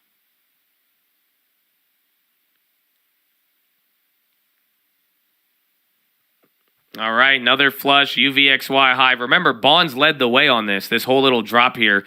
I think bonds were down first, and then again, I think the dollar's just kind of climbing, but honestly, nothing of the terror that it had yesterday. Again, back to 41.29. We need 2 more points. Then you hit the low of yesterday, and then 41.17 back on the table. Bipartisan lawmakers urge DEA to reclassify marijuana. Oh, that's bad. Why would it? I don't think it should go up. Are they saying because didn't they declassify it? Are they saying they should reclassify it as a drug?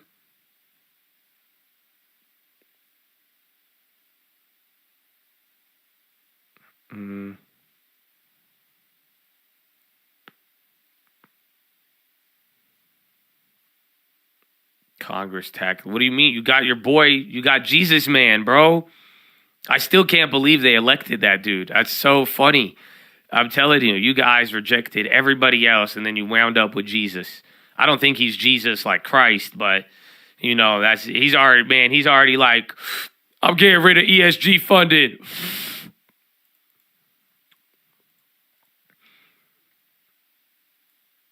I'm 20 years old. I own 3 businesses. What would you recommend for me to do? Do not listen to any of these people who have not done it and are old about it. You should go buy a house immediately. That's what you should do. You have businesses. You're young. You're already a grinder. You're motivated. You know what I'm saying? Like, for real. Don't listen to the TV. Don't listen to anyone. Why are you gonna buy the mine? Well, don't buy. You just no. Don't listen. Just go buy. Go get you a house. Again, don't FOMO it. Don't get the most expensive one you can find, but that's it. 4 houses already, then you good. No, that's it. You chill. Unless you're over-levered, use that money to lower your leverage then, and then hold those, and you're going to be good. And then I would wait and keep doing what you're doing, and then stacking it up, buy equities when they're low. If you already have the houses, you don't need to do anything else. And wait and keep stacking up cash, get a yield on it, and then hopefully you could buy more business. Not 95% of my net worth is cash, so then pay down some of those mortgages. Again, I don't know what interest rate they're at, or make sure you set aside that money in another account to cover the rents for at least 12 to 24 months, and then put it into bills so you collect rent on the money you were going to spend for your mortgages too. Easy. That's it. That's all you got to do.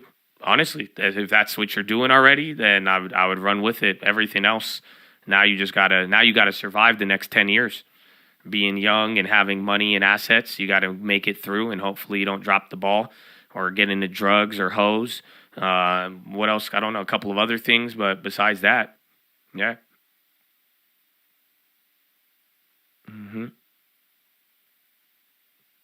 2.7, yeah. Then you're good. Like I said, set up the accounts for the rental payments. Find out how much you spent every year in rent. If you're 90% cash, go set it into an account with Bill, and you're good to go.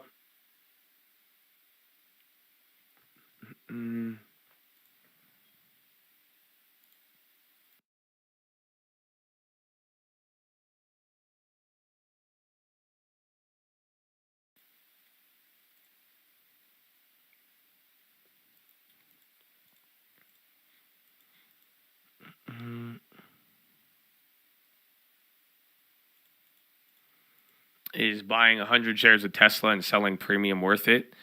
Not if you don't want to hold 100 shares, through sickness or health. So if you're buying the share just to sell premium, that usually you'll regret it. But as long as you plan to own it anyways and you're down to hold that, then do your thing.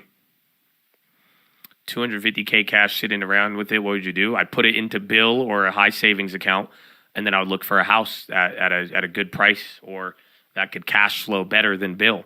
It's easy.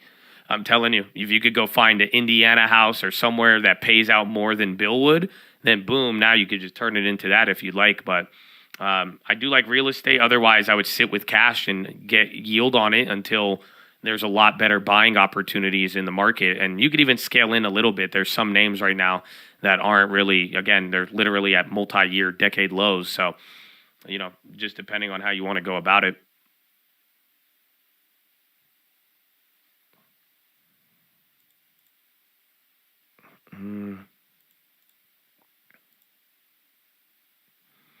Peter Schiff would say buy gold. Yes, he would. All right, 41.28, about to hit the level. Bro, you're like 0.3, 0.4, about to hit a new low. Netflix on the low now. What is that? $3.96, $3 more. Then Netflix can really die.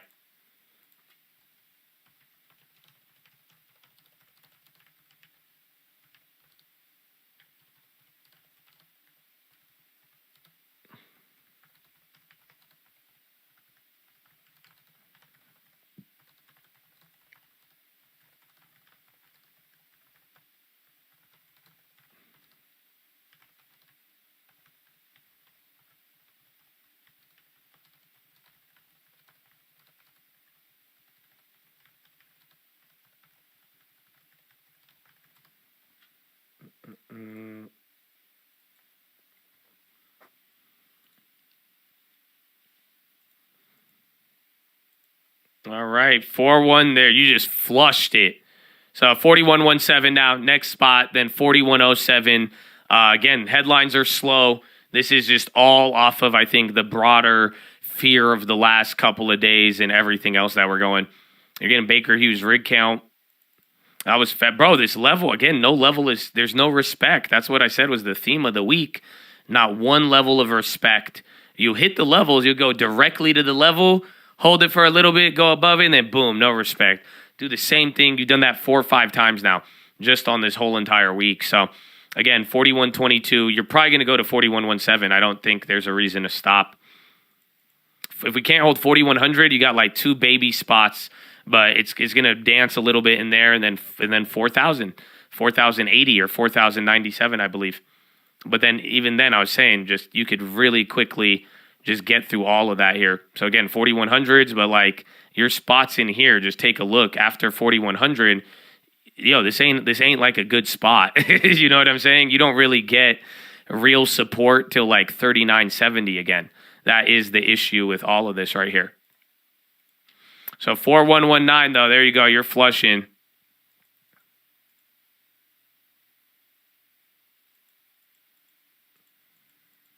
No news at all. There's headlines out of Israel, Palestine.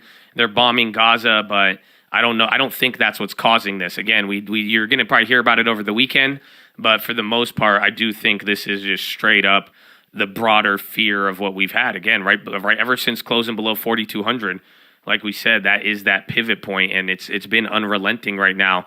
And you've gotten good news, but it's not holding.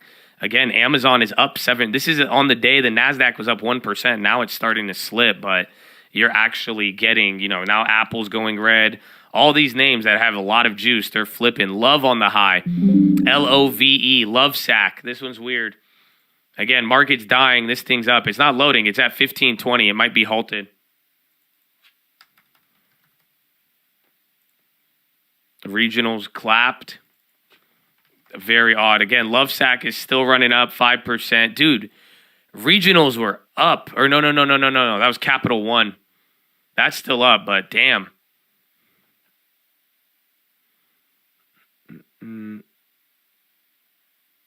Yeah, Lovesack.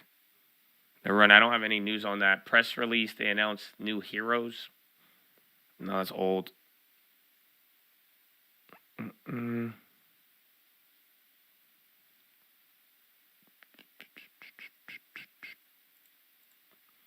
4119. So watch out. This one might not. You're 2 points above the 4117. If you rally before hitting it, it just gets weird. We may test it at the end of the day, but otherwise, just flush it out one more time now. Get a little green and then flush, and then we'll see if it could bounce off the 4117. Representative Abigail Spanberger has called on U.S. Speaker Mike Johnson to allow a vote on a politician stock trading ban. Woo!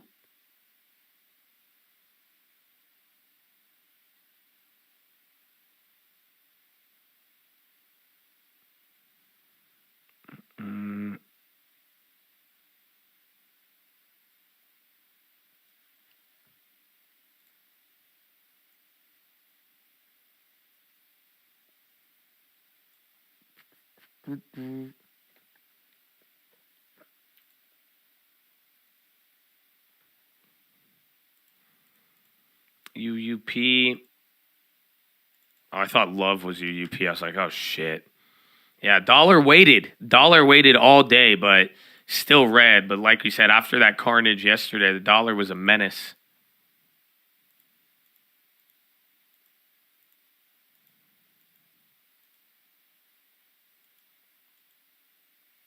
Yeah, Southwest, they got bad guidance yesterday. Again, 3 airlines so far have been all pretty bad.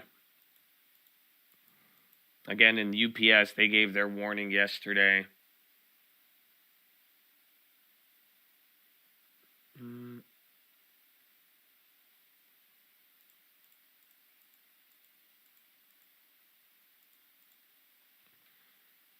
Okay, so a little bit, I don't know, I don't trust this one as much, but if it does bounce from here, you're going to get maybe until like 11 of ripping, and then it'll come back. Otherwise, I think fake out, flush to 417 real quick, and then if it wants to bounce. But then again, who knows? Who knows?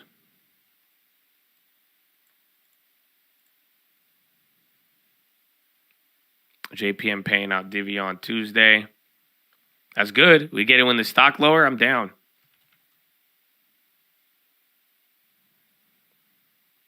Dollar's supposed to go down after Japan CPI. We'll see next week, but dollar, again, the yuan is still weak.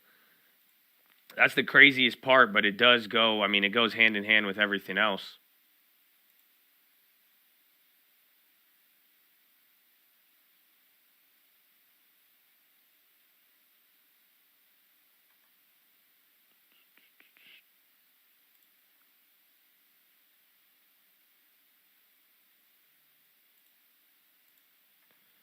Let me see.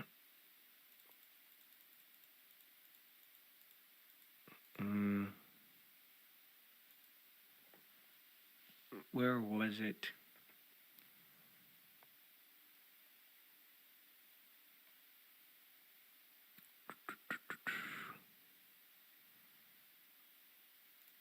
Where is the yen? I'm trying to find the... No, I'm blanking on it. But again, next week, though, we're going to see... No, let me... That's what it is.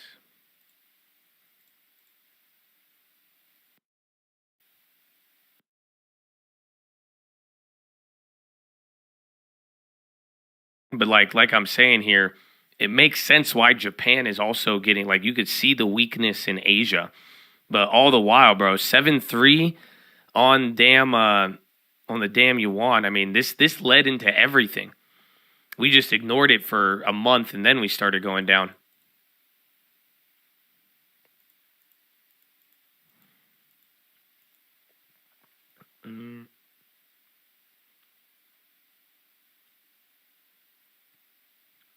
All right, man, there it is. So there's that little fake out. Let's see if we go to 41.17.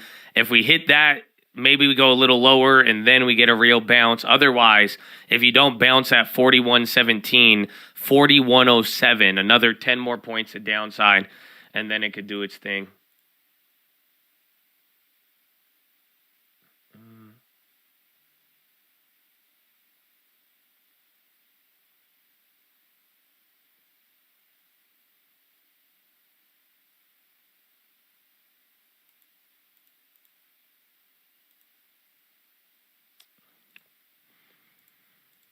Buying at 40. Be like the rest of October's. I mean, we're going to see. That's unfortunately, like, where did we start October? So right here. So pretty much by next Tuesday, if we have 2 days of bouncing, October goes green. Otherwise, it was statistically a very surprising October, and we were wrong about the damn seasonality.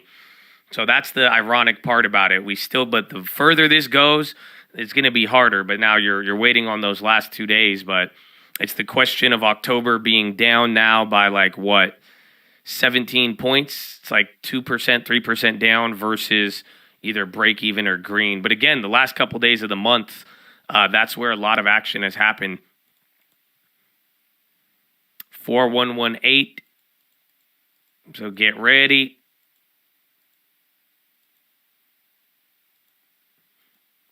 November is an up month, though. I mean, bro, I'm telling you, though, if October gets washed, that's going to get a little bit, because then you just broke literally the biggest history of how you close when up 10% year to date. That's wild. So again, in October, when you've been up 10% year to date, I think you've had 1 or 2 Octobers since history that haven't been green. So you're going to add, if this month goes red, this will be one of the few outliers that have.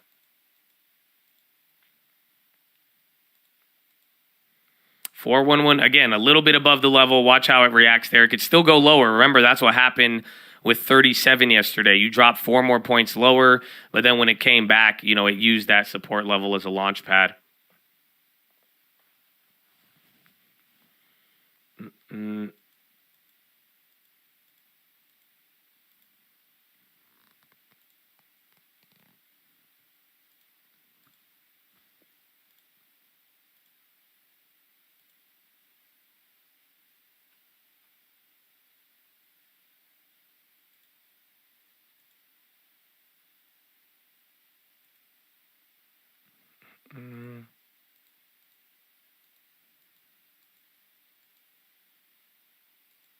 And those Octobers that were down, what happened after that? I would have to look. I think it was a crash, I'd want to say.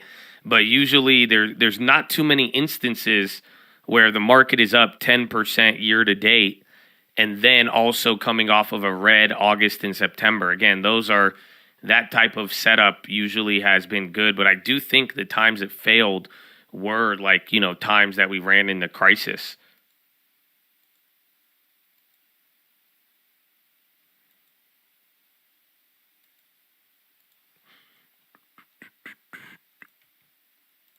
All right, still kind of working down here. It's not stopping. Low ticker, very active.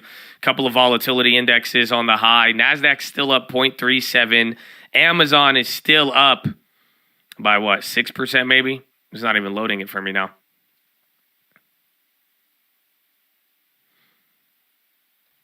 Did my thing just freeze? Meta's up 2.5. Google came back down, but they were down even worse in the morning. 7.2. Yeah, my Amazon percentages won't load. And Microsoft still won. They gave up to 2.5, 3. Where's Meta? They were up 3. The hunt for Red October. The SPY was at the same level the day when Russia first invaded. Wow. That is a fun fact. 41.18, 41.17. And there it is. We got like one more point, but let's see what happens here. Again, it's been about 15, 30 minutes of straight declining. If you even get rid of this, I mean, ever since 8:20, 8:15, right before Euro close off of that bounce, I mean, you are down now another roughly 40 points from that peak of the day.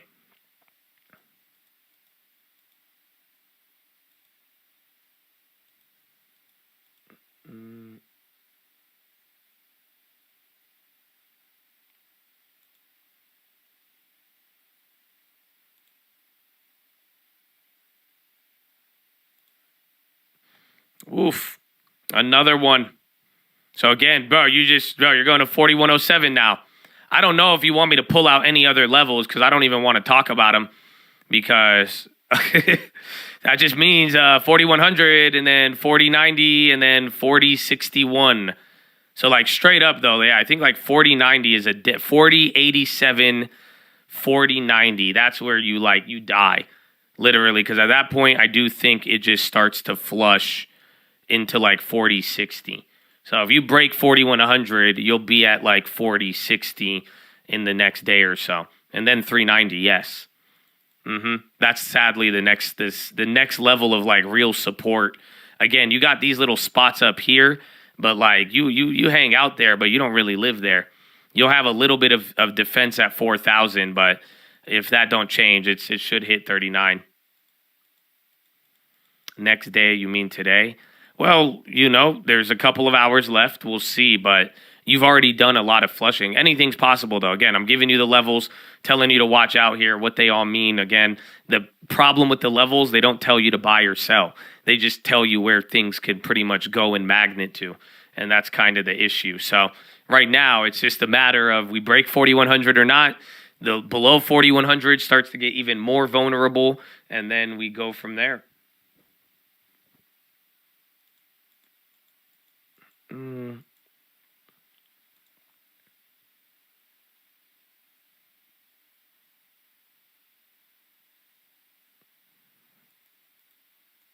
Israel military says ground forces are expanding their operations tonight.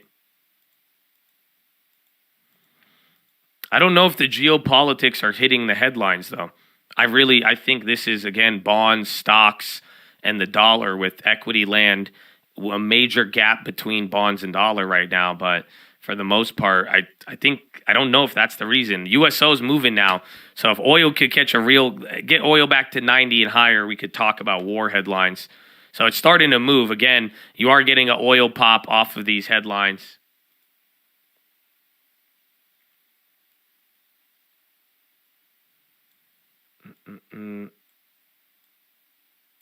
Why haven't we inversed the chat on inverse plays? You're crushing it. I think we have. I mean, again, I'm giving everybody the info. I have my plays that I'm holding. And I'm waiting, though. I'm waiting for confirmation before I do anything too crazy here. But it's not like I didn't teach anybody anything. I don't know what you're talking at your ass for.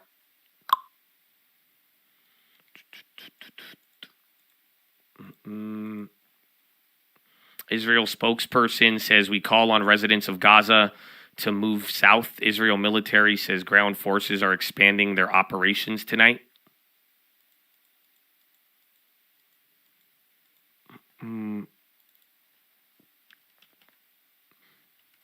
Microsoft coming back. UVXY.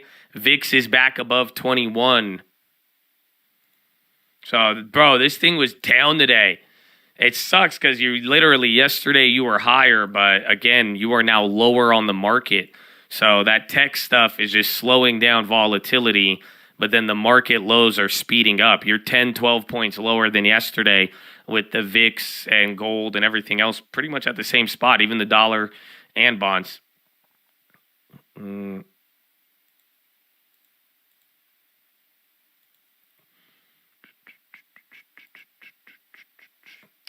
Salty Bulls. What do we say about being nice to other chats?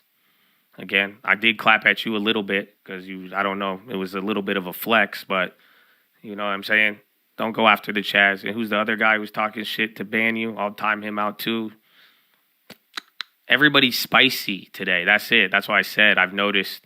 I could even see people. I'm like, you guys are going through something right now. I could tell of how some people went from like really nice to like how they talking to me about stuff. But everybody's spicy. You know, again, there's real volatility starting to emerge. But I could definitely sense the spiciness. A lot of emotions, a lot of fucking emotions. That's why I'm like, it makes sense though. Usually if it don't make sense, I'm like, what the fuck's wrong with you? But this time around, I do think it makes a lot of sense.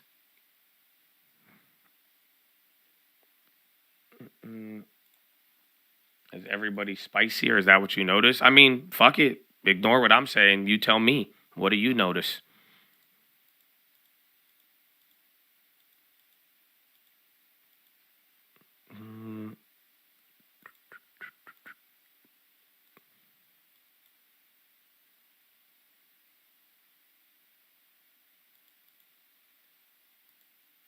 Nice green again, 41.17. We went a little lower on the candle, retested it, but let's see if it even gets us out of here.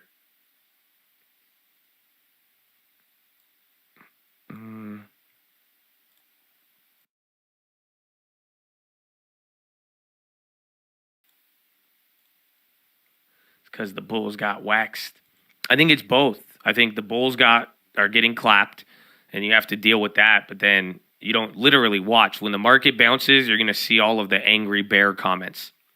It's the same thing. That's what I noticed here today. I'm like, okay, the bearish people get mad if I talk about long term when the market is going up. And then when it's going down, they start to flex. And then vice versa, the bulls get more angry at any comments saying when we're going down, they get mad at any comment talking about it going down. You see what I'm saying? And then the bulls start to poke them as well, or the bears do. So it makes a lot of sense. But that's what I told you this yesterday, 2 days ago. Wait till motherfuckers stop thinking. It's not about toxic. That's why I'm saying you guys have a choice to make and just show love to everybody.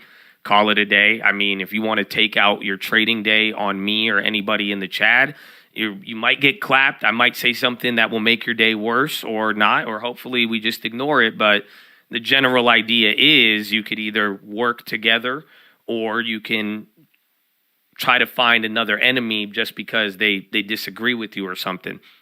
You know, so it's up to you. But either way, I mean, I don't think you have to make it too crazy. And again, if you've been here when the market does go crazy, we usually have a good time. So I wouldn't really be stressing too much. I still think this is all again, this was like the pregame, and now we're just about to get started. So we'll see, and good luck to everybody. But like I'm saying, don't take out anything on anybody, but at the same time, just show love to the chat. Other than that, good luck. If the markets go crazy and it gets even more difficult, more ups and downs, and if you think this is crazy, just wait when now it gets even wilder. And if you're already getting emotional with it now, then like I'm saying, good luck with all of it.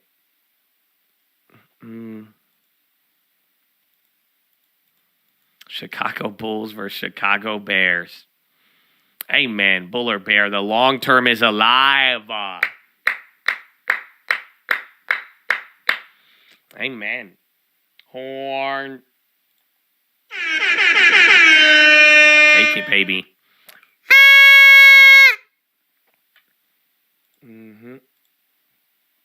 Well, I feel, man, don't take it out on yourself, and then you'll be good to others. And even then, like I said, we had these talks yesterday. Some people make your decision even then to quit or not to quit, to stay in the game, to do what you need to do. But for real, I hope you don't beat yourself up too much. But ultimately as well, I mean, if that's how you're feeling, it's going to be very easy to find yourself taking one problem and making a bigger problem with either other people or, again, the emotions behind it, all of that.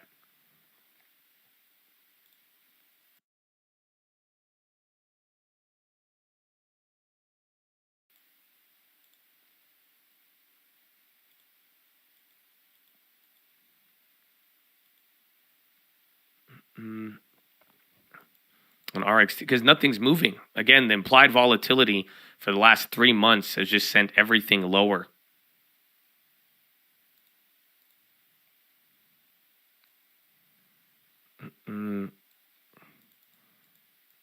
Yeah, if you're feeling emotional, buy Bill, take the month off. If you buy Bill, you'll get the dividend on Monday, and then it'll go down, and then be like, no, it went down. But you got the dividend, but yeah, you could calm down. But make a decision, though. Like I'm saying, on all fronts, just decide. I'm going to do this. I'm going to do that. Live with it. Live with the consequence of it. Go from there. And just don't, again, if you're going to get emotional, this is the weirdest part about it, is it shouldn't be this emotional. It got emotional. It should get emotional under 4,200. But I'm also dude, save your emotions for later. You know what I'm saying? Oh, whoa. He's got 3, Richard, Jeff, and Biz. Did those all just come in at the same time? Fuck! Oh, my goodness. Oh, no. Let's go. Whoa. Happy Friday. Happy Friday. Well, My goodness. So, yeah, man. And everybody's going to get a turn. Just keep that in mind. It's not like it's a participation trophy, but you see it, man. I mean, literally just emotions and working together in here is going to be very important. And I tell you that because just look, you have everybody. You have everybody, bullish, bears, people who don't give a shit. You got good people, bad people. You got demons. You got angels. Like, look around. You know what I'm saying? Boom, market's selling off. We're talking emotions. They like, here you go, Josh. You got donos. You got some people killing it, taking things they knew or they've learned. You know what I'm saying? It's like you got all of it. So it just I wouldn't expect everybody to be on the same damn page. And this, so that's like, you got to think about it. Every day is going to be different, and you're going to have some different times. So, again, play into those cycles. Run with it. Thanks for the roses. Thanks for the roses. All the banks are sounding resilient. All the banks are sounding resilient.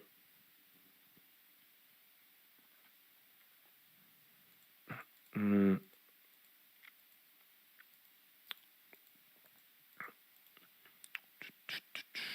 right, GLD, that's still climbing. So gold is now, it's only up a quarter, just like when the bonds are small. But once again, I mean, a lot of these assets, we start to pull out the charts. They really haven't moved too much over the last week. I'm back in the chat. You were in the chat already, baby. They just hooking you up with a membership. Imagine how far we'd be without Amazon up 7. But then would everything sell off is the real question. I know that may sound weird, but it would. We would be down. We would be down maybe 2.5% after dropping 179 and then 27 the day before. Oh, Jimmy Fontana, baby. Let's go. You're making another low. I don't know if y'all getting hyped up on the low or not. Israel Army says ground forces expanding activity in Gaza. So again, I mean, there has been war headlines correlating with all of this, like we were saying. So the real question is if that's the real driver or not. You're below the 41.17. So again, 41.07. That will be the next spot to be looking at. Well, Jay, what just happened, bro? Order. Let's go. God bless you.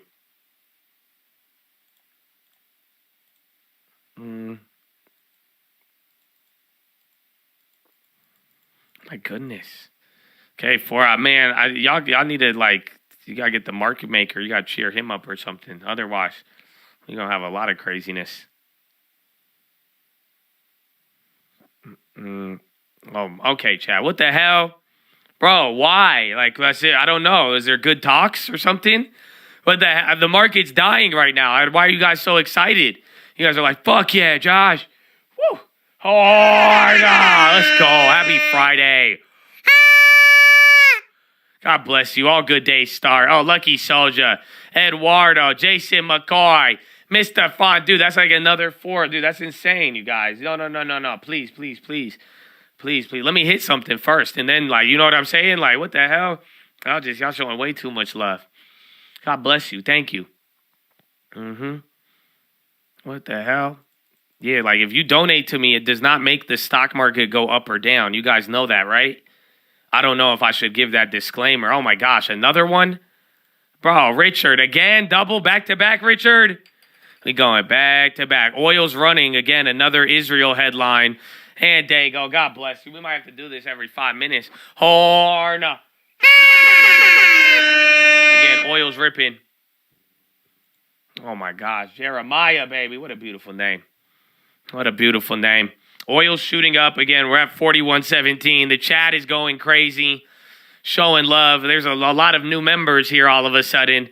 Oh, man. We said work together. We said show love. Started with a little bit of drama. It ended with a lot of peace and love. And now oil's up $2 too. That's another thing to keep in mind. So again, watch out if that oil move either adds fear or not. Oh, the Twitch wanted some. I got you too, baby. Happy to be with the chat. I feel you, man. Me too, man. Thank you. I appreciate it.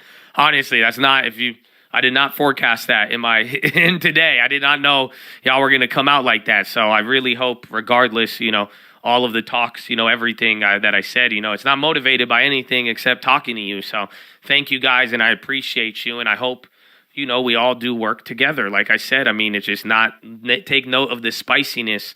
Like I said, choose friends instead of making enemies, all because in the heat of the moment, you're reacting to it all when essentially, bro, everybody all over is getting clapped now, baby. God bless you. Let's go. Tom Smith, baby. 10%, Alex. Ricardo. You got the member. You got HEC, baby. Oh, Jeremiah, and then back to Dago. Then Richard. Thank you, guys. I appreciate y'all. Oh, man. Wild. It's crazy. What just happened, bro?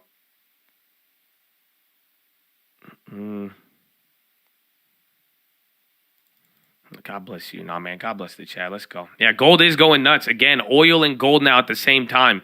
So I would say that right there is an indicator of the conflict. I would say more so than not. But again, bonds and dollars, they ain't doing anything, man.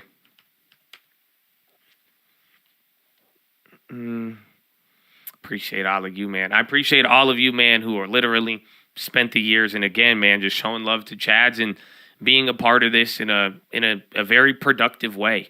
You know what I'm saying? Instead of, and I hope you've walked away with friends instead of enemies, because that's how it should be. You know what I'm saying? Like, above all else, like, it's not like we work on Wall Street in the sense you guys are competing each other in banks. Yo, Bristol Meyer, J&J, BMY, J&J. Oh, it's not even that big. Hold up. No way. It's not loading, bro. What the fuck? I bet you it was one of those wicks. It's just not. BMY just literally hit 49.49. It's at 50.90. It's not loading up there. I don't know why it's not on my E-Trade. Let's see. But then check J&J. That could be one of those. Yeah, that wick is real. It didn't show up on that. Dude, another one of these weird things again today.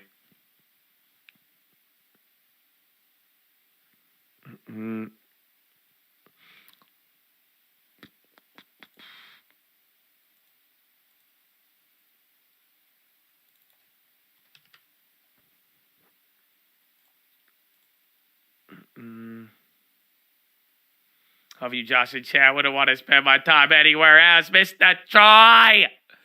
Hey, Troy, we got to get on a call, bro. I got to either call you or get the email. But I'm down with whatever, bro. We got you no matter what, baby. That's what I'm talking about.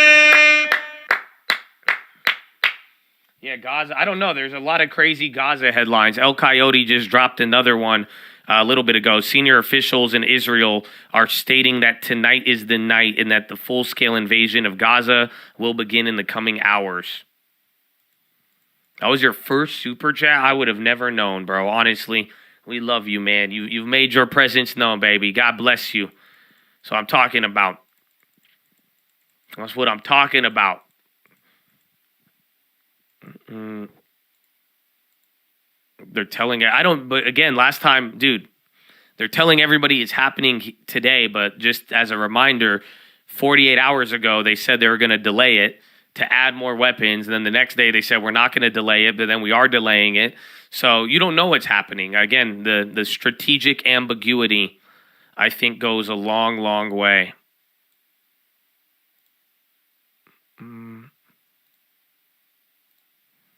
I don't think they're I think strategic ambiguity. Call it a day. I think they don't want to communicate as much. And I don't think they're trying to let certain things on.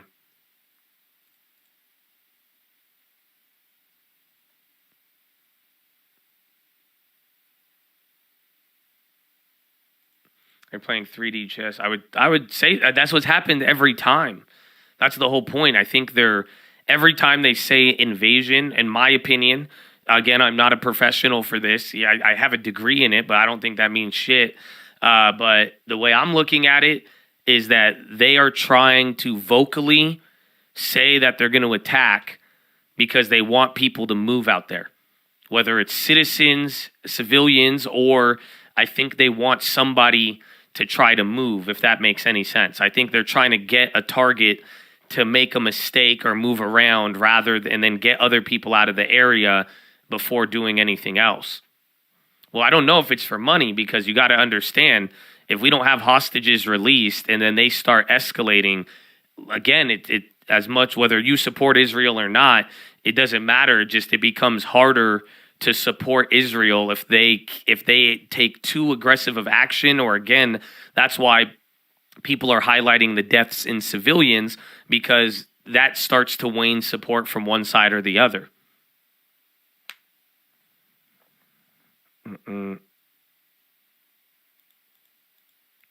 Well, again, we've gone through weekends like this. That's the crazy part. You know what I'm saying? We have gone through weekends like this already.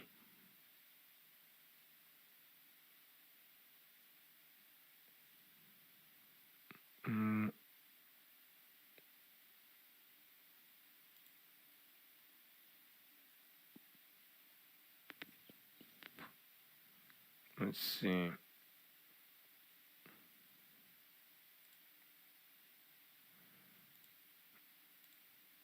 Okay, you're still at that level. I'm looking for... I don't know, though. Because if you try to take any of the war plays over the weekend, I mean, you got clapped. Again, they've done this 2 or 3 times so far.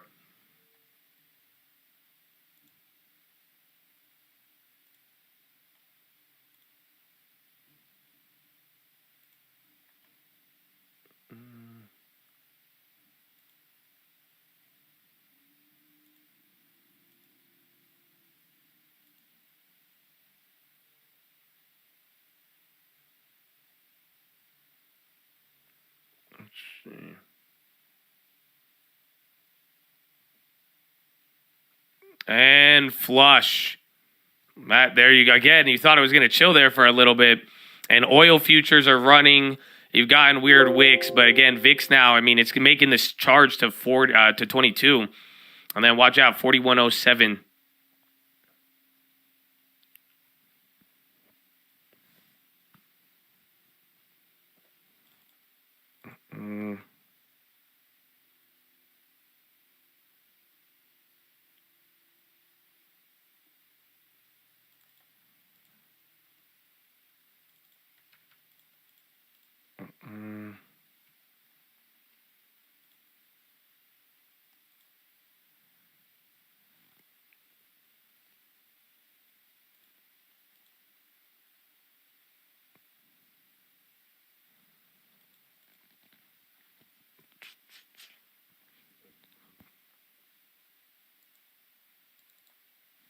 New LT ideas. No, I mean, PayPal and MO, they're doing the work for us. Like I'm saying, if you want to know what to get.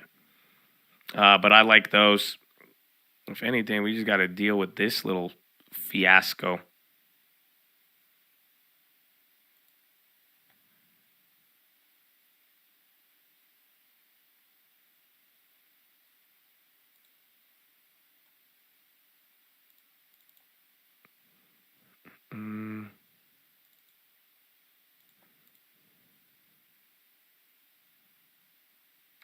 I'll get MO once I get my deposit, but that's assuming they give me my account out of purgatory.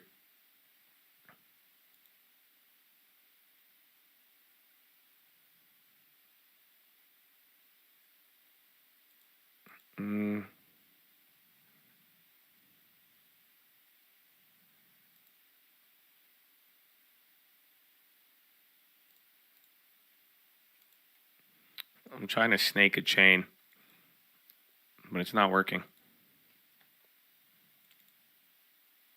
They wide the spreads, man. A lot of volatility. UUP about to hit 30 again. Okay, you're moving up a little bit off the bottom there.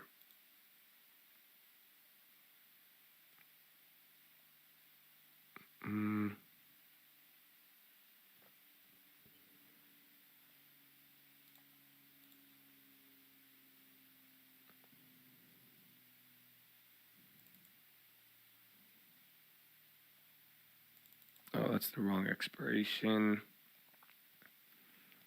Yeah, bro, I don't know.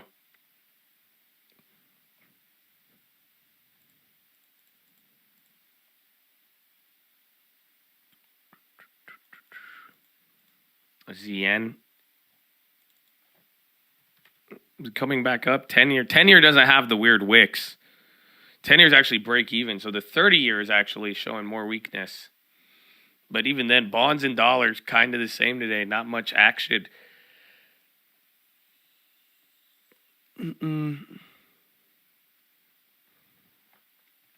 Oil data could move us a little bit. What time is it now?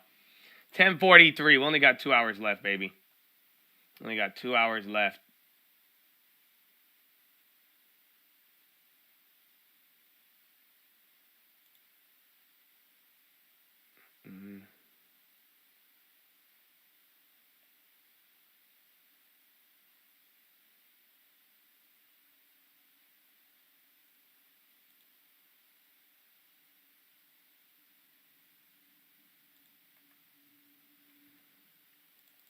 I'm still in EW. Yeah, I got clapped on that one. But I thought it would have came up here too. What's her name? Dexcom. Again, they should have been related to all of those. But I'm still riding that one out. Again, I'm going to dump all of my shares. I'm waiting just for a bounce. Again, it just hasn't materialized.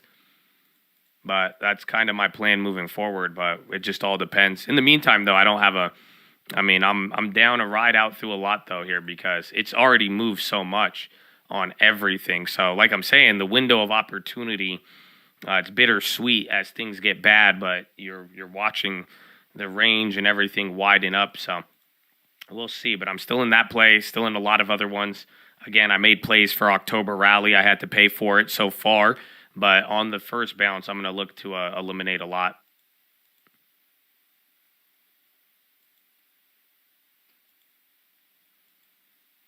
Yeah, communication in Gaza. They said the internet. There's been a lot of headlines. It was like right around here. There was a couple of headlines here, but oil and gold wasn't reacting. And then right around here, that's where gold and oil just took off. So there's like this little pop and drop here.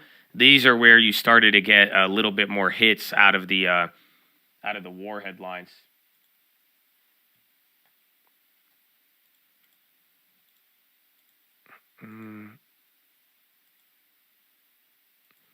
Pinned at lows. Well, we'll see. I think the question is now, you're already this close. Does the market want to go to the next level? And if we do, it's breaking 4,000. Are we going to do the 4,100 test? That's really the question here of the day.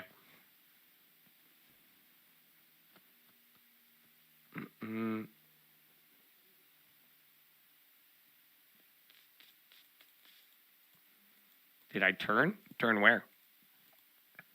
A U-turn? Oh, like a U-turn. I was like, where? I thought you said like U-turn.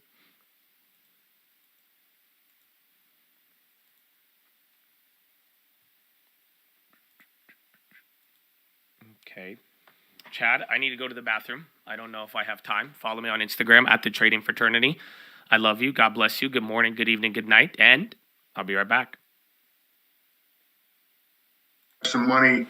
Yeah, they bought EVs. The luxury buyers who want to have the latest thing on the block, they've gotten theirs, and now you've got to start selling less expensive EVs. And look, Tesla has shown us that they've been cutting their prices by 30%, so they know that we have to get into the mass market. And Elon Musk talked about affordability quite a bit on their earnings call recently. The whole market's headed here, and for the companies that are just investing in the game, like GM, Ford, and the major European and Japanese automakers, we're seeing them put off investment in the EV business for that reason. And Jim Farley acknowledging in the Tesla case the challenge they've further created for Ford at this point in time. We'll watch it all. David, thanks a lot. As Matt mentioned, another busy week for you. Bloomberg Detroit Bureau Chief David Welch on the Ford story. Coming up, we will talk with Nate Checketts, the co-founder and CEO of the apparel company Roan, as we learn more about some big names that are now backing the brand. That's next. This is Bloomberg.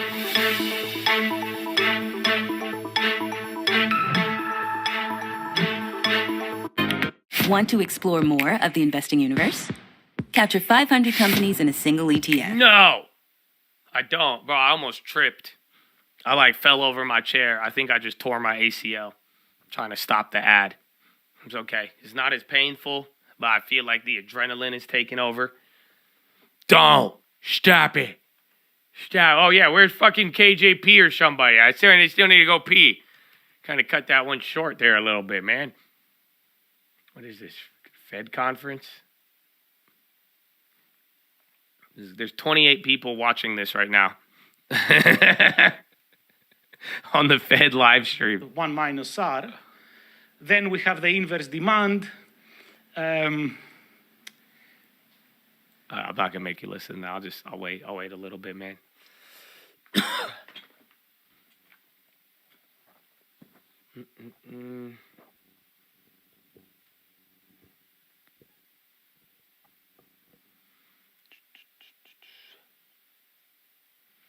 I'm saying, look at volume profiles. SPX can flush and fill gaps to 39.72. I don't think that's too far off. Again, I think that's what Michael Hartnett was talking about, not the volume profile, but just in general.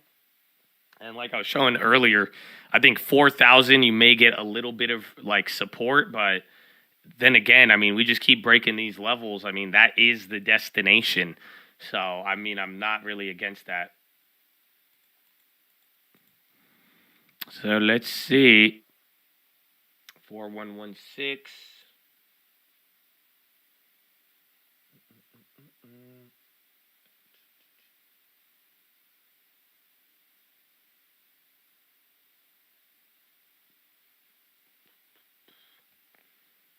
Dollar's going crazy. I mean, we're holding, but it would be really bad if the dollar went green, which is about to, 2 cents. If it closes below 30, that could be better than not, but again, fucking selling to a low and then dollar closing above 30 and then the bonds, it's awful.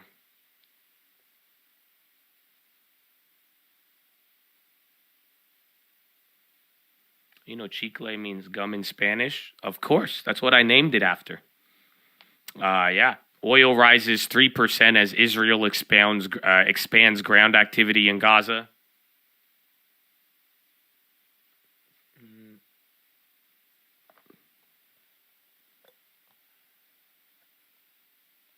Oh, my.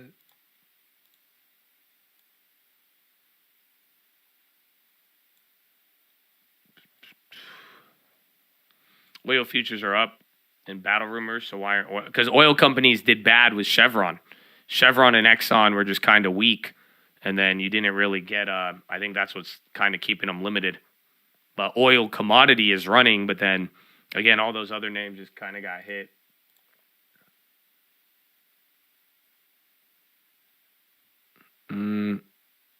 All right, so watch here. It would be nice to bounce. The only problem here is just like you're so close to getting to the level, because any of the times we like bounce right before, we'll make a big move up, and then sure enough, you'll come back down and hit it. So I don't know if you want to bounce here or maybe just go low enough, clear it out, and call it a day, but we'll see. Just don't. Football.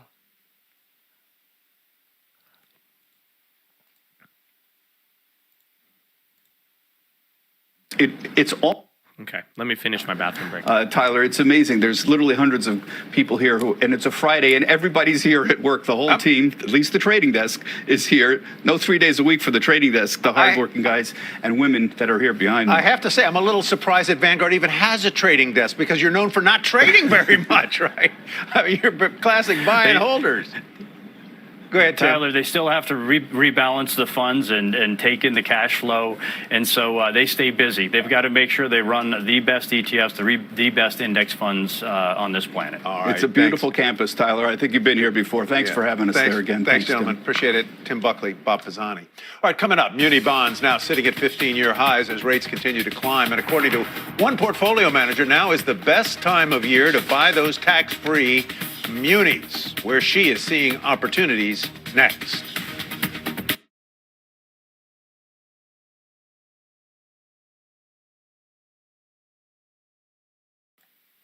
Good. That was just enough time. I was able to get the water too. We're good. We're good, baby. We're good. All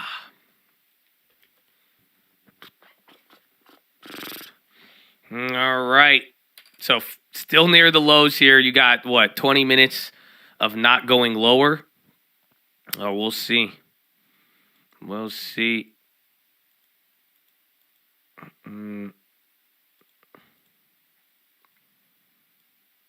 This is going to be a very interesting. It feels like 3 weeks ago. I think 3 weeks ago is the same exact. Again, when we opened up October, started dropping, then the war issue was like 1 week after the war. TDD lost 20th in the past week. A lot of things, a lot of sympathies.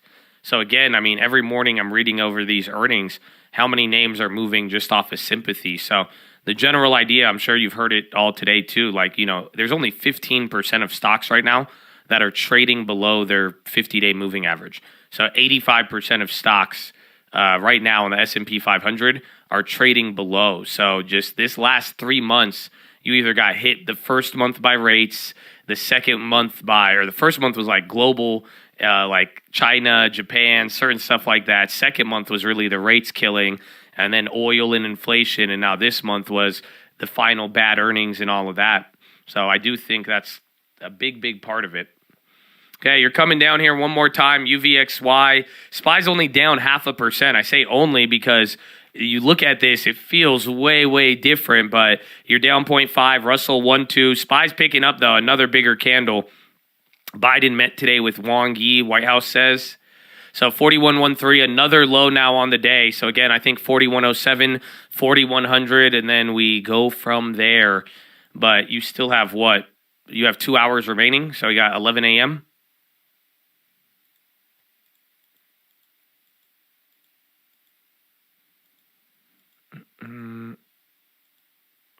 The red ticker has been gassing. I mean, right now we could take a look at the composition. It's been a 50-50. Family business. Oh, shit.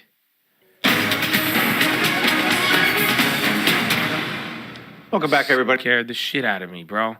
4113.45.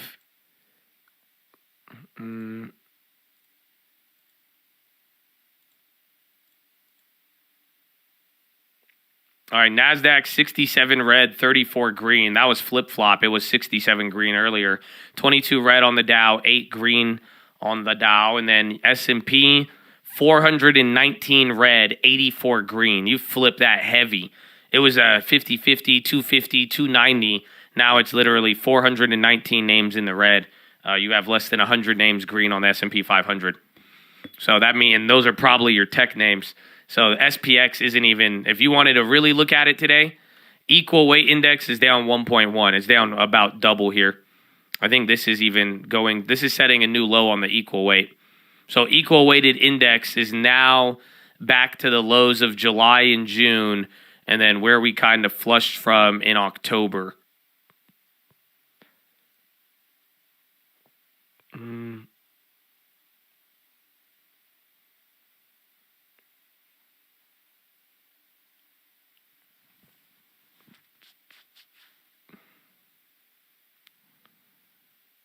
Yep. That's crazy. This is the equal weight index. So again, looking at SPX, you look a lot different. But that one's showing you more of the weakness. You hit 2 points lower, 1 more point lower, see what happens. Dash, cart on the low, or CPRT, not cart.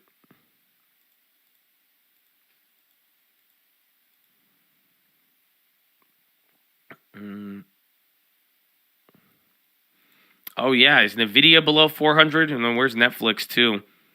Netflix still kind of holding. They got 3 more. NVIDIA is not below 400 yet. Remember yesterday, it kind of had that little flush and caught a bid, but we will see. I think Amazon is still up 6%. Amazon's given up some, though. Amazon has given up, I think, 3 from the high, maybe? They were up as much as 8 or 9. And then where's Intel? Intel's still chilling at 9. Bonds, again, 10 years catching a bid now. So this is kind of like yesterday. IEF is going green. See if the long ends of the bonds, those are still down. Again, shy. That's actually getting somewhat of a bid here too.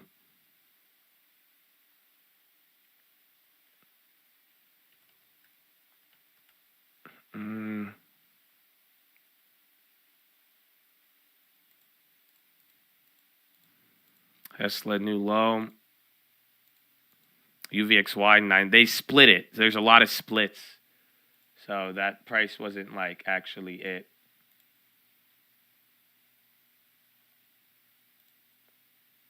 A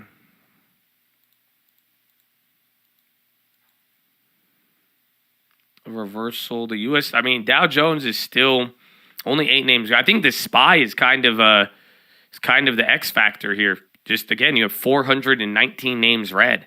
It wasn't really like that early on. Yeah, the yen has worked as a safe haven today, but we'll see again. But then the dollar is still trying to fight.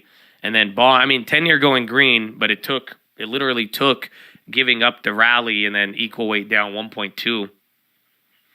I'm a bit nervous, bro. What are you nervous about? You know, when you maybe verbalize it, maybe think about it. But like I've said, just make a plan and a more fati, baby. Go with whatever you think it's going to be. But at the same time, I wouldn't, think critically. But don't get just emotional. I want you to really remember the other times that you were here. That's really what I've been saying all day, again, because we haven't seen volatility, like real volatility in a minute. But like I'm saying, if you do really take a look at it, you've seen stuff like this. You've been in moments like this. Literally last year, you had another type of moment. So, you got to make your mind up with it. But I wouldn't let you, I wouldn't come into this as if you don't really, a couple of options that could go down. What's going to happen here to a degree, or you've at least lived through something similar. So I hope you could apply that to keep you in the right space and go from there.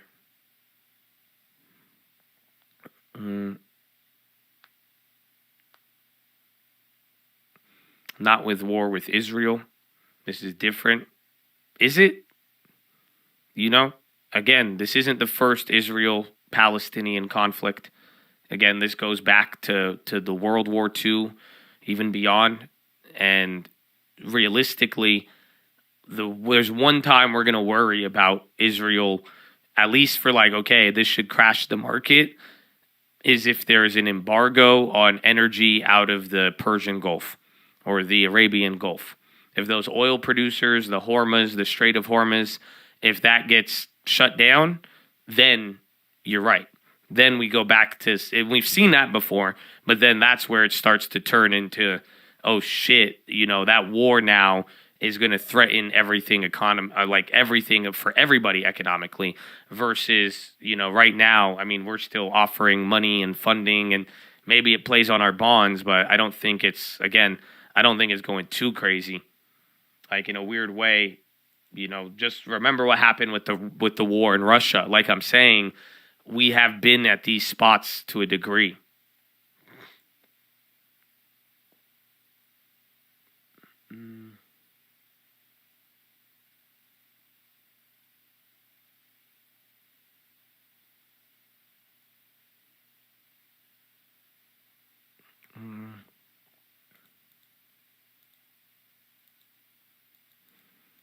That would be wicked. I mean, giving up 30 years of works. Yeah. I mean, that's where I think it really, if you want the Israel thing to be oh my gosh, it's going to destroy the world, the economy. It's when once those Middle Eastern nations form an alliance, whether it's through energy or God knows whatever, but most likely energy, that is where this situation becomes unignorable financially. But till then, I mean, it's just a matter of, are we going to send money and literal physical support out there for now? And it's just tragic. But I don't think the effect on the stock market's uncertainty, bringing up gold, maybe some, and then again, oil, that's the only thing. So other than that, bonds, we'll get an idea. That's the only thing that has not got a fear bid out of the war. And that's because it was dealing with Powell. You're about to go lower now. So again, a little bit more of a flush, 41.12. That's a new low. That candle is a low. I do believe oil is still up. NASDAQ still in the green, believe it or not. Oil just wicked into a high. It's about to go higher, it looks like.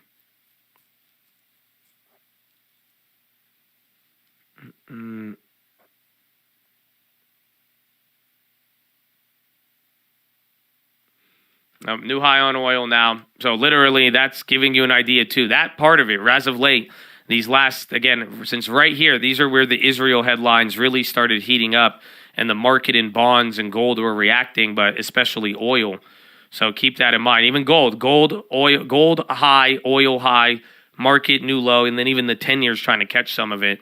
You are getting a little bit of that fear in the background.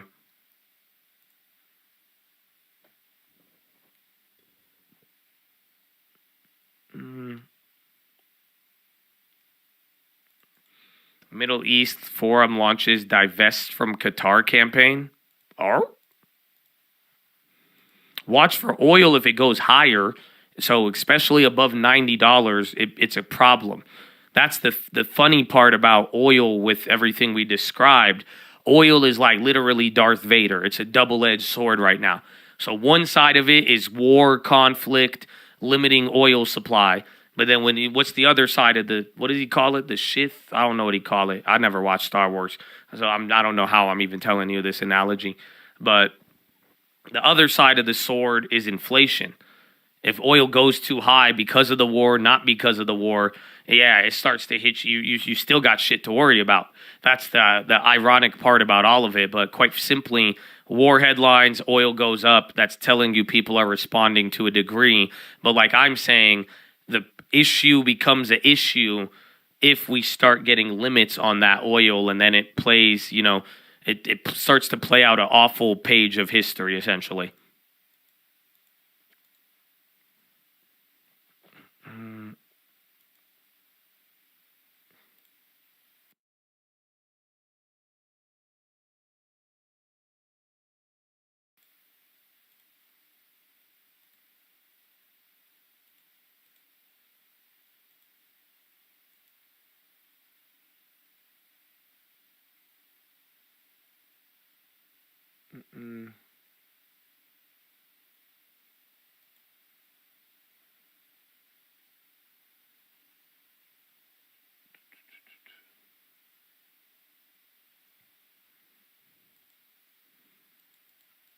And yeah, even Husa's coming up. All of the oil there, dude, gold is going up. SPY lower. So 41.11 now. Again, you're 5 points away from 41.07. If we don't break 41.07, then we're gonna hit the 4100, and then I really don't know what's gonna happen there. If you're really gonna get real fear or not. Disney delays 324 films, removes 3 more from schedule.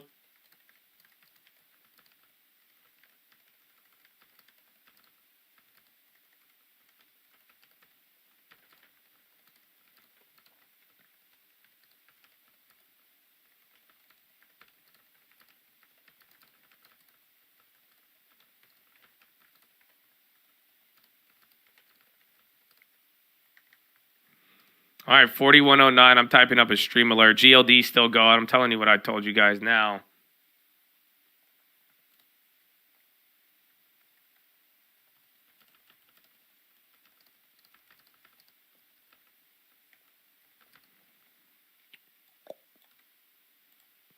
SPY tanking. 4107. This is the level now, Chad.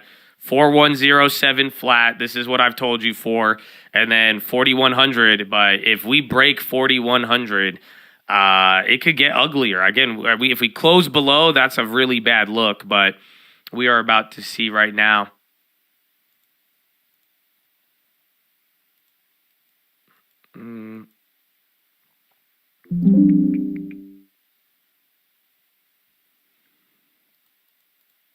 Were you streaming during the COVID crash? Yes. Yes. I don't know. I think even if you watch those videos, I mean, we were pretty calm, but this is still, I don't, it's like every time though, I feel like the cart is still before the horse. This is getting ugly though, these 3 days, but again, equal and opposite reactions is what we got to watch out for. But in general, this is, I've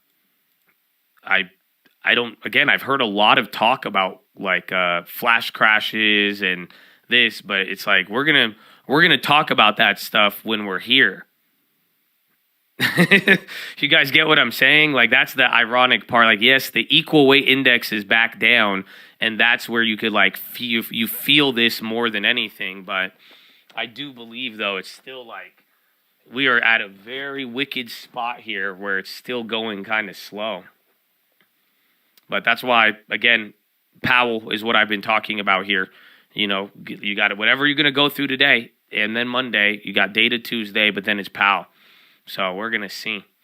But that's where I think we really panic, or we really are like, whew, everything now. In the meantime, it's like this is all the setup until the event. So again, 4107, that was a launch pad. But if that don't last, literally, you went 7 points up from hitting that. But just watch out for the reverse wishbone.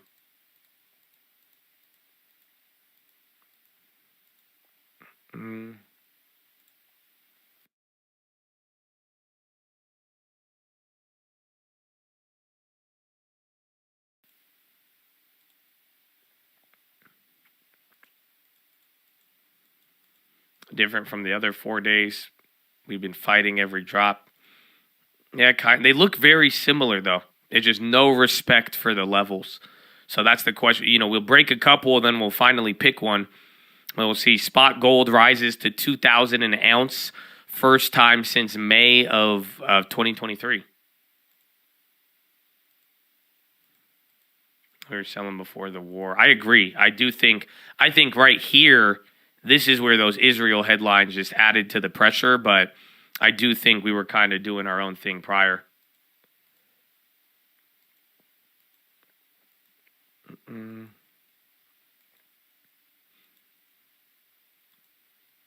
Do I have any more new tin for you?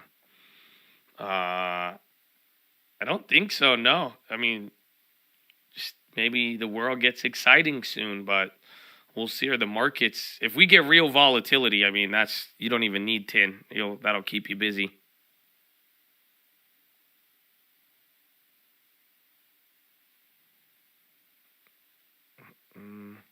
Yeah, tech, that's going to be, if tech slips with nobody buying anything else, yeah, then we're in a world of hurt. But even then, tech has already died the last couple of days. You just got that little relief today. So this is the first day of tech holding up and then everything else going down. NASDAQ is still green. NASDAQ has not gone red once today. Would the price of gold increase tech and chip prices?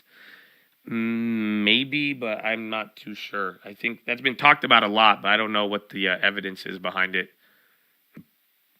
The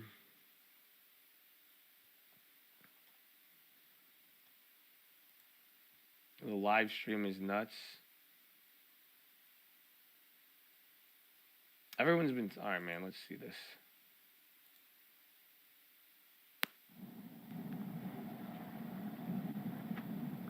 We'll do what we can, eh? It looks calm. There's a guy talking on it now? Coda, Dave, thank you very, very much as well for PayPal. That is amazing. Cheers. Cheers. Yeah. They have live streams on YouTube and others. So you're bailing, again, that vertical is holding, but gold's still ripping. You're up 7 points, 8 points now from the 4107. Again, if we don't hold here, you break 4100 or close below 4100. That would talk more to the whole panic idea. So we'll see. But that is a big, that's just as big as the 4200 line in the sand, which is crazy. But a little bounce off of that, you need that to hold. Otherwise, if you do what you did every time here, rock it up and then sell down, I mean, that's going to clear you out into power hour probably. It's 11:12 right now. So we got an hour 45. Tesla critical. I mean, gold, oil is fascinating. That little bond bid was interesting too. Tesla's holding on pretty well. And then we got 4100. I do think you will get support there, but if 4100 is a lot less stable, because that's it. If we were just at 4600, you know what I'm saying? So 4,000, if you go there, and literally we were just saying on the video the other day, if you can't hold 4,200, there's many people in the market who believe that that is indicative of a hard landing. As funny as that sounds, because, related to the economy, but they're saying if that's how traders in the market is willing to hold this up, then, I mean, the way it's looking is that there might be a bigger thing happening underneath the surface causing this not to hold. So we'll see. But if you're at 4,000, 4,100 even, and we break below that or 4,000 flat, it just starts to get like, you're not getting the benefit of the doubt anymore. You guys feel me? That's where it really starts to flip. Remember, when you were up here, it was easy to turn anything back into a bounce. Does that make sense? But now, if you spent 3 months going down and then you're at the 4,000s, you're not going to get shown love the same way. Like, and that's what they were talking about with that feedback loop of good news kind of being short circuited. That whole good news, bad news, getting in that vibe that would allow us to pretty much bullshit a way up no matter what. If we're now finding a way down no matter what, and then you're at that 4,000, and then things are happening, it's like that's why people are saying 3,900 or lower. 4,000 is nothing. As weird as that sounds, there will be a little bit of support, but it doesn't really matter at that point, because if you sold your way down to the 4,000, you're either going to die or you're going to hold up for the most part. Now that's like the real speak now if I ever hold your peace.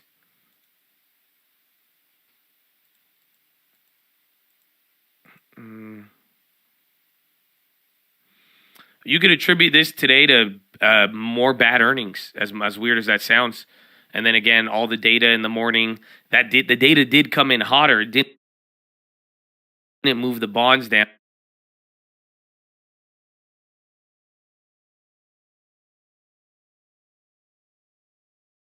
Factors in the world. I mean, nothing has improved in the last 3 months. That's it. Things just got dramatically worse, from currencies to bond rates. And I mean, the speeches have sounded the same, but other than that, it's not there. Yeah, this could be the beginning of real fear. That's what we're saying. Below 4,200, and then where it goes from there. Then we see what happens. Just got engaged. Thanks for guiding me so I could pay for the ring, baby. Congratulations, man. Wow. Good luck. I hope it works out. I don't know what I say in these instances. I don't know. Am I supposed to say that? I hope it works out. I know it's going to work out. But then someone's like, how do you know that, Josh? Do you really know? I'm like, okay, I guess not. Maybe we'll watch the yield curve, but still. And then you got the Chads who said save for divorce. Okay, if you guys need someone to talk to, we got a prayer request wall too. Just throwing that out there. I've noticed, people announce they get married and shit. Some Chads are just not having it. They're like, oh yeah, I've been divorced 18 times, Josh. Tell them that. But it's okay, man. Honestly, bro, make it good. Get a long term for both of y'all. Honor her. Honor yourself, man. Hopefully she does the same. And you'll be good, man. You'll be good.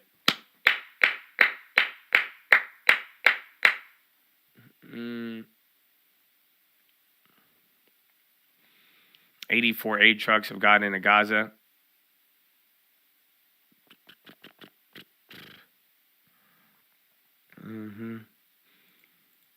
Yeah, I am happy. I am happy. I get excited. That's why I'm like, man, I feel like I have so many questions. That's why.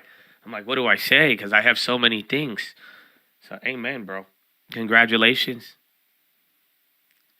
Let's see Kirby. Where's his mother?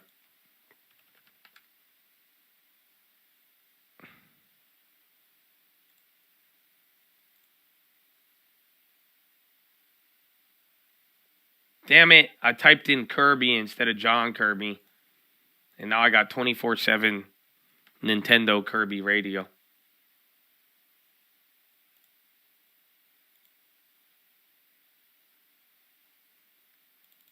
Where is he?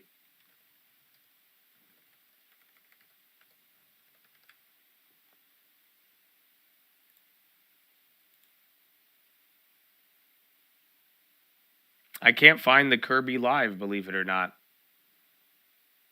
Where is he? If you got the link, send it. But the press briefing's not live yet. I don't even think they're going to have one.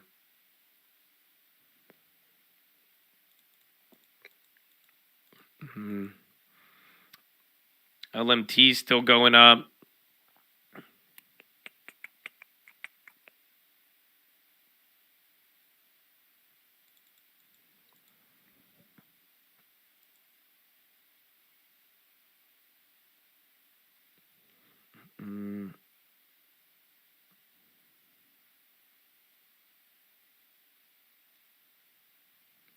Yeah, I can't find Mr. Curbs. It's bullshit.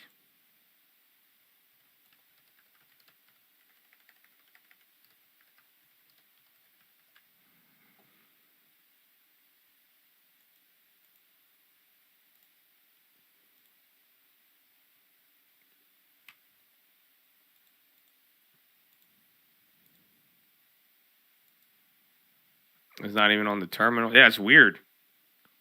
Because but then again, my shit's been hella weird though the last couple of days. Like even those releases. Again, Intel had a problem at release of their earnings yesterday. It was a trip. Let me know if it does come up.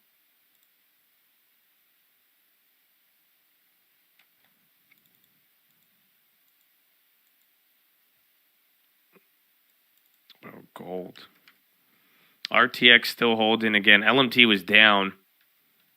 The LMT options are insane though.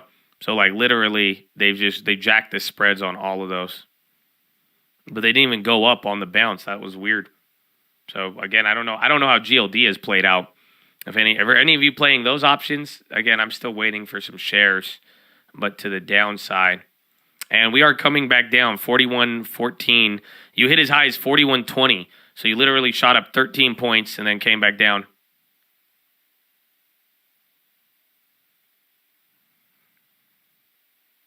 How many quarters you think these zombie companies can survive? Not all zombies are created equal. You know, if you've seen Walking Dead, some of them are small, big. So it just depends on the type of zombie. Anywhere from 1 to 8 quarters. You know, different tranches probably. And then that's assuming some of them don't have, you know, again, that their debt leverage is actually terrifying.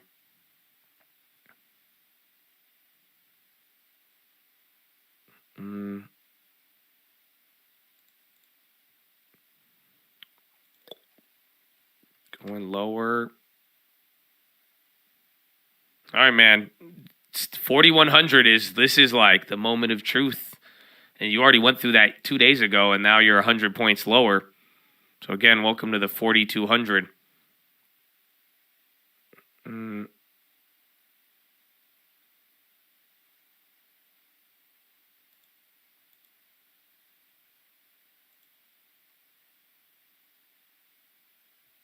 Nugget. Yeah, Nugget's starting to move. You said that's 3 times levered. They're up 3.3. But that doesn't look as just gold. GLD is just constant. And it's, again, this is just showing the actual price of it. But even gold, I mean, look at, that's a wild chart when you pull up gold, man. Like, if you think about it, that's a wild-ass chart. So this whole time now, gold is at, like, the multi-year breakout level. White House Kirby, U.S. is not interested in conflict with Iran.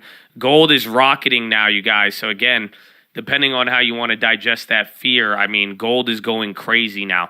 It's literally went up maybe like 1% here, I think in the last 35 minutes or a little bit longer. But gold is running, SPY's coming down. All I see is gold on the high ticker.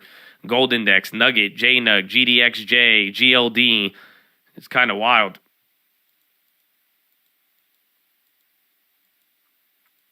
Oil should go with it, but oil could be more limited. But it's weird because both of them should be limited.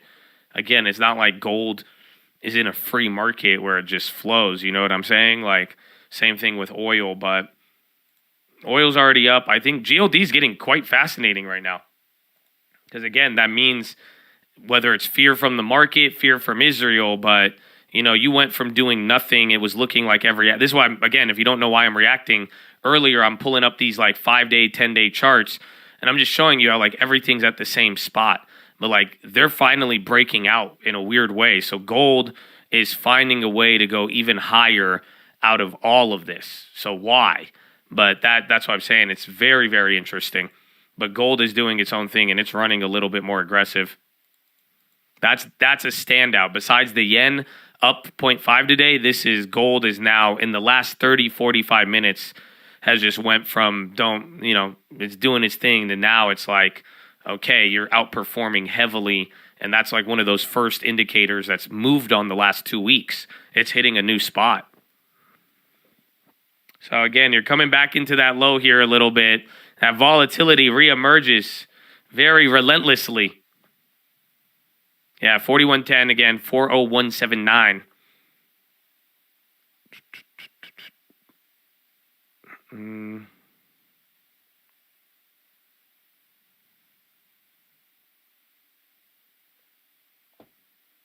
Gold went from a down to a yeah. Yeah, good work. Honestly, I mean, this is why we were talking about the short, but I was saying if you short it and there's a headline on ceasefire, you're gonna hit it easily. But at the same time, if the fear, you can't put a finger on fear. You know what I'm saying? Like, how do you describe why? Literally, it's only gone up since October. So it was dying with the market when the market was dying July and August. So it's been going up since this war headline, but you really got to ask yourself, you know, like, okay, if this doesn't go down, where's it going to go now? It's at a multi-decade high now, it's looking like.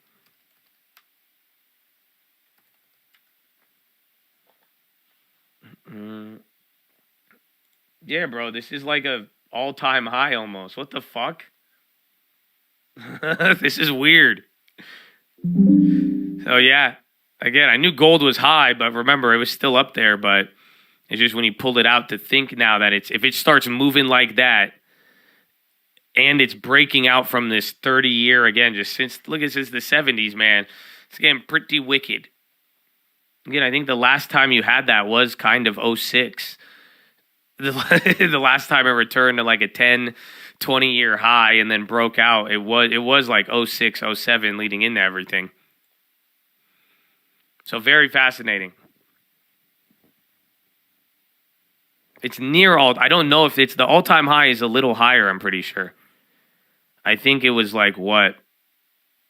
192 on Geo. It was like 2200, right? Or 23?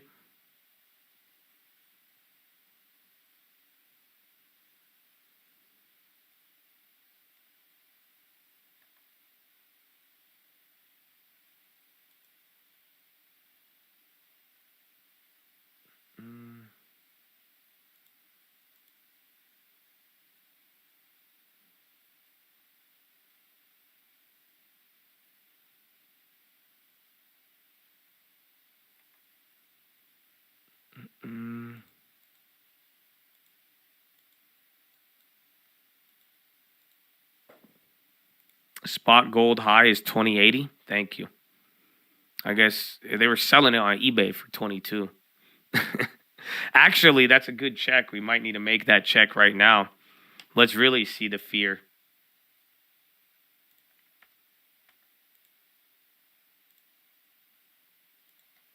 One ounce golden eagle. 2140. Damn. So yeah, they're charging like 150 above right now. 2500. So again, this is if you wanted to buy it. This is a good indicator. But yeah, it's already back to 2250. 2133. That's crazy. So one gold coin is now $2,000. 2200 on open market. Or like if you went to go like sell it, but not at like to a gold dealer. That gold JPY. I didn't think about that. That must be insane. Maybe it's the Japanese buying the gold. Honestly, that's something I didn't even think about. Usually the Japanese like holding the yen, but maybe they are buying gold. Not the Japanese government, but the citizens. You might, but then they're already clapped on the currency. Yeah, that definitely could be. The only counter is that it doesn't make sense to buy gold in Japanese yen right now, but I could definitely see some sort of, again, who's buying this? I mean, there's an incentive for the Japanese if you're still worried. If you want to hold like traditional Japanese, but then still not deal with the yen, I mean, gold might go a long way. You could go for the dollar, but you still got to convert it. There's all conversion risk. I don't know which one's up more, the dollar or gold.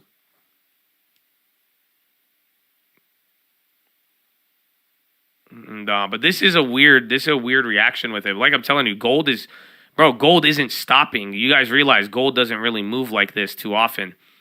So not only was it like staying this is a vertical. Again, that Israel news is starting to, I think this is the biggest move on gold since all of this started. Again, 183 to 186.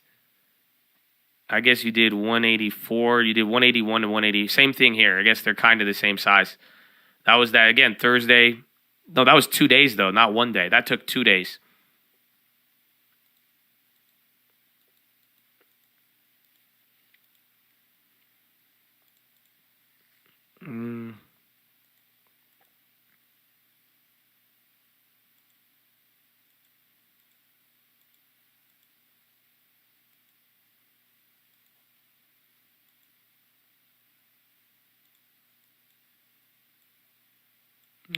If we do, it's 4,100. If we close below it, it gets nightmarish. 4107.61. Technically, you still got 0.61 to break the 4107, but we'll see. Again, that could every single break we've moved down 3 to 7 points. So therefore, 4107. I mean, if there's going to be a flush in 2 minutes, you can be at the line.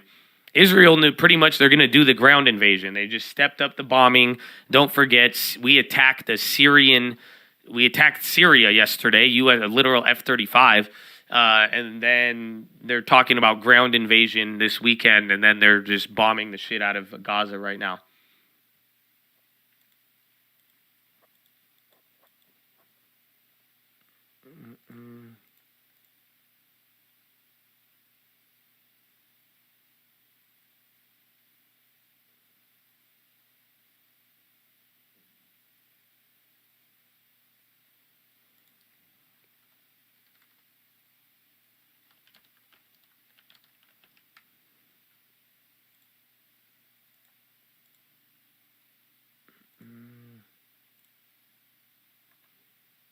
Yeah, Kirby's making comments. He says needs to make sure more fuel gets in.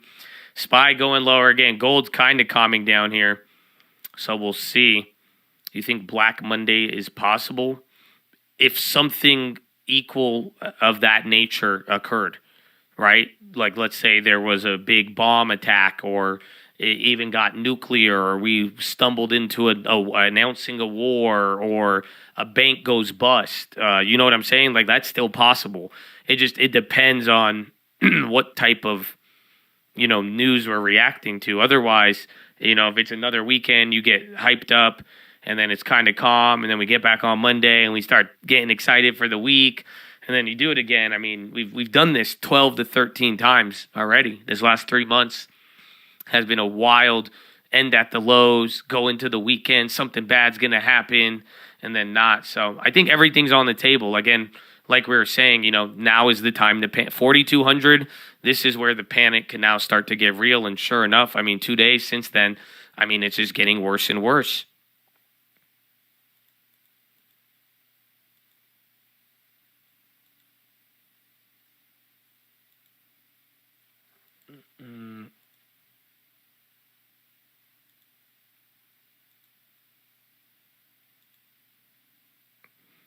Israel foreign minister missiles and drones that hit Egypt earlier were launched by Houthis at Israel. Reports of Israeli tank activity inside the Gaza Strip. So I'm getting that coming up on a wire. People said that earlier, but we didn't know if it was true or not. So I don't even have a source on that. It just flashed red. Again, watch oil, watch gold too, but there apparently could be tanks on the ground right now. Supposedly.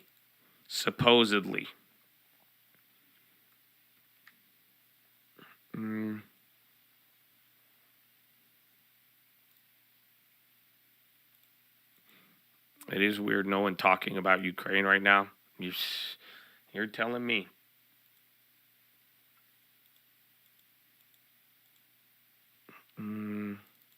So I got a green shoot right now. Let's see what this does.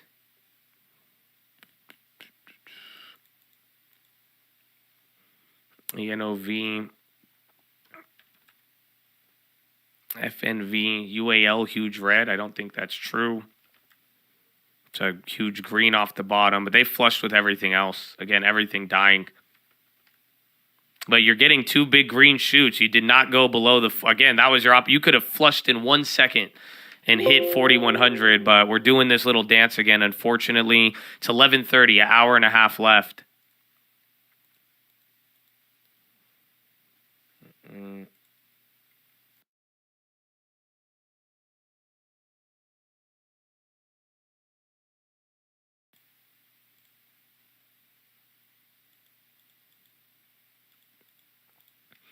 QE air brakes.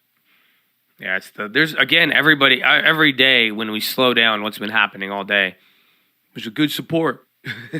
And then we test it again. So just take it as it comes. We'll see what happens with it. Again, if you could get a good factor like dollar coming down or the other stuff coming up, but still again, like, dude, this is getting freaky. It was already weird, but again, that gold holding up, now oil's there. The bonds still don't have a fear bid, so we will see.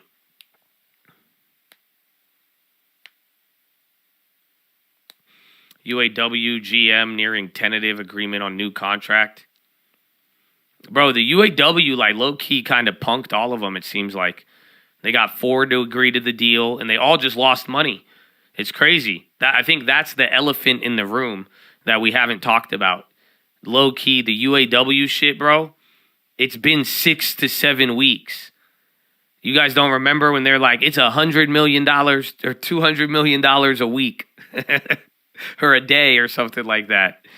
It's like, bro, if you think about it, it's pretty wild that it's gone on that long, and now they're all just going to cave to the original demands, it seems like.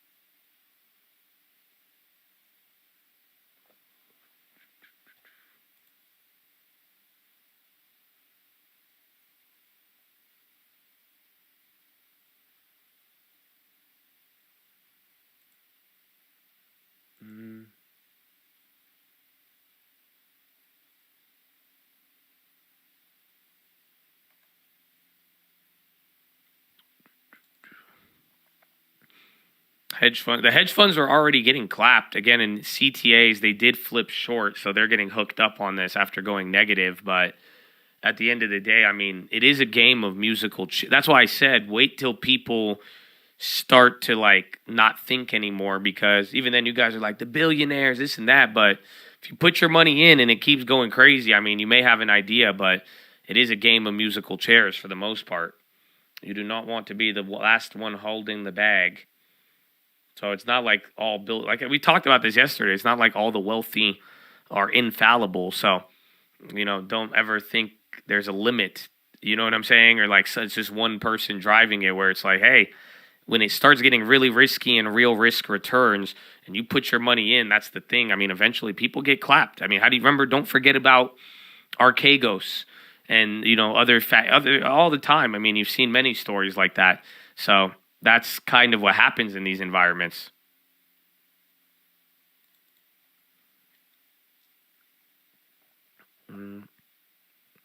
Amazon pop. I mean, SPY's up, so watch out. It is Friday.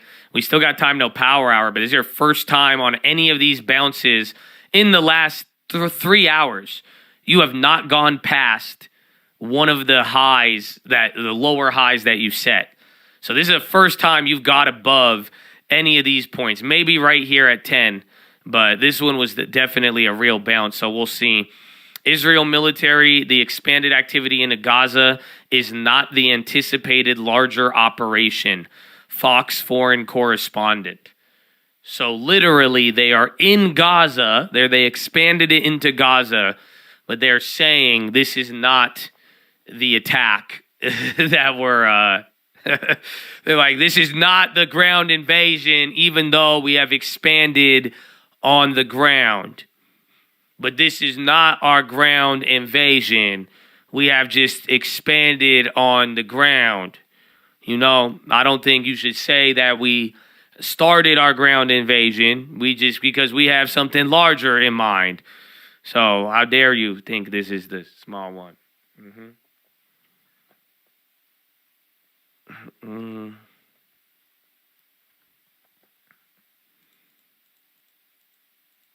All right. So literally, again, like we say, just you're going to get updates here. Remember, the updates were right here. This is where all the Gaza invasion stuff was like getting more heated on the market. So we'll see. But for the most part, it's not really about the headlines. I hope you could understand of how the wording is, right? It's back to this weekend game. They're doing stuff. They just don't want to say invasion, or they don't want to say ground invasion for some reason, or they're waiting until then. So you're getting this like weird back and forth with how it's all being described. This is not the ground invasion. This is the transitory inflation of our military positions. No. That's so accurate. Yes, it's transitory. Transitory military expansion. I don't know why you don't understand it. It's transitory military expansion. Duh.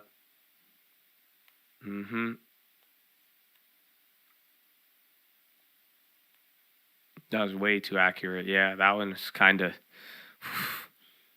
GG, David. That was a good one.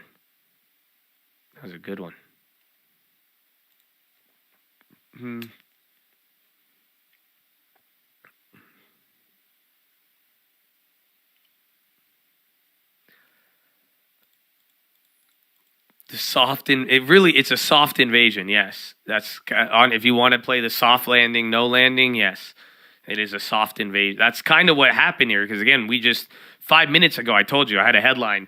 Supposedly they're invading, and then now they're saying. And again, we had the other headlines prior, but now they're saying, well, it's not an invasion. We expand the activity, but we're planning an invasion. But that one wasn't what we planned. That's not the one we were talking about.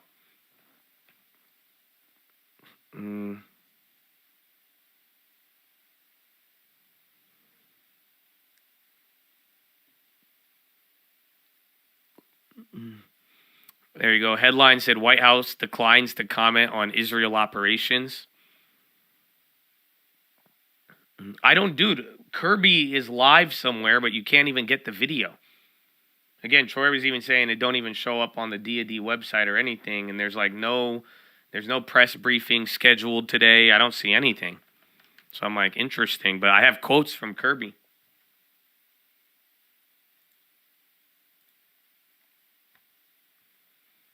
There's the United Nations live, I think, but no, it's not even doing anything. U.S. urges Israel against ground invasion.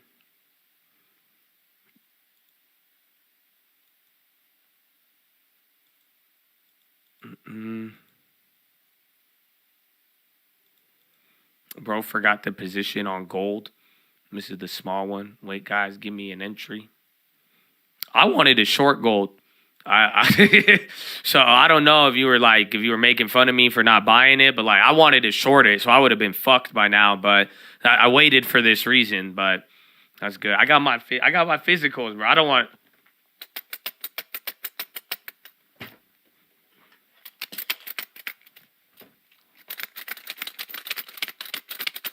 I'm a leprechaun, dog. I told you I'm a kangaroo, but I'm a leprechaun too. I actually have gold right next to me, ironically enough. I don't know why. If I had to move this around the other day. Puts, I want to short gold eventually, but I'm not trying to do it. Oh, about the soft. I thought for the gold. Because gold, but again, I still want to short gold. 100%. Just waiting, though. My dad is loving it, yeah. It's so, again, though, but gold was already this high. But that's why I'm I remember at one point getting, again, people really wanted gold just a couple of years ago. And it was just I remember on eBay, the prices, like I just showed you, they were up a lot. So in a weird way, you're excited if you have gold because you're like, fuck yeah. But then it's been 3 years of not hitting the same high. That's the thing, though. The gold investors are much more patient than stock investors. You had the other day, they're like, what happened, Josh? It's been 3 years and I do nothing. What happens if it's tell that to motherfuckers in gold, bro. Imagine you bought in 2020 gold, 2021. Oh, man. Serious question. Why do you hate couscous? Because couscous is not him. I'm trying to speak your language. Couscous is not him. It's not Himothy. Just not this kufta. Kufta is really him. But that's it.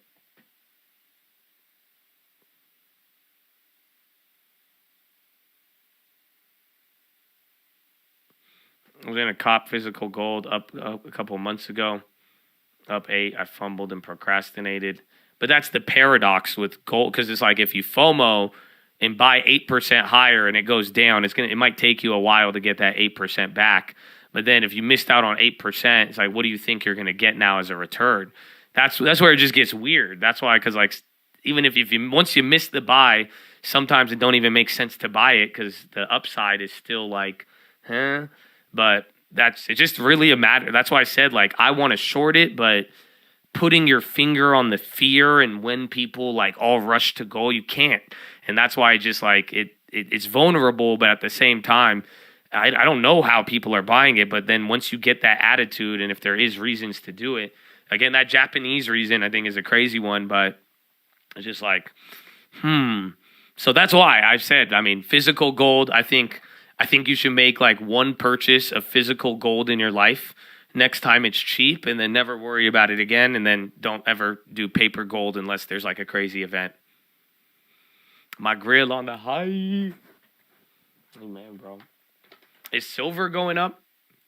That's going to be the next thing, though. I don't know if this is like a commodity type beat or if it's just like precious metal fear.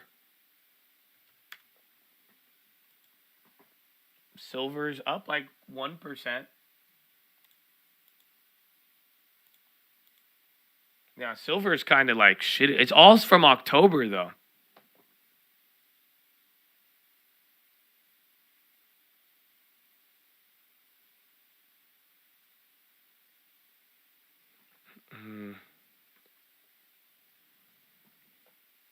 All right, that candle's working up a little bit better.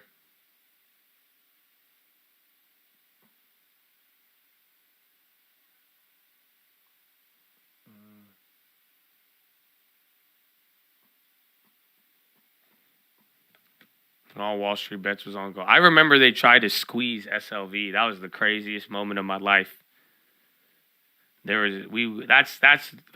where it got crazy. That's it. The hubris, you know what I'm saying? That's it. Coming off of the giant squeeze on GameStop. You know what I'm saying? Motherfuckers were like, we're going to squeeze fucking an ETF off of fucking a global commodity. And then that was wild.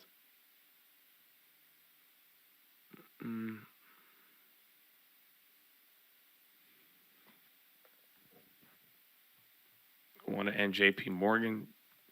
Yeah. And then today, Jamie was like, I'll end it myself and sell some shares. Yeah, that's crazy. But silver's chart kind of shitty. So, like, silver, it just literally popped on October 7th. So you got a nice gain on silver, but, I mean, their chart is definitely, it don't hit the same. Gold is hanging up over here. I don't know. Do you guys think silver could go to 50? I don't know. Like if an 08 scenario, would it go to 50?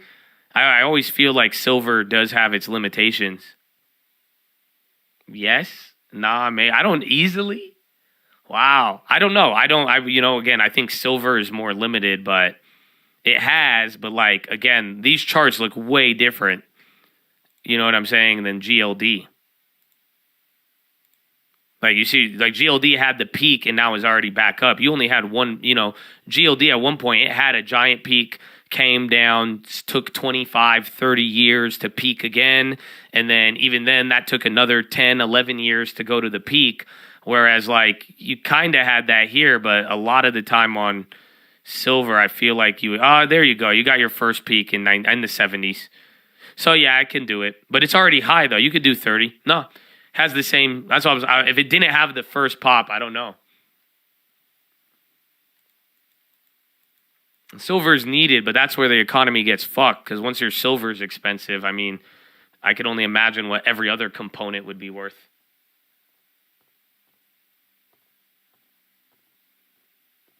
Rock the big silver Figueroa chains. What's that?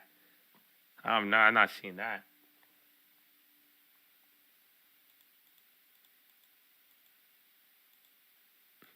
I own many ounces. My price target is 75 to 80 an ounce. Hey, man, I'm down.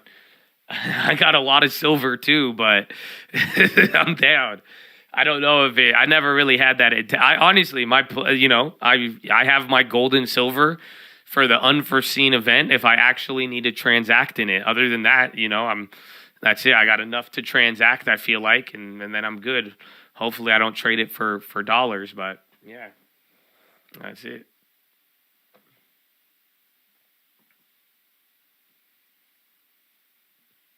Silver to 100 and 2030. All right, but let me ask you this, though. Ready? If gold and silver, what would gold go to then? So if silver goes to 100 in 2030, that means gold goes up to what? 6,000? 4,000? Is that fair to say?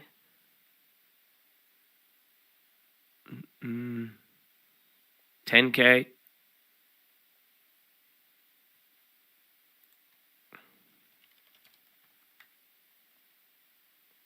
Oh, the Figaro. I know it. I didn't know it was called that. The Figaro. But yeah, no, I've heard it, but I didn't. Nah. Yeah, SPY's coming back down. Follow the gold to silver ratio. But are you ready for this? So here's my question. Gold goes up to 6,000. Silver goes up to 200 or whatever. What does Bitcoin do? And then what does that mean about your dollar as well? But then that's the ironic part because gold is so strong right now and your dollar is strong. But so it runs with gold. But then think about it though. Like if gold is going up, like every time gold is ran up and those like the world look wild. So like would Bitcoin go up? And then like I'm saying though, just when the value of some things change, like think relatively to anything else that has been trying to be placed in its class. I don't know. It's something to think about. That's what I'm just trying to encourage you to think of the relative values and how one thing would affect in the other and the price of stuff and think about it in that sense. All right, you're back to 41.11, giving up 9 points from that little bounce. You got above your first high, but it don't count, bro. You can't get above here. That's it. You're trapped in it. Again, don't matter about the Israel headlines or not. Gold is making its way back up. Ay.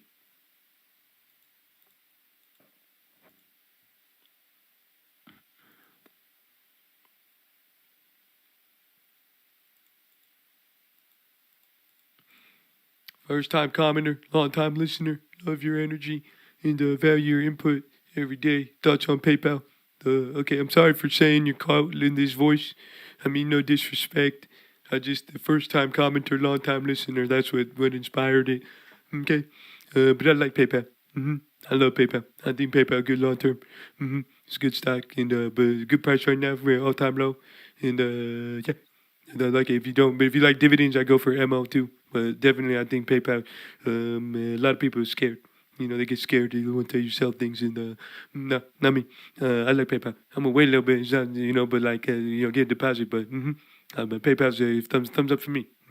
Thank you. But yeah, seriously, I like PayPal. And someone asked Disney or PayPal today, and then I said if you have more dividends, I would grab PayPal, or if you have PayPal or MO. And I said if you have less dividends, I would grab MO. So if you want PayPal, I would go for it, but at the same time, I wouldn't really go for just the company right now. I would let your portfolio speak to you and find out where you're lacking because now things are down. You feel me? Come on, guys. That's the beauty right now. So I need you to wake up, snap out of it. Trading is one thing, long term is the other. But do you guys hear me right now? This is where you don't need to pick names. Let your portfolio speak to you. If you have more than 70% cash, why the fuck aren't you buying anything? You see what I'm saying? Like, for real. And then go look at dividends with growth. If you're telling me you're down, you're going to buy something and you have 99% growth and you're not going to use this opportunity to get some good yield that's cheap, come on. And vice versa. If you're one of these boomers, all you got is dividend stocks, and you're telling me you have growth names at 10-year, 20-year lows, some of them even 5-year lows, that's your opportunity. So hopefully you let your portfolio speak. Yes, Bill is cash. Bill is a cash equivalent. So anything with a 12-month or less maturity is considered a cash equivalent. So Bill is a cash equivalent that is invested in literal cash equivalents, 3 to 6 months bonds. That is the definition of a cash equivalent.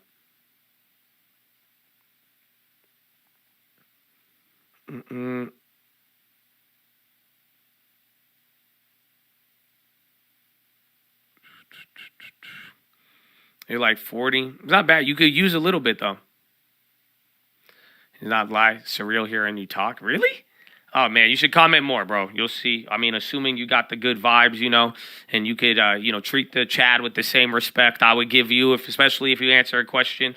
I know I make my jokes, man. I hope you laughed at it, too. Otherwise, it gets really awkward. But other than that, though, don't be afraid to chat, man. It shouldn't, this is a very normal occurrence on a day-to-day. I love good questions.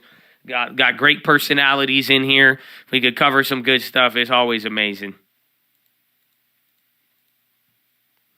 Silver and gold are cash equivalents. Why? You're 100% cash? I would buy.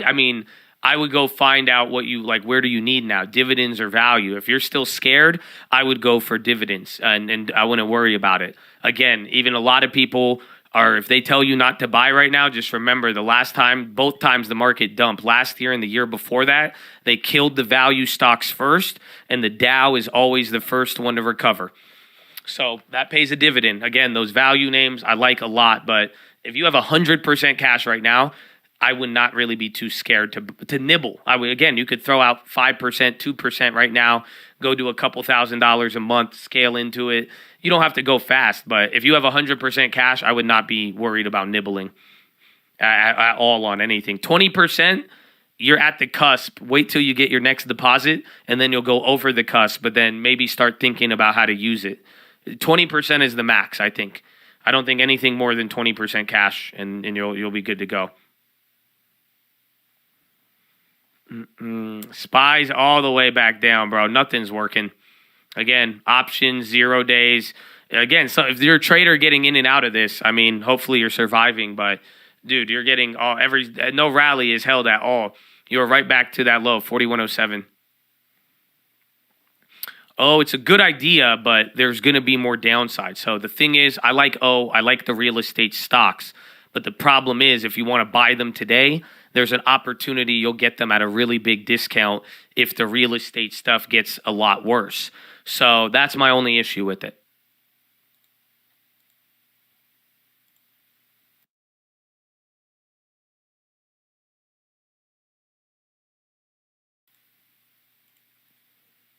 And again, too, if some of you got the cash, if you really want to be smart, man, make sure you're not buying anything up on the year, okay? That's another thing. Don't forget about that little criteria where, like I'm telling you, things are down, but don't let them trick you into buying at the same price. You see what I'm saying? Find the names that are actually going down, so you are getting them cheaper than ever. Yes, there's going to be risk. They may be underperforming, but hopefully you can find a quality name that is lower than it's ever been. Again, Coca-Cola, this is one we've been talking about recently. This is a good value play. It's cheaper than both years. You see what I'm saying?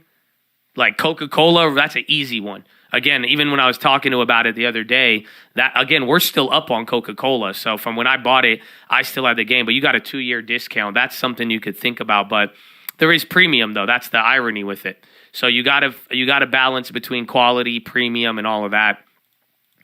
Oh, man, 4104. You wicked into the low. So every level broken now from yesterday. 4188. 4170, 4137, 4117, now 4107 broken, your final level is 4,100 here for the day. And if it gets below that, it gets even crazier. And yeah, we're about to start power hour on that break. 2 minutes until power hour. My goodness.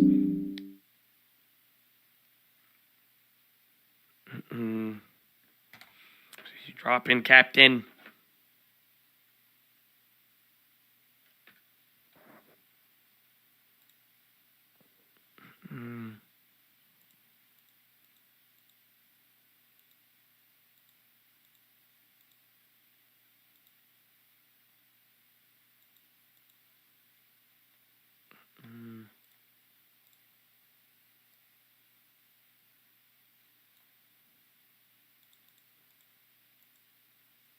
This has been the ugliest week in a while. I think not history, but you definitely broke some records, even on the 3 months. But I mean, this is almost tantamount to last August now. It just happened a lot slower and from a higher point. So 462 to 410. I mean, that's 50 points. 433 to 3. You're right here. You get what I'm saying? So like, if you if you got something here, like I hope you see it, like pretty much it's the same move of last August to October, but you're like right here. That's that 50 points. So we go down like what? Another 20 to 30. Yeah, you'll be at like 380, 390. And that will be a literal repeat of last October. August to October, essentially. But then happening 2 months delayed. It's kind of similar, honestly. Actually, almost to the T on the dates.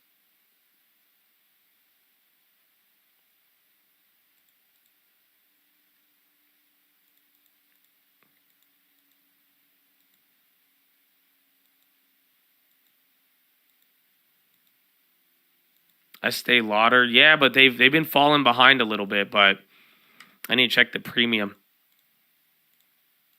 I like L'Oreal. I think L'Oreal's the best, but they're French.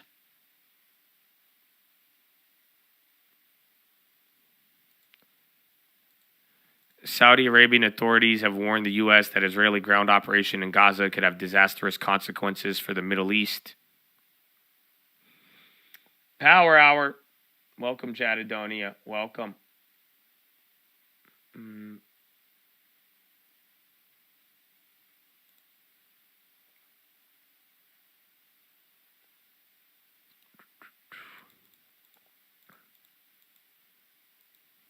I'm afraid of investing in the market telling me too soon. I mean, if you're talking long term and as long as you balance it out over the next couple of years, again, if you actually make the decision to hold for 10 years, it's a good place to start. Again, find the names and look at you. I mean, you don't have to be a genius, but hopefully you're looking at names and just not buying the ones that are still on a multi-year chart, just like right here. But again, you know, if you could get a lower starting point, that's the issue right now. You sound kind of sad. No, I don't know how to. I was gonna hit you with the joke, but the fact is, I think other people are sad too. Again, I've encountered a lot of spiciness today. Again, even it's been a wild market, but no, I mean, in a really weird way, I was probably more sad a couple of days ago. And again, I'm probably sad for other reasons, but it's, you know, I get very calm in this type of environment. I'm more used to this than anything. That's the weird part. So like this is more comfortable for me than anything. Again, when the market actually moves and moves points and it's not, you know, 190 days of the VIX not going past the level or literally 5-6 months of not going up more than a 1%, you know, that this is usually, I think it's easier to trade. I haven't made as many trades, but yeah, I'm waiting there. That's gambler mentality. Well, yeah, I gamble on volatility all the time. I've came out very well if there's a real event. I usually lose when nothing's going on, and then meanwhile, I put all of the rest of my not fun money into the long term. So, and again, I'm riding it all the way out. Sadly, we still got a lot of the long term gains from holding just on this year. It made us a lot back from last. Just fucked.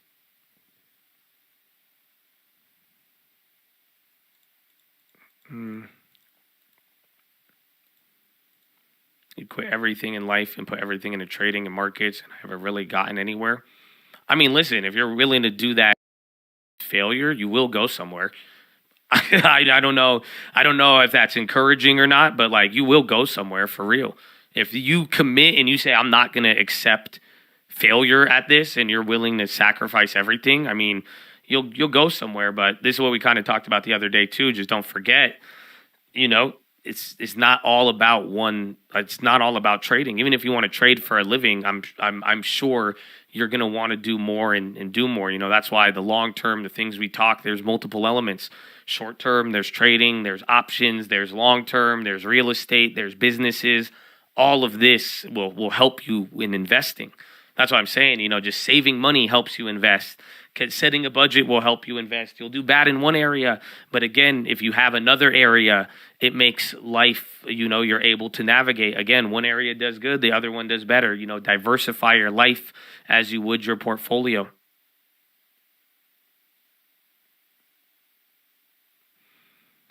If you're in greed at 24. Ooh, I accept failure. I just don't settle for it. Oof. Oof.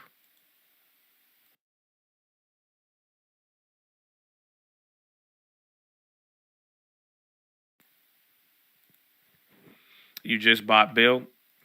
What else? I mean, Bill is easy, but remember, if you buy Bill today, on Wednesday, it's going to go down 40 cents a share, but then you're going to get a dividend around that price. So it should balance out, but keep that in mind.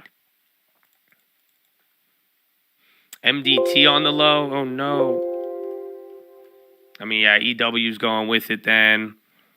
On Dexcom. Even Dexcom, but they're still holding up 9.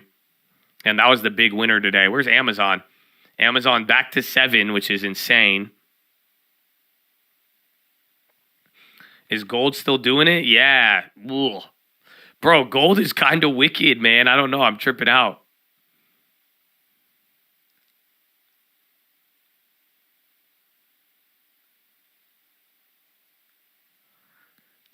Yeah,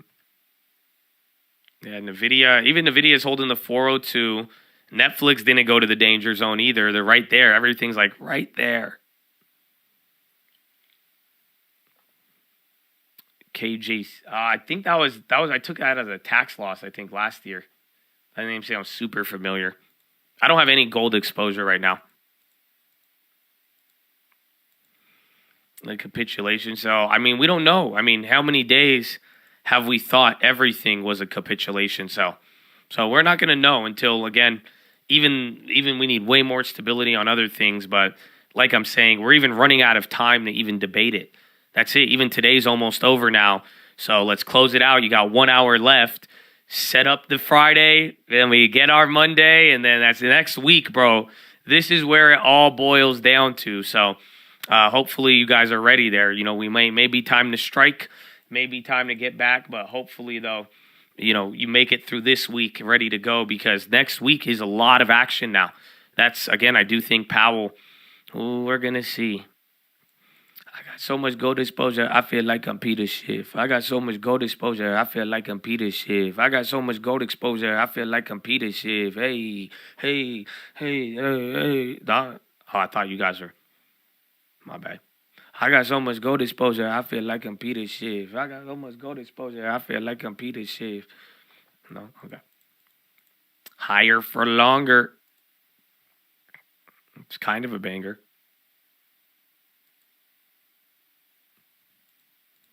I did buy I-bonds, yeah.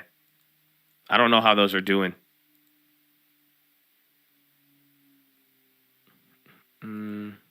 Earnings. We'll get a lot of, you're going to get Airbnb, but really I think Apple is going to be the main one.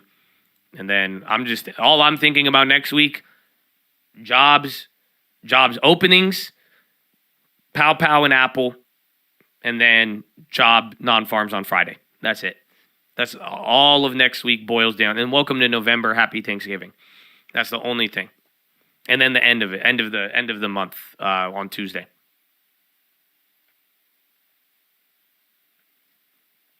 They never go down, so the rates are 4. I got it when it was 9. Remember, I literally bought the I bonds or LT. I told him, I said, run this up, bro. But it's literally, I think we got it at 9.3.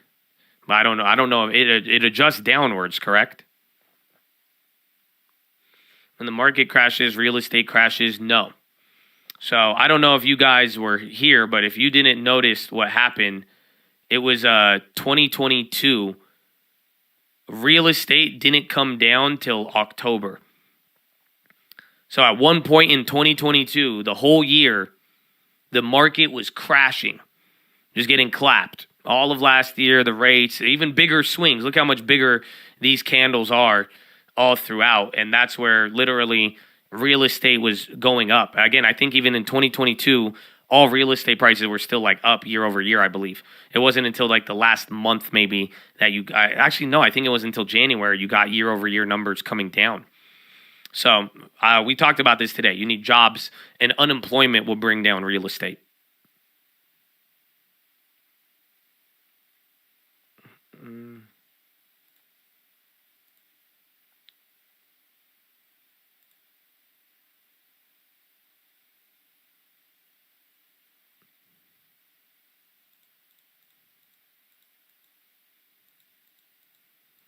It's good to know if you want to convert your long-term into real estate. Yeah, I mean, and with both, whether you're trying to find stocks to buy now, trying to find a property, like I'm saying, it may be a good time, but that doesn't apply universally. You know what I'm saying? Like, you have to look for the deals, and not every stock is at the discount, even though we've dropped so much. So you could still make mistakes, and that's where you got to keep that in mind.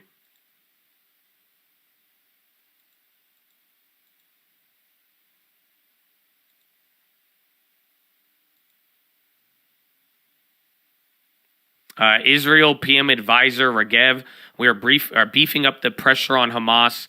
Our military operations are underway. Fox News. Israel PM advisor Regev, when this is over, Gaza will be very different.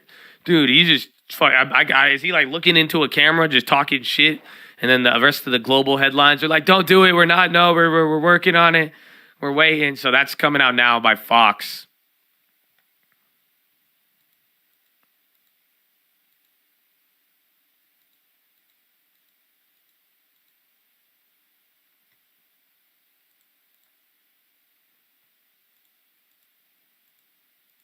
Thanos, their spokesperson, said literally Gaza will be very different.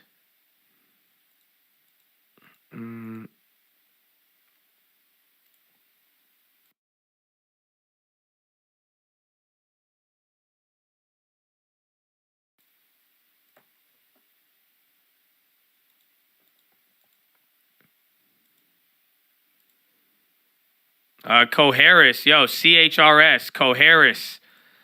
Didn't we see this the other day? Or is that another one? Yo, CHRS, and then Boeing delivered first 737 with repaired pressurized dome. Yo, CHRS. Coharis. FDA announced approval of toripalimab, all treatment for recurrent of metastatic nasopharyngeal carcinoma. They got FDA approval, CHRS.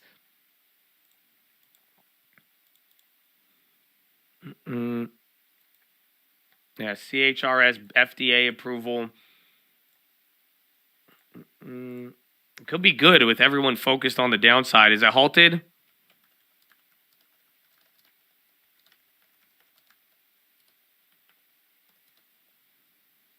And Junshi, it's a partnership too. So they're up 16 on that.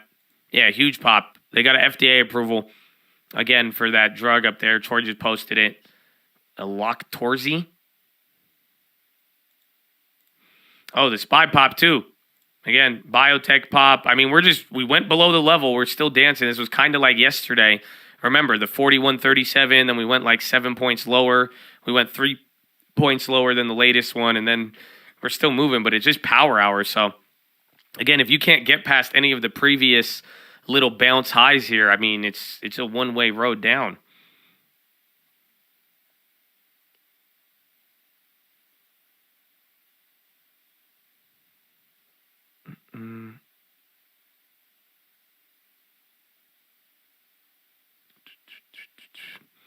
And over 40K on the last 2 years on shares, same amount invested in ETF bonds. So I start to roll over to tech. When tech gets cheaper, or you could buy the cheap tech now, and since you already, I wouldn't worry about, again, there's some things in some assets, if they are quality, even down to your bonds, if you do have a long time frame, you will get that back. But in this case, though, I would just say if you have your bond exposure, why not just go for the growth or the tech when it actually gets cheap, though? That's going to be the hard part, because right now, none of it is really cheap. It's not like the NASDAQ, not all of the names. A lot of them came down, but not all of them. But that's the way I'd be looking at it. And of course, none of this is a recommendation. Option trading stocks extremely risky, and everybody is very emotional right now too. So be careful.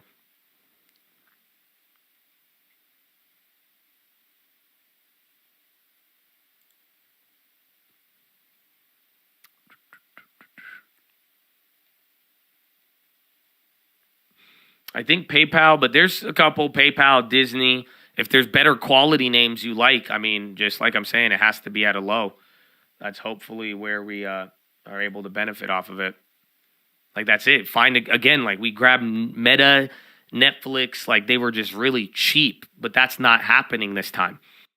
You see what I'm saying? Every other name went down again, but now those big names that already went up, you don't get that opportunity. So that's the only difference between here and last year, is that Meta was at $90, Netflix was at $100, $180. Like, you had different opportunities. So now a lot of the other like growth names that were kind of in the middle, they're down and they're hitting new lows, but you're not getting the other ones. Like Airbnb, I like it again, but I still think Airbnb could be cheaper. That's my problem. I like Airbnb, I love it, and even I'm telling you, I think it could go down a lot lower. It's not like you're getting a good deal on it compared to my average, but it was just at $80 the same time last year. So they're still kind of holding up. There's only a couple of names that are like still trading lower, but the problem is if they're really trading at a discount, chances are they're probably a little less quality. Versus last year, we had high quality that was very cheap again, and even then people didn't want to buy it, but like Meta, Nvidia, Netflix, those were all $80, $60, $100, depending on which one. The hard resistance spot, bro, it was 4,200. That's what I'm saying. So like, if anything, if we're lucky, the market just holds up and stabilizes ahead of Powell because they don't want to move. But that's it. After we broke 4,200 now, it's either you rally or you die.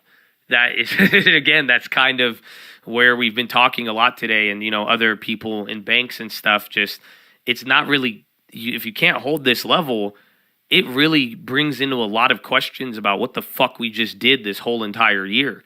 And that means there may be something that people are really missing, whether it's the banks, the bonds, the effect, maybe credit crunch, maybe the economic data is worse than the data is letting on, or it's lagging. That's where people are getting worried. And again, that's why fear is going up, because it's not only, here's the key, is it just because the SPY went to 4,200? No. As a part of it, not only is the SPY there, the bond yields are higher than the last couple of years. The currencies are strong as ever now, and at least the dollar, the rest are getting beaten down week in. You're now watching Europe give back their recovery. You see what I'm saying? So it's not like it's just because 42 happened. It's because now with all these other factors that we were ignoring going up with, those have all flipped alongside it now. And even then, you could have been able to ignore it, have your momentum. That's where you're getting this problem. Coherus, this is just biotech shit, man. Honestly, like, I kind of be down to flip it on the buy. It's going to just run around, honestly. But I don't think, I think it'd be good news. The only other bad news probably, or why it wouldn't go up, would probably be because they're partnering with somebody on the drug.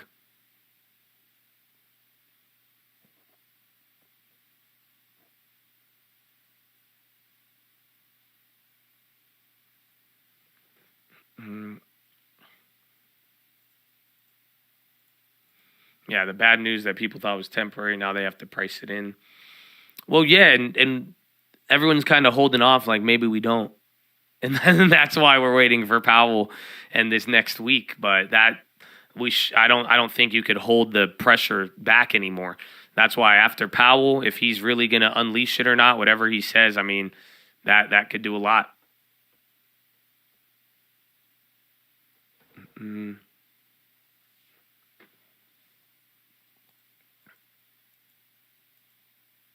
Your Tesla 123 bought last year. So that's the problem. If you are looking to get growth, just unfortunately, you have to pick from a different bargain bin. You know what I'm saying? You're not going to like an outlet Louis Vuitton.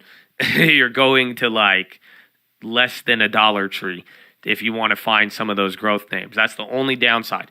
Because this time last year, all of the good names were cheap. Zaza, at this point, bro, the Zaza's been dead. I'm surprised. AKA, the market is literally, they set their heart on no rates on those bonds. But here's the deal. It's not even the Zaza anymore, because if fear goes up, the next step is pricing in cuts. So if the futures and Fed futures are going to freak out, wait till they start pricing in rate cuts again. Don't forget they do that when we get fearful. I don't think y'all get me on this. Because this is why I'm saying the fear hasn't really, the volatility hasn't began yet. Do you see the Fed futures are still pricing in pause or raise? You guys remember when they used to price in cuts when we would drop? You remember that? Yo, Match and Bumble getting clapped. Musk says X will be full-fledged dating app. Ooh, damn. That's, I don't know. That could kind of play out a little different. Hold on. Yo. Oh, no, that's actually, I think that might go down on there.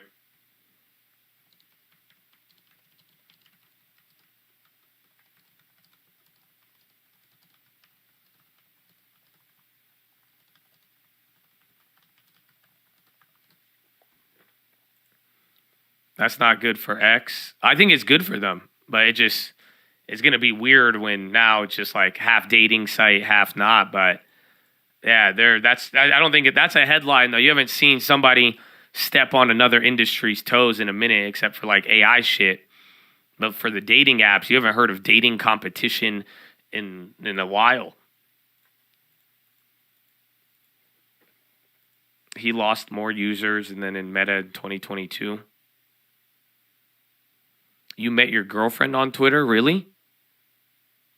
That's crazy. What was that like?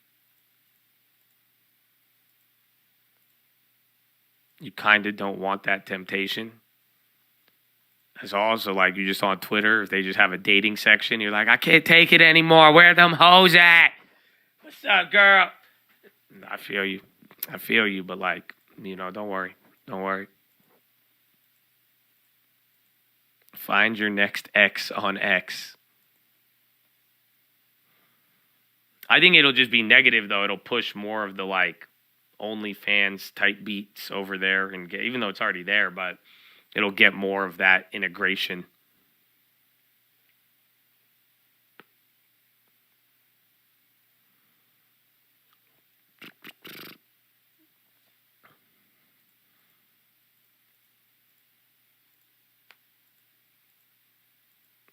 I don't know. I don't know if I'd want to meet a girl on Twitter.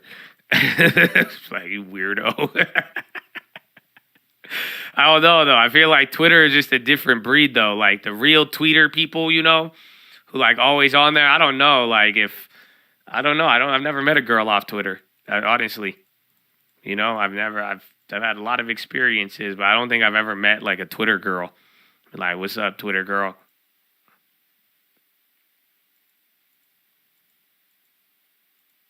We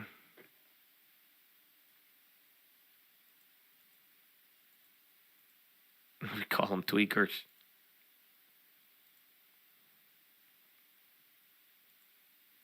All right, Chadadonia, not much time.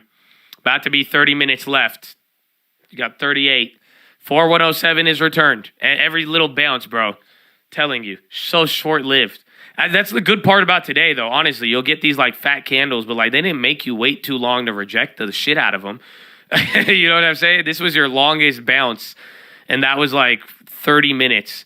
Every other pop, bro, you've got to bat it down within 3 minutes. You know what I'm saying? This one was what? This one was 10 minutes. This one was 3 minutes, 2 minutes, 3 minutes, 7 minutes. 2 minutes. So, bro, you don't even have to wait to bat it down. Like, it's not like you had to, Yeah, so in a weird way, I don't know. Like if some of you are waiting for like the Band-Aid off to a degree, like, yeah, you're not getting air brakes. Like that's what I'm saying. The pops are huge candles, but you got 5 minutes tops. 10 minutes, 30 minutes was the biggest rally so far of the day. That could change in the last 30, but for the most part, I mean, it's not like you're not waiting too long to get an answer. You're just not going up.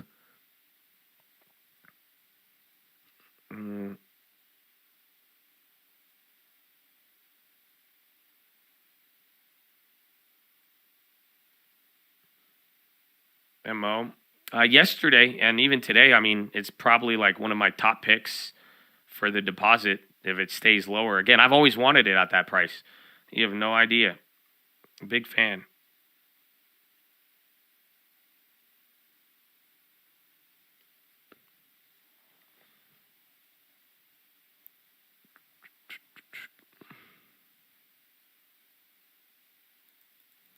Match popping. It's kind of weird it's going up on that. I really thought it would bring it down more, but we'll see if that's the green catalyst for the day. That's hilarious.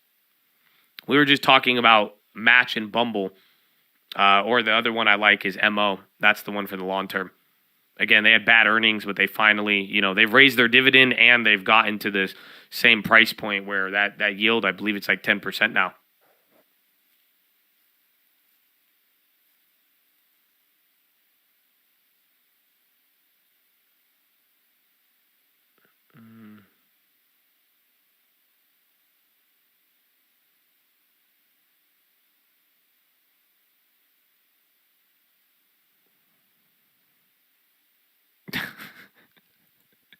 Going back to dating app, the algo is like, hey, check out this person's tweet in 2021. They were skeptical of their government and lockdowns. Would you like to report? Honestly, it might not work for dating. I never thought about that. Yeah, huh? Yeah, bro, what do you mean? Are you going to date and they got your Twitter profile right behind you? See, bro, they scroll down to 2016. You guys are fucked. That's all I'm saying. All of you. Even some of you, you guys are really, you're social justice liberal now. I go find your Twitter in 2016. I got your ass, dog. Maybe 2015, 2014, it can start getting real dark. This it. You can be like, I met my wife, and then she saw my old tweets because it suggested it to her, and said they'll show her more if I signed up $2.99 for premium. What the?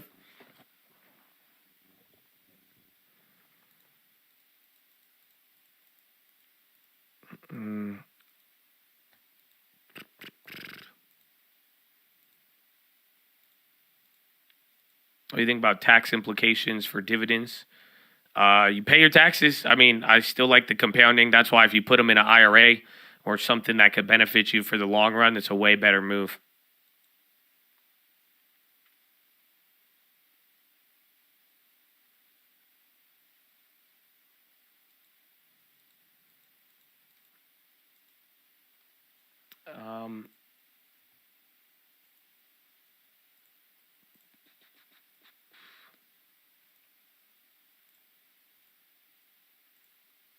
All right, I'm about to shock you guys. We got 30 minutes. Yeah, I'll shock you.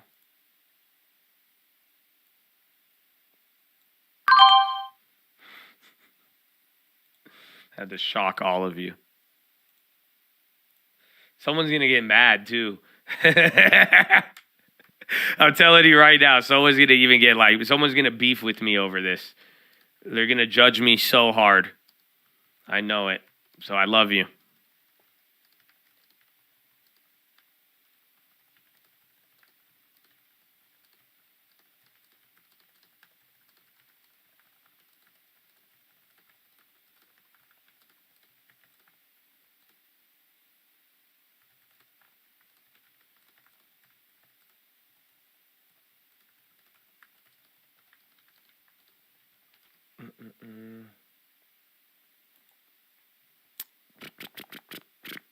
Long XAU. I don't know if you're going to like it. Nah, it's not that big. Don't worry. It's funny though. But I know someone's going to get mad. They're going to think I voted for Biden or Trump. That's how they're going to interpret it in their head once I say it. So not a recommendation. You will lose money. I closed out of the SQQQ. I took my small little profit on it. I've held those for the year, and I made one good average. It got me back to a gain, but the position was kind of small. Like, it really wasn't doing much. So I really figured, hey, we'll see. And then again, I want to get out of the green stuff, I'm going to wait till the other reds go green, and then we're going to do our thing. But yeah, I closed out of the Qs, bro. I know. Try it out. No. I broke even on it yesterday, and I got a little bit. Because, again, I bought it earlier, and the first fill was awful. Yeah, I held that for a year. Yeah, and I closed with green. So if I did that with other plays, same thing would have happened. But, again, I got a little too creative and paid for it. But, yeah, I knew you voted for Lincoln. Well, yeah, to get out of that with green, I mean, I'm happy about that.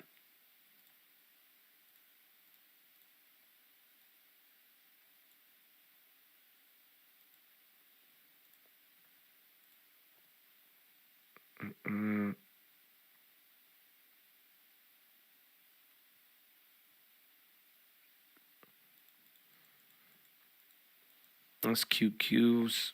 We bought them then? No, I just pretty much I think if anything, I made more money on the position that I got from here. Because I averaged down on SQQ August 3rd.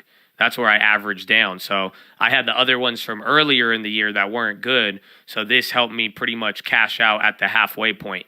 So now I'm thinking either bigger or smaller, but I'd rather do something else with it because, again, it's not, even if we fucking collapse, I think I'd be better off just shorting it with something else because it's still small, unfortunately. So that play I think I did decent, but I could have managed that one a lot better.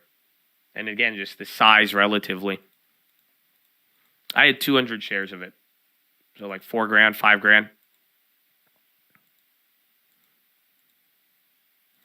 Well, more capital to play with and just more capital to yield on if I do nothing. That's, again, the moral of the fucking story.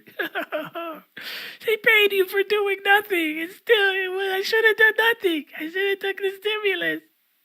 They did nothing.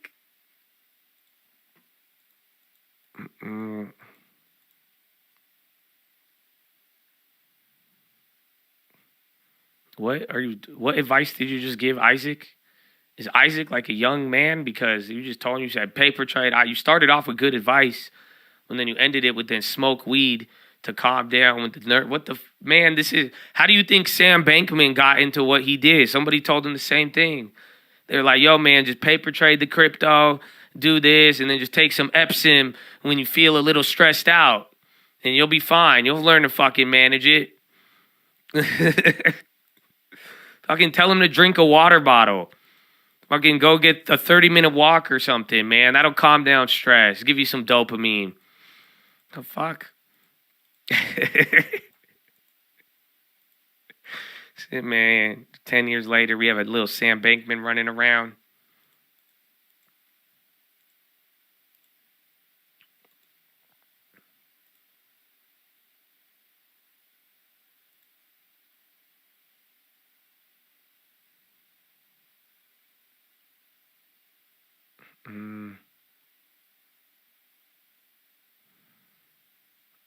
Thanks for staying in the game. Are others out there enjoying the day? You the real one? Of course. I mean, I'm excited. Again, whatever happens in the market, man, let's see, man. And I'm a big fan of info. So, in a weird way, as boring as like the last couple weeks were boring because we were just in a weird no man's land.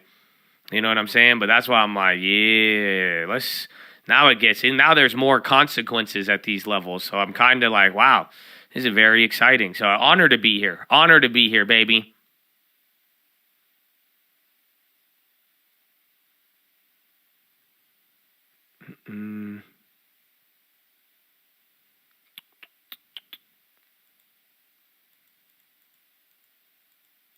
All three ended. No, I don't think so. Dow Jones is just break even. The Dow didn't get hit that bad in a weird way. I mean, 35,000 to 32. Oh, that's almost 10%, but it's break even. As of today, though, it's fucked.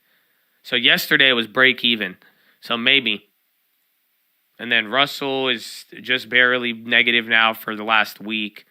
And then NASDAQ still solid green. SPX green. Equal weight dead. Equal weight looks like the damn Russell.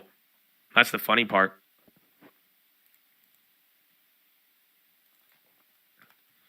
Well, 30 minutes, man. You got Ramp Capital too.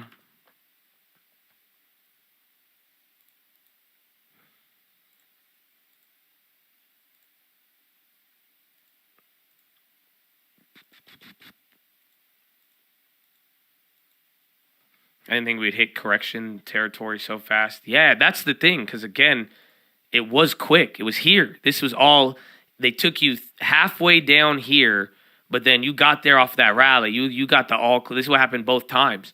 So it just, you go, you waste a month here pretty much, and then boom, in a week, you do the whole move.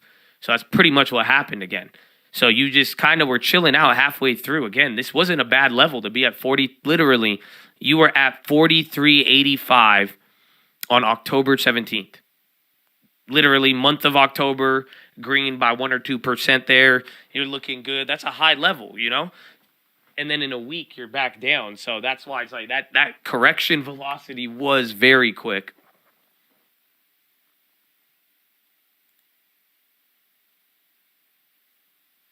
Mm.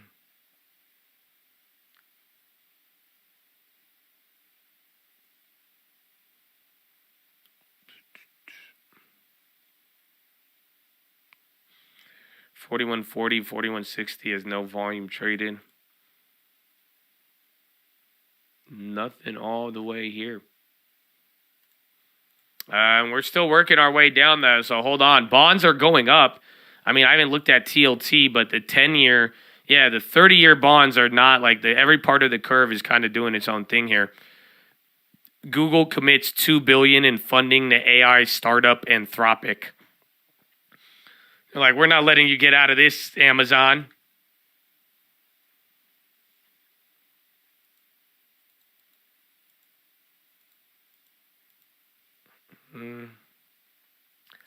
It will take us 2 months to recover this 1 week. No, it won't. You could do it in 2 days. It's the same. If that was the case, we wouldn't have had what we had.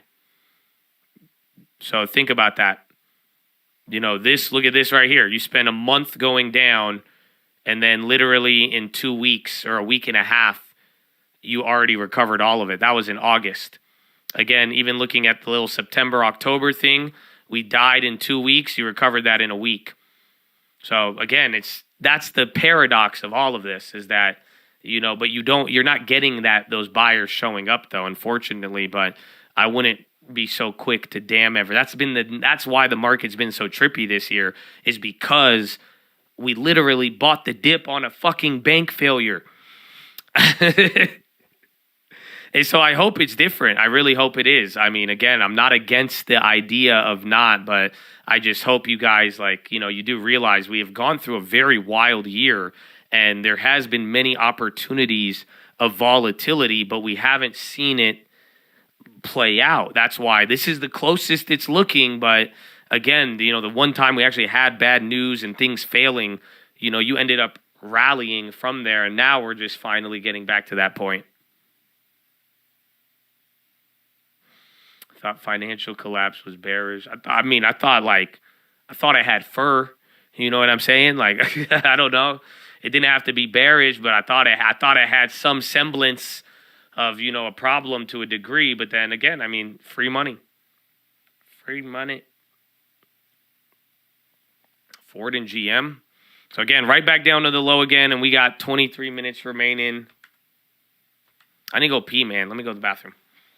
Follow me on Instagram at The Trading Fraternity. I love you. God bless you. Good morning, good evening, good night. I'll see you in a little bit. The day's almost over, man. Speak now or forever hold your peace. But for real, I hope you just did that shit when I told you 2 days ago. Because now, I mean, we're dealing with a lot. But now we got to deal with next week, baby. Get ready. I will be right back. Hopefully this don't end too quick. All right, see you later, bit. Or they could lose their license. They could be on probation with the Board of Pharmacy. They could have a hefty fine that's imposed on themselves. If Walgreens has a medication This error is happen. weird. And the only way they have to Bloomberg is just he's already been interviewing a investigated random because pharmacist. There's no regulation that they have to report this. It's showing the to guy's boards of name, but like pharmacy in he their has, it state. just says former Is pharmacist, when a patient independent reports it to the board, pharmacist. and then an investigation occurs. So when an Interesting. All right, I'll be investigation right back. occurs, CVS might get a $10,000 fine, but you tell me who has more to risk. Yeah, and I mean, by that time, it's too late. You don't want that to have to happen. Shane, really appreciate your joining us today. Shane Jerominski is an independent pharmacist. He's also the spearheader of the nationwide pharmacist strikes that are set to begin on October 30th. Coming up on the close, Apple is set for its scary fast product launch on Monday. This is our stock of the hour. Apple currently up about 0.5%. We'll discuss I can't all even that go it's going pee to unveil. right when I get up. This is the close. I'm Bloomberg. So he's a striker. That's why. That makes sense. I was like, why? I was like, I've never seen Bloomberg just have someone as like individual this. Man, I need to go pee, bro. These bathroom breaks. A lot. All right, man. You're going lower, though. Number and the December FOMC. Certainly as it relates to the geopolitical backdrop. We have a refunding announcement. We could have a government shutdown, although that is not our view. My guess is he plays it pretty close to the vest. And again, lets the market do some of the heavy lifting for him for now. I felt like that was the opportunity he had in the speech at the New York Economic Club, where a lot of the other Fed speakers preceding him in the days prior basically said just that, right? Rates backed up, the financial conditions are tighter, it's the equivalent of one rate hike, and then maybe I was naive, I don't know. He didn't really go there.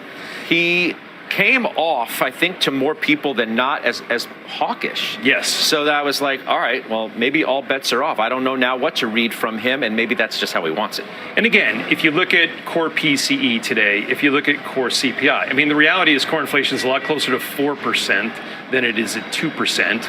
We're on track to create 2.8 million jobs this year. For all the debate about the consumer, I thought retail sales were very constructive. And so he's dealing with a hot economy. He's dealing with above trend inflation. So again, I think to let the market do the work is probably appropriate for now. It's certainly given them the flexibility to be patient, you would think. Yes. And now we'll see. Correct. And now we'll see, followed by the jobs report. We'll talk to you soon. Tony, thanks. Thanks. All right, Tony Pescarello, Goldman Sachs, joining us right here, Post 9. Up next, we're tracking the biggest movers as we head into the close on this Friday. Christina Partsinevelos is standing by. Once again with that, Christina. I'm standing by with beer, queso on my list today, but no hard Mountain Dew. I'll explain what those items have to do with my stock movers and maybe my happy hour too. Details next. You guys ask me how I sound sometimes. They sound like everything sounds fine over there. Like, I heard Mountain Dew. We're flushing into another low, bro. That's it. You just hit another low. Y'all don't ever get mad at me for being calm. Don't tell me I sound fucking sad or like I'm being too calm on a volatility. They like, fuck, you want some hard Mountain Dew? Let me tell you about my stock. Man, it's the same shit. I got you, bro. It's okay. Breaking before, right, dude, we've broke every level. We need to break 4,100 or not. Honestly, I've already done one this week, but maybe it's a week for Ocean's 11. Let's see, man. We'll see. I give you anxiety sometimes. I'm telling you, I feel like I've been extremely chill. I get a lot calmer when there's actually shit happening. So I don't know if you got an anxiety so far, even today. I mean, I don't know what it could have been, but at that point, I mean, I would tell you, man, chill, because even then, it's been a pretty awful week all across the board. Again, I'm getting murked as well, so it's like, but dude, there is a lot of opportunity on the horizon, not to mix with like, dude, we getting some real shit now, so I'd rather have real shit than not, you know, like, like that's what in a weird way, like, yeah, losses aside, it's like, but at least if we get a market moving how some of us are used to, I mean, it'd be nice because it's just. So we'll see how it is, but I wouldn't be getting freaked out. It's just, again, patience.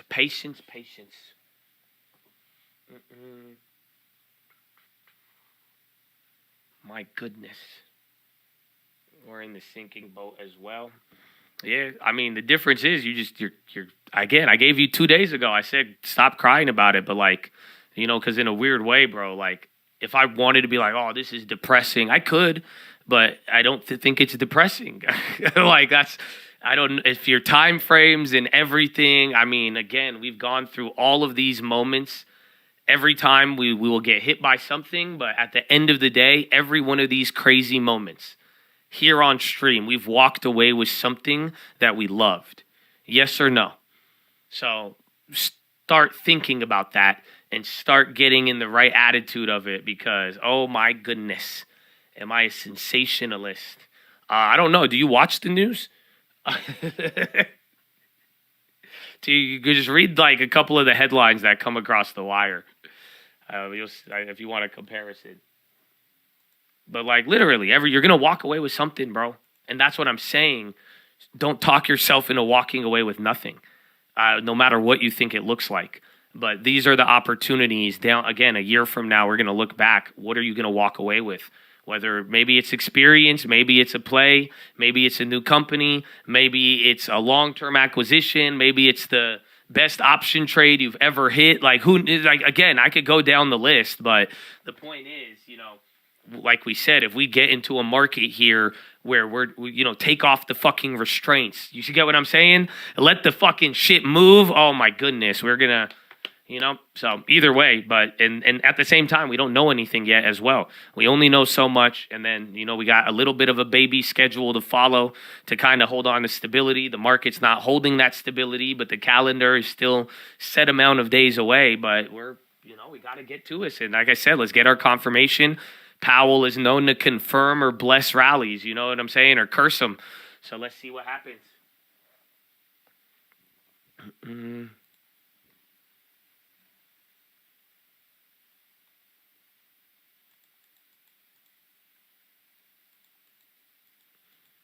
But yes, NQ, it might go red. That'd be the first time today. Wow. Kind of weird to say out loud. Israel PM advisor Regev, Hamas will feel our wrath tonight. What the fuck? This guy is not. They definitely did not communicate with the other people releasing the news. Because this Israeli prime minister advisor is like, bro, that's like his third one so far in the last hour and a half. Yeah, we keep dropping, bro. It's 40. I mean, again, this level has been nice, but the fact is, like I told you guys, it was 5 minutes. You don't have to even wait 5 minutes for a rally to get beaten down. A very mixed signal, dude. The prime minister's like, nah, man, it's just like it's an expansion, it's transitory. And then the advisor's like, they will feel our wrath tonight. It will be different when we are done. Confuse the enemy with, yeah, I'm hella confused. Fuck, I ain't even the enemy. I say y'all need to stop fighting. Let's love everybody. Stop convincing the youth to warmonger and believe that war is normal and that there is a good side and the side of killing, no matter what. Again, they say America is built on war. Exactly. That's why a lot of people get pissed at America, no? Oh, exactly. Though there's nothing good about killing any side, anywhere, no matter what. Again, and there's been enough death. We don't ever have to do it again. But yeah, bro, it's wild. It's wild.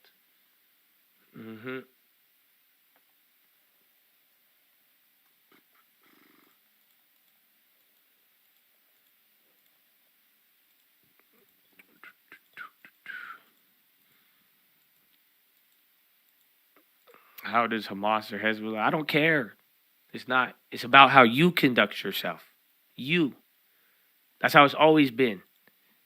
I said any greatness, anything good, anything different, anything virtuous, it does not matter what the other people do. That's the whole point. That's what gives the virtue its virtue. That's what gives the meaning to the meaning of it. I don't know if y'all feel me. I hope you do. GM said the match 4. That was earlier, I think. But even then, man, this is still Ford is just struggling off the earnings, but it's still awful. Exactly. Thank you.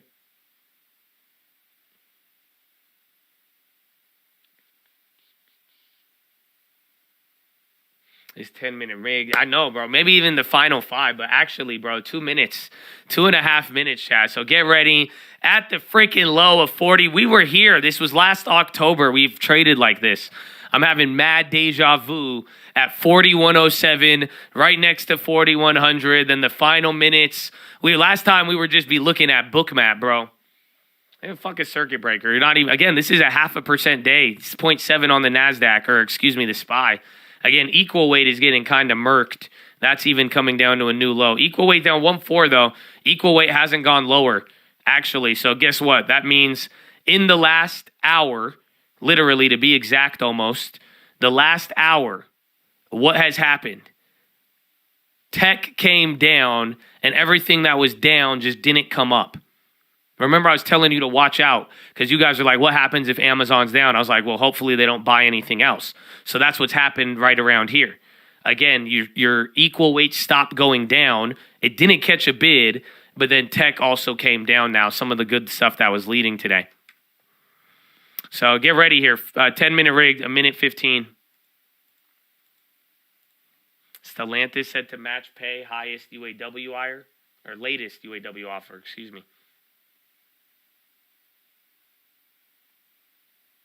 It's the magnificent revaluing.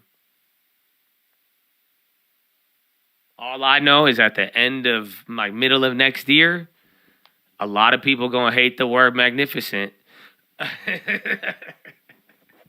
I don't know what's going to happen, but whatever, if this magnificence, if NVIDIA don't work out, I just know they're going to hate the word magnificent, anything. They're going to be like, God, Jim Cramer, why we call it boomer-ass magnificent anyway? The fuck? Mm-hmm. I hate it already. No, you like it now when it comes down. You're like, yeah, well, now magnificent, not so magnificent now. I've been saying that for 9 fucking months. You know, so that's why you did. If you were already bothered by Magnificent 7, that was the short on the way up. That's why you were bothered. I could understand from personal experience. But at the same, I just don't get bothered as much. I'm like, damn, I just got fucked. But other than that, I don't take it personally. I hope you guys don't either too much. But for the most part, it is, you know, we'll see, man. We'll see the magnificent. We'll see how that word ages.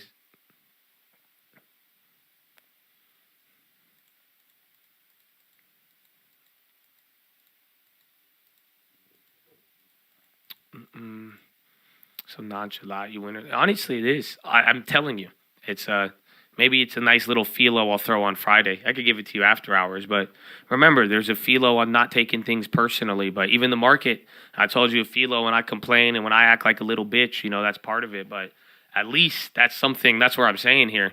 I hope you get excited and don't take things personally right now because this ain't. You're about to potentially be exposed to a new opportunity.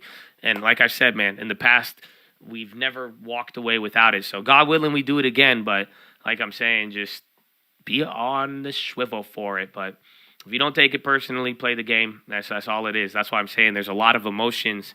And I'm seeing people react and take it out on me. I'm like, you're taking the market way too personally in that sense. So just you lower that, play the game, and you know, maybe it'll help you see it a different way. Buyers showing life. Buyers, you better hope so, man. You got 5 fucking minutes. That's the 10-minute rigged. Every single, like I said, man, we got the biggest rally today was 30 minutes of upside. Other than that, it was about 10 minutes tops. 10 minutes tops.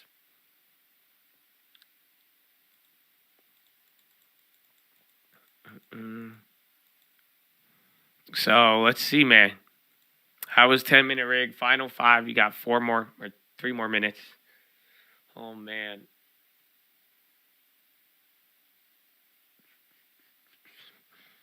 That's it. The ground invasion news. I mean, we're going to see, dude, that's back in. I told you from the get-go. I said, that's what we're hearing. I don't think the market responded to any Israel until right here. And even then, I think it was limited. The only thing that the fear guys or the war fear has in favor is GLD and oil rocketing up and still kind of closing into the high. That's the thing that I do think is really weird about all of it. But then again, that's literally what happened last time with the uncertainty. This is your Israel. You worried about Israel, gold, GLD, CL.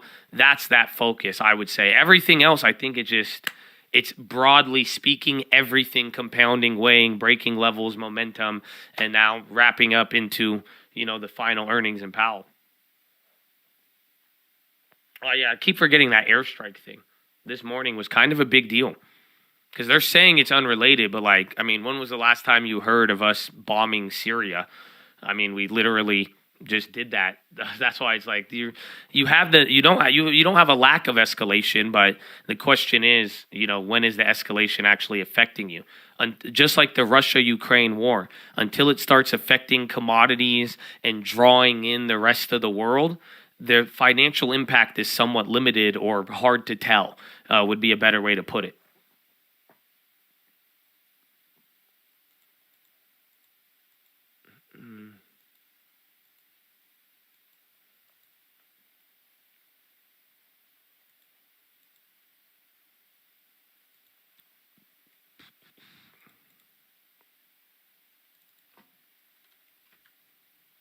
SPX, I don't know, man. You have 5 minutes.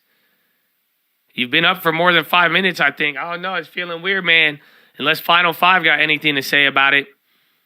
I mean, if we come back to here, we'll just recover the last VWAP. You close that VWAP. NASDAQ's still going to be green. I don't know if the SPY could go green. Nah, SPY will still turn red. Oh, shit. Monday was green, though, again. Damn it. Every time. Down Friday, down Monday. So that would say, I think if you get a down Friday, down Monday, that would be bad. Not just because every Monday has been green, just because, again, if people are willing to dump on Friday into close and then dump on Monday, again, just statistically, that doesn't occur too often. So that could tell you a little bit.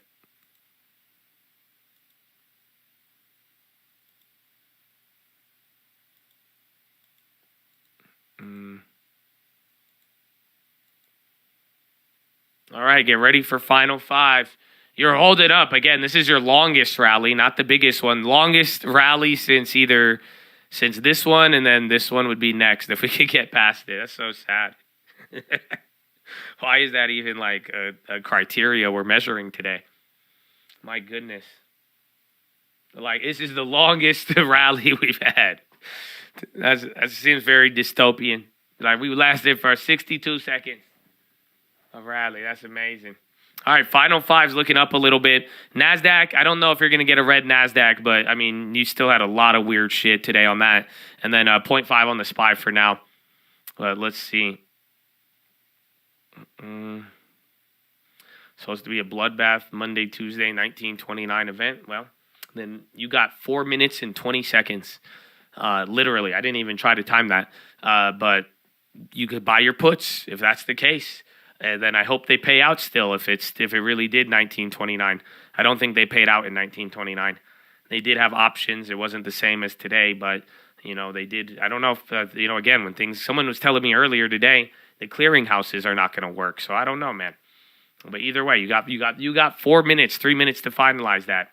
But Chad, on that note, that reminds me, your boy, the new guy, I'm going to be stepping out here for the end of the day. And then the new guy's going to show up. He gets extremely loud, and we want you to have an extremely good time. So when I say earmuffs, that's your warning to mute your speakers, because that means I'm about to get really, really loud, or my new guy is. And, we don't want your eardrums to bleed. We've had reports of baby back bitch, dormant baby back bitch arising. So you may not know you've been diagnosed with baby back bitch, but the wrong loud noise, it might bring it out of you. And then it's not a good feeling. So we want to make sure you're good and taken care of. And like I said, just to have enjoyment and have a great weekend. I hope you, the market's been awful, but I hope you run into the weekend with like great feelings and get ready, because next week it's even crazier and you're going to need that rest, baby. All right. So earmuffs. Earmuffs, please. I said just earmuffs. I need right now, please. I'm trying to help you out. Earmuffs. Oh, no. Okay. That was your warning.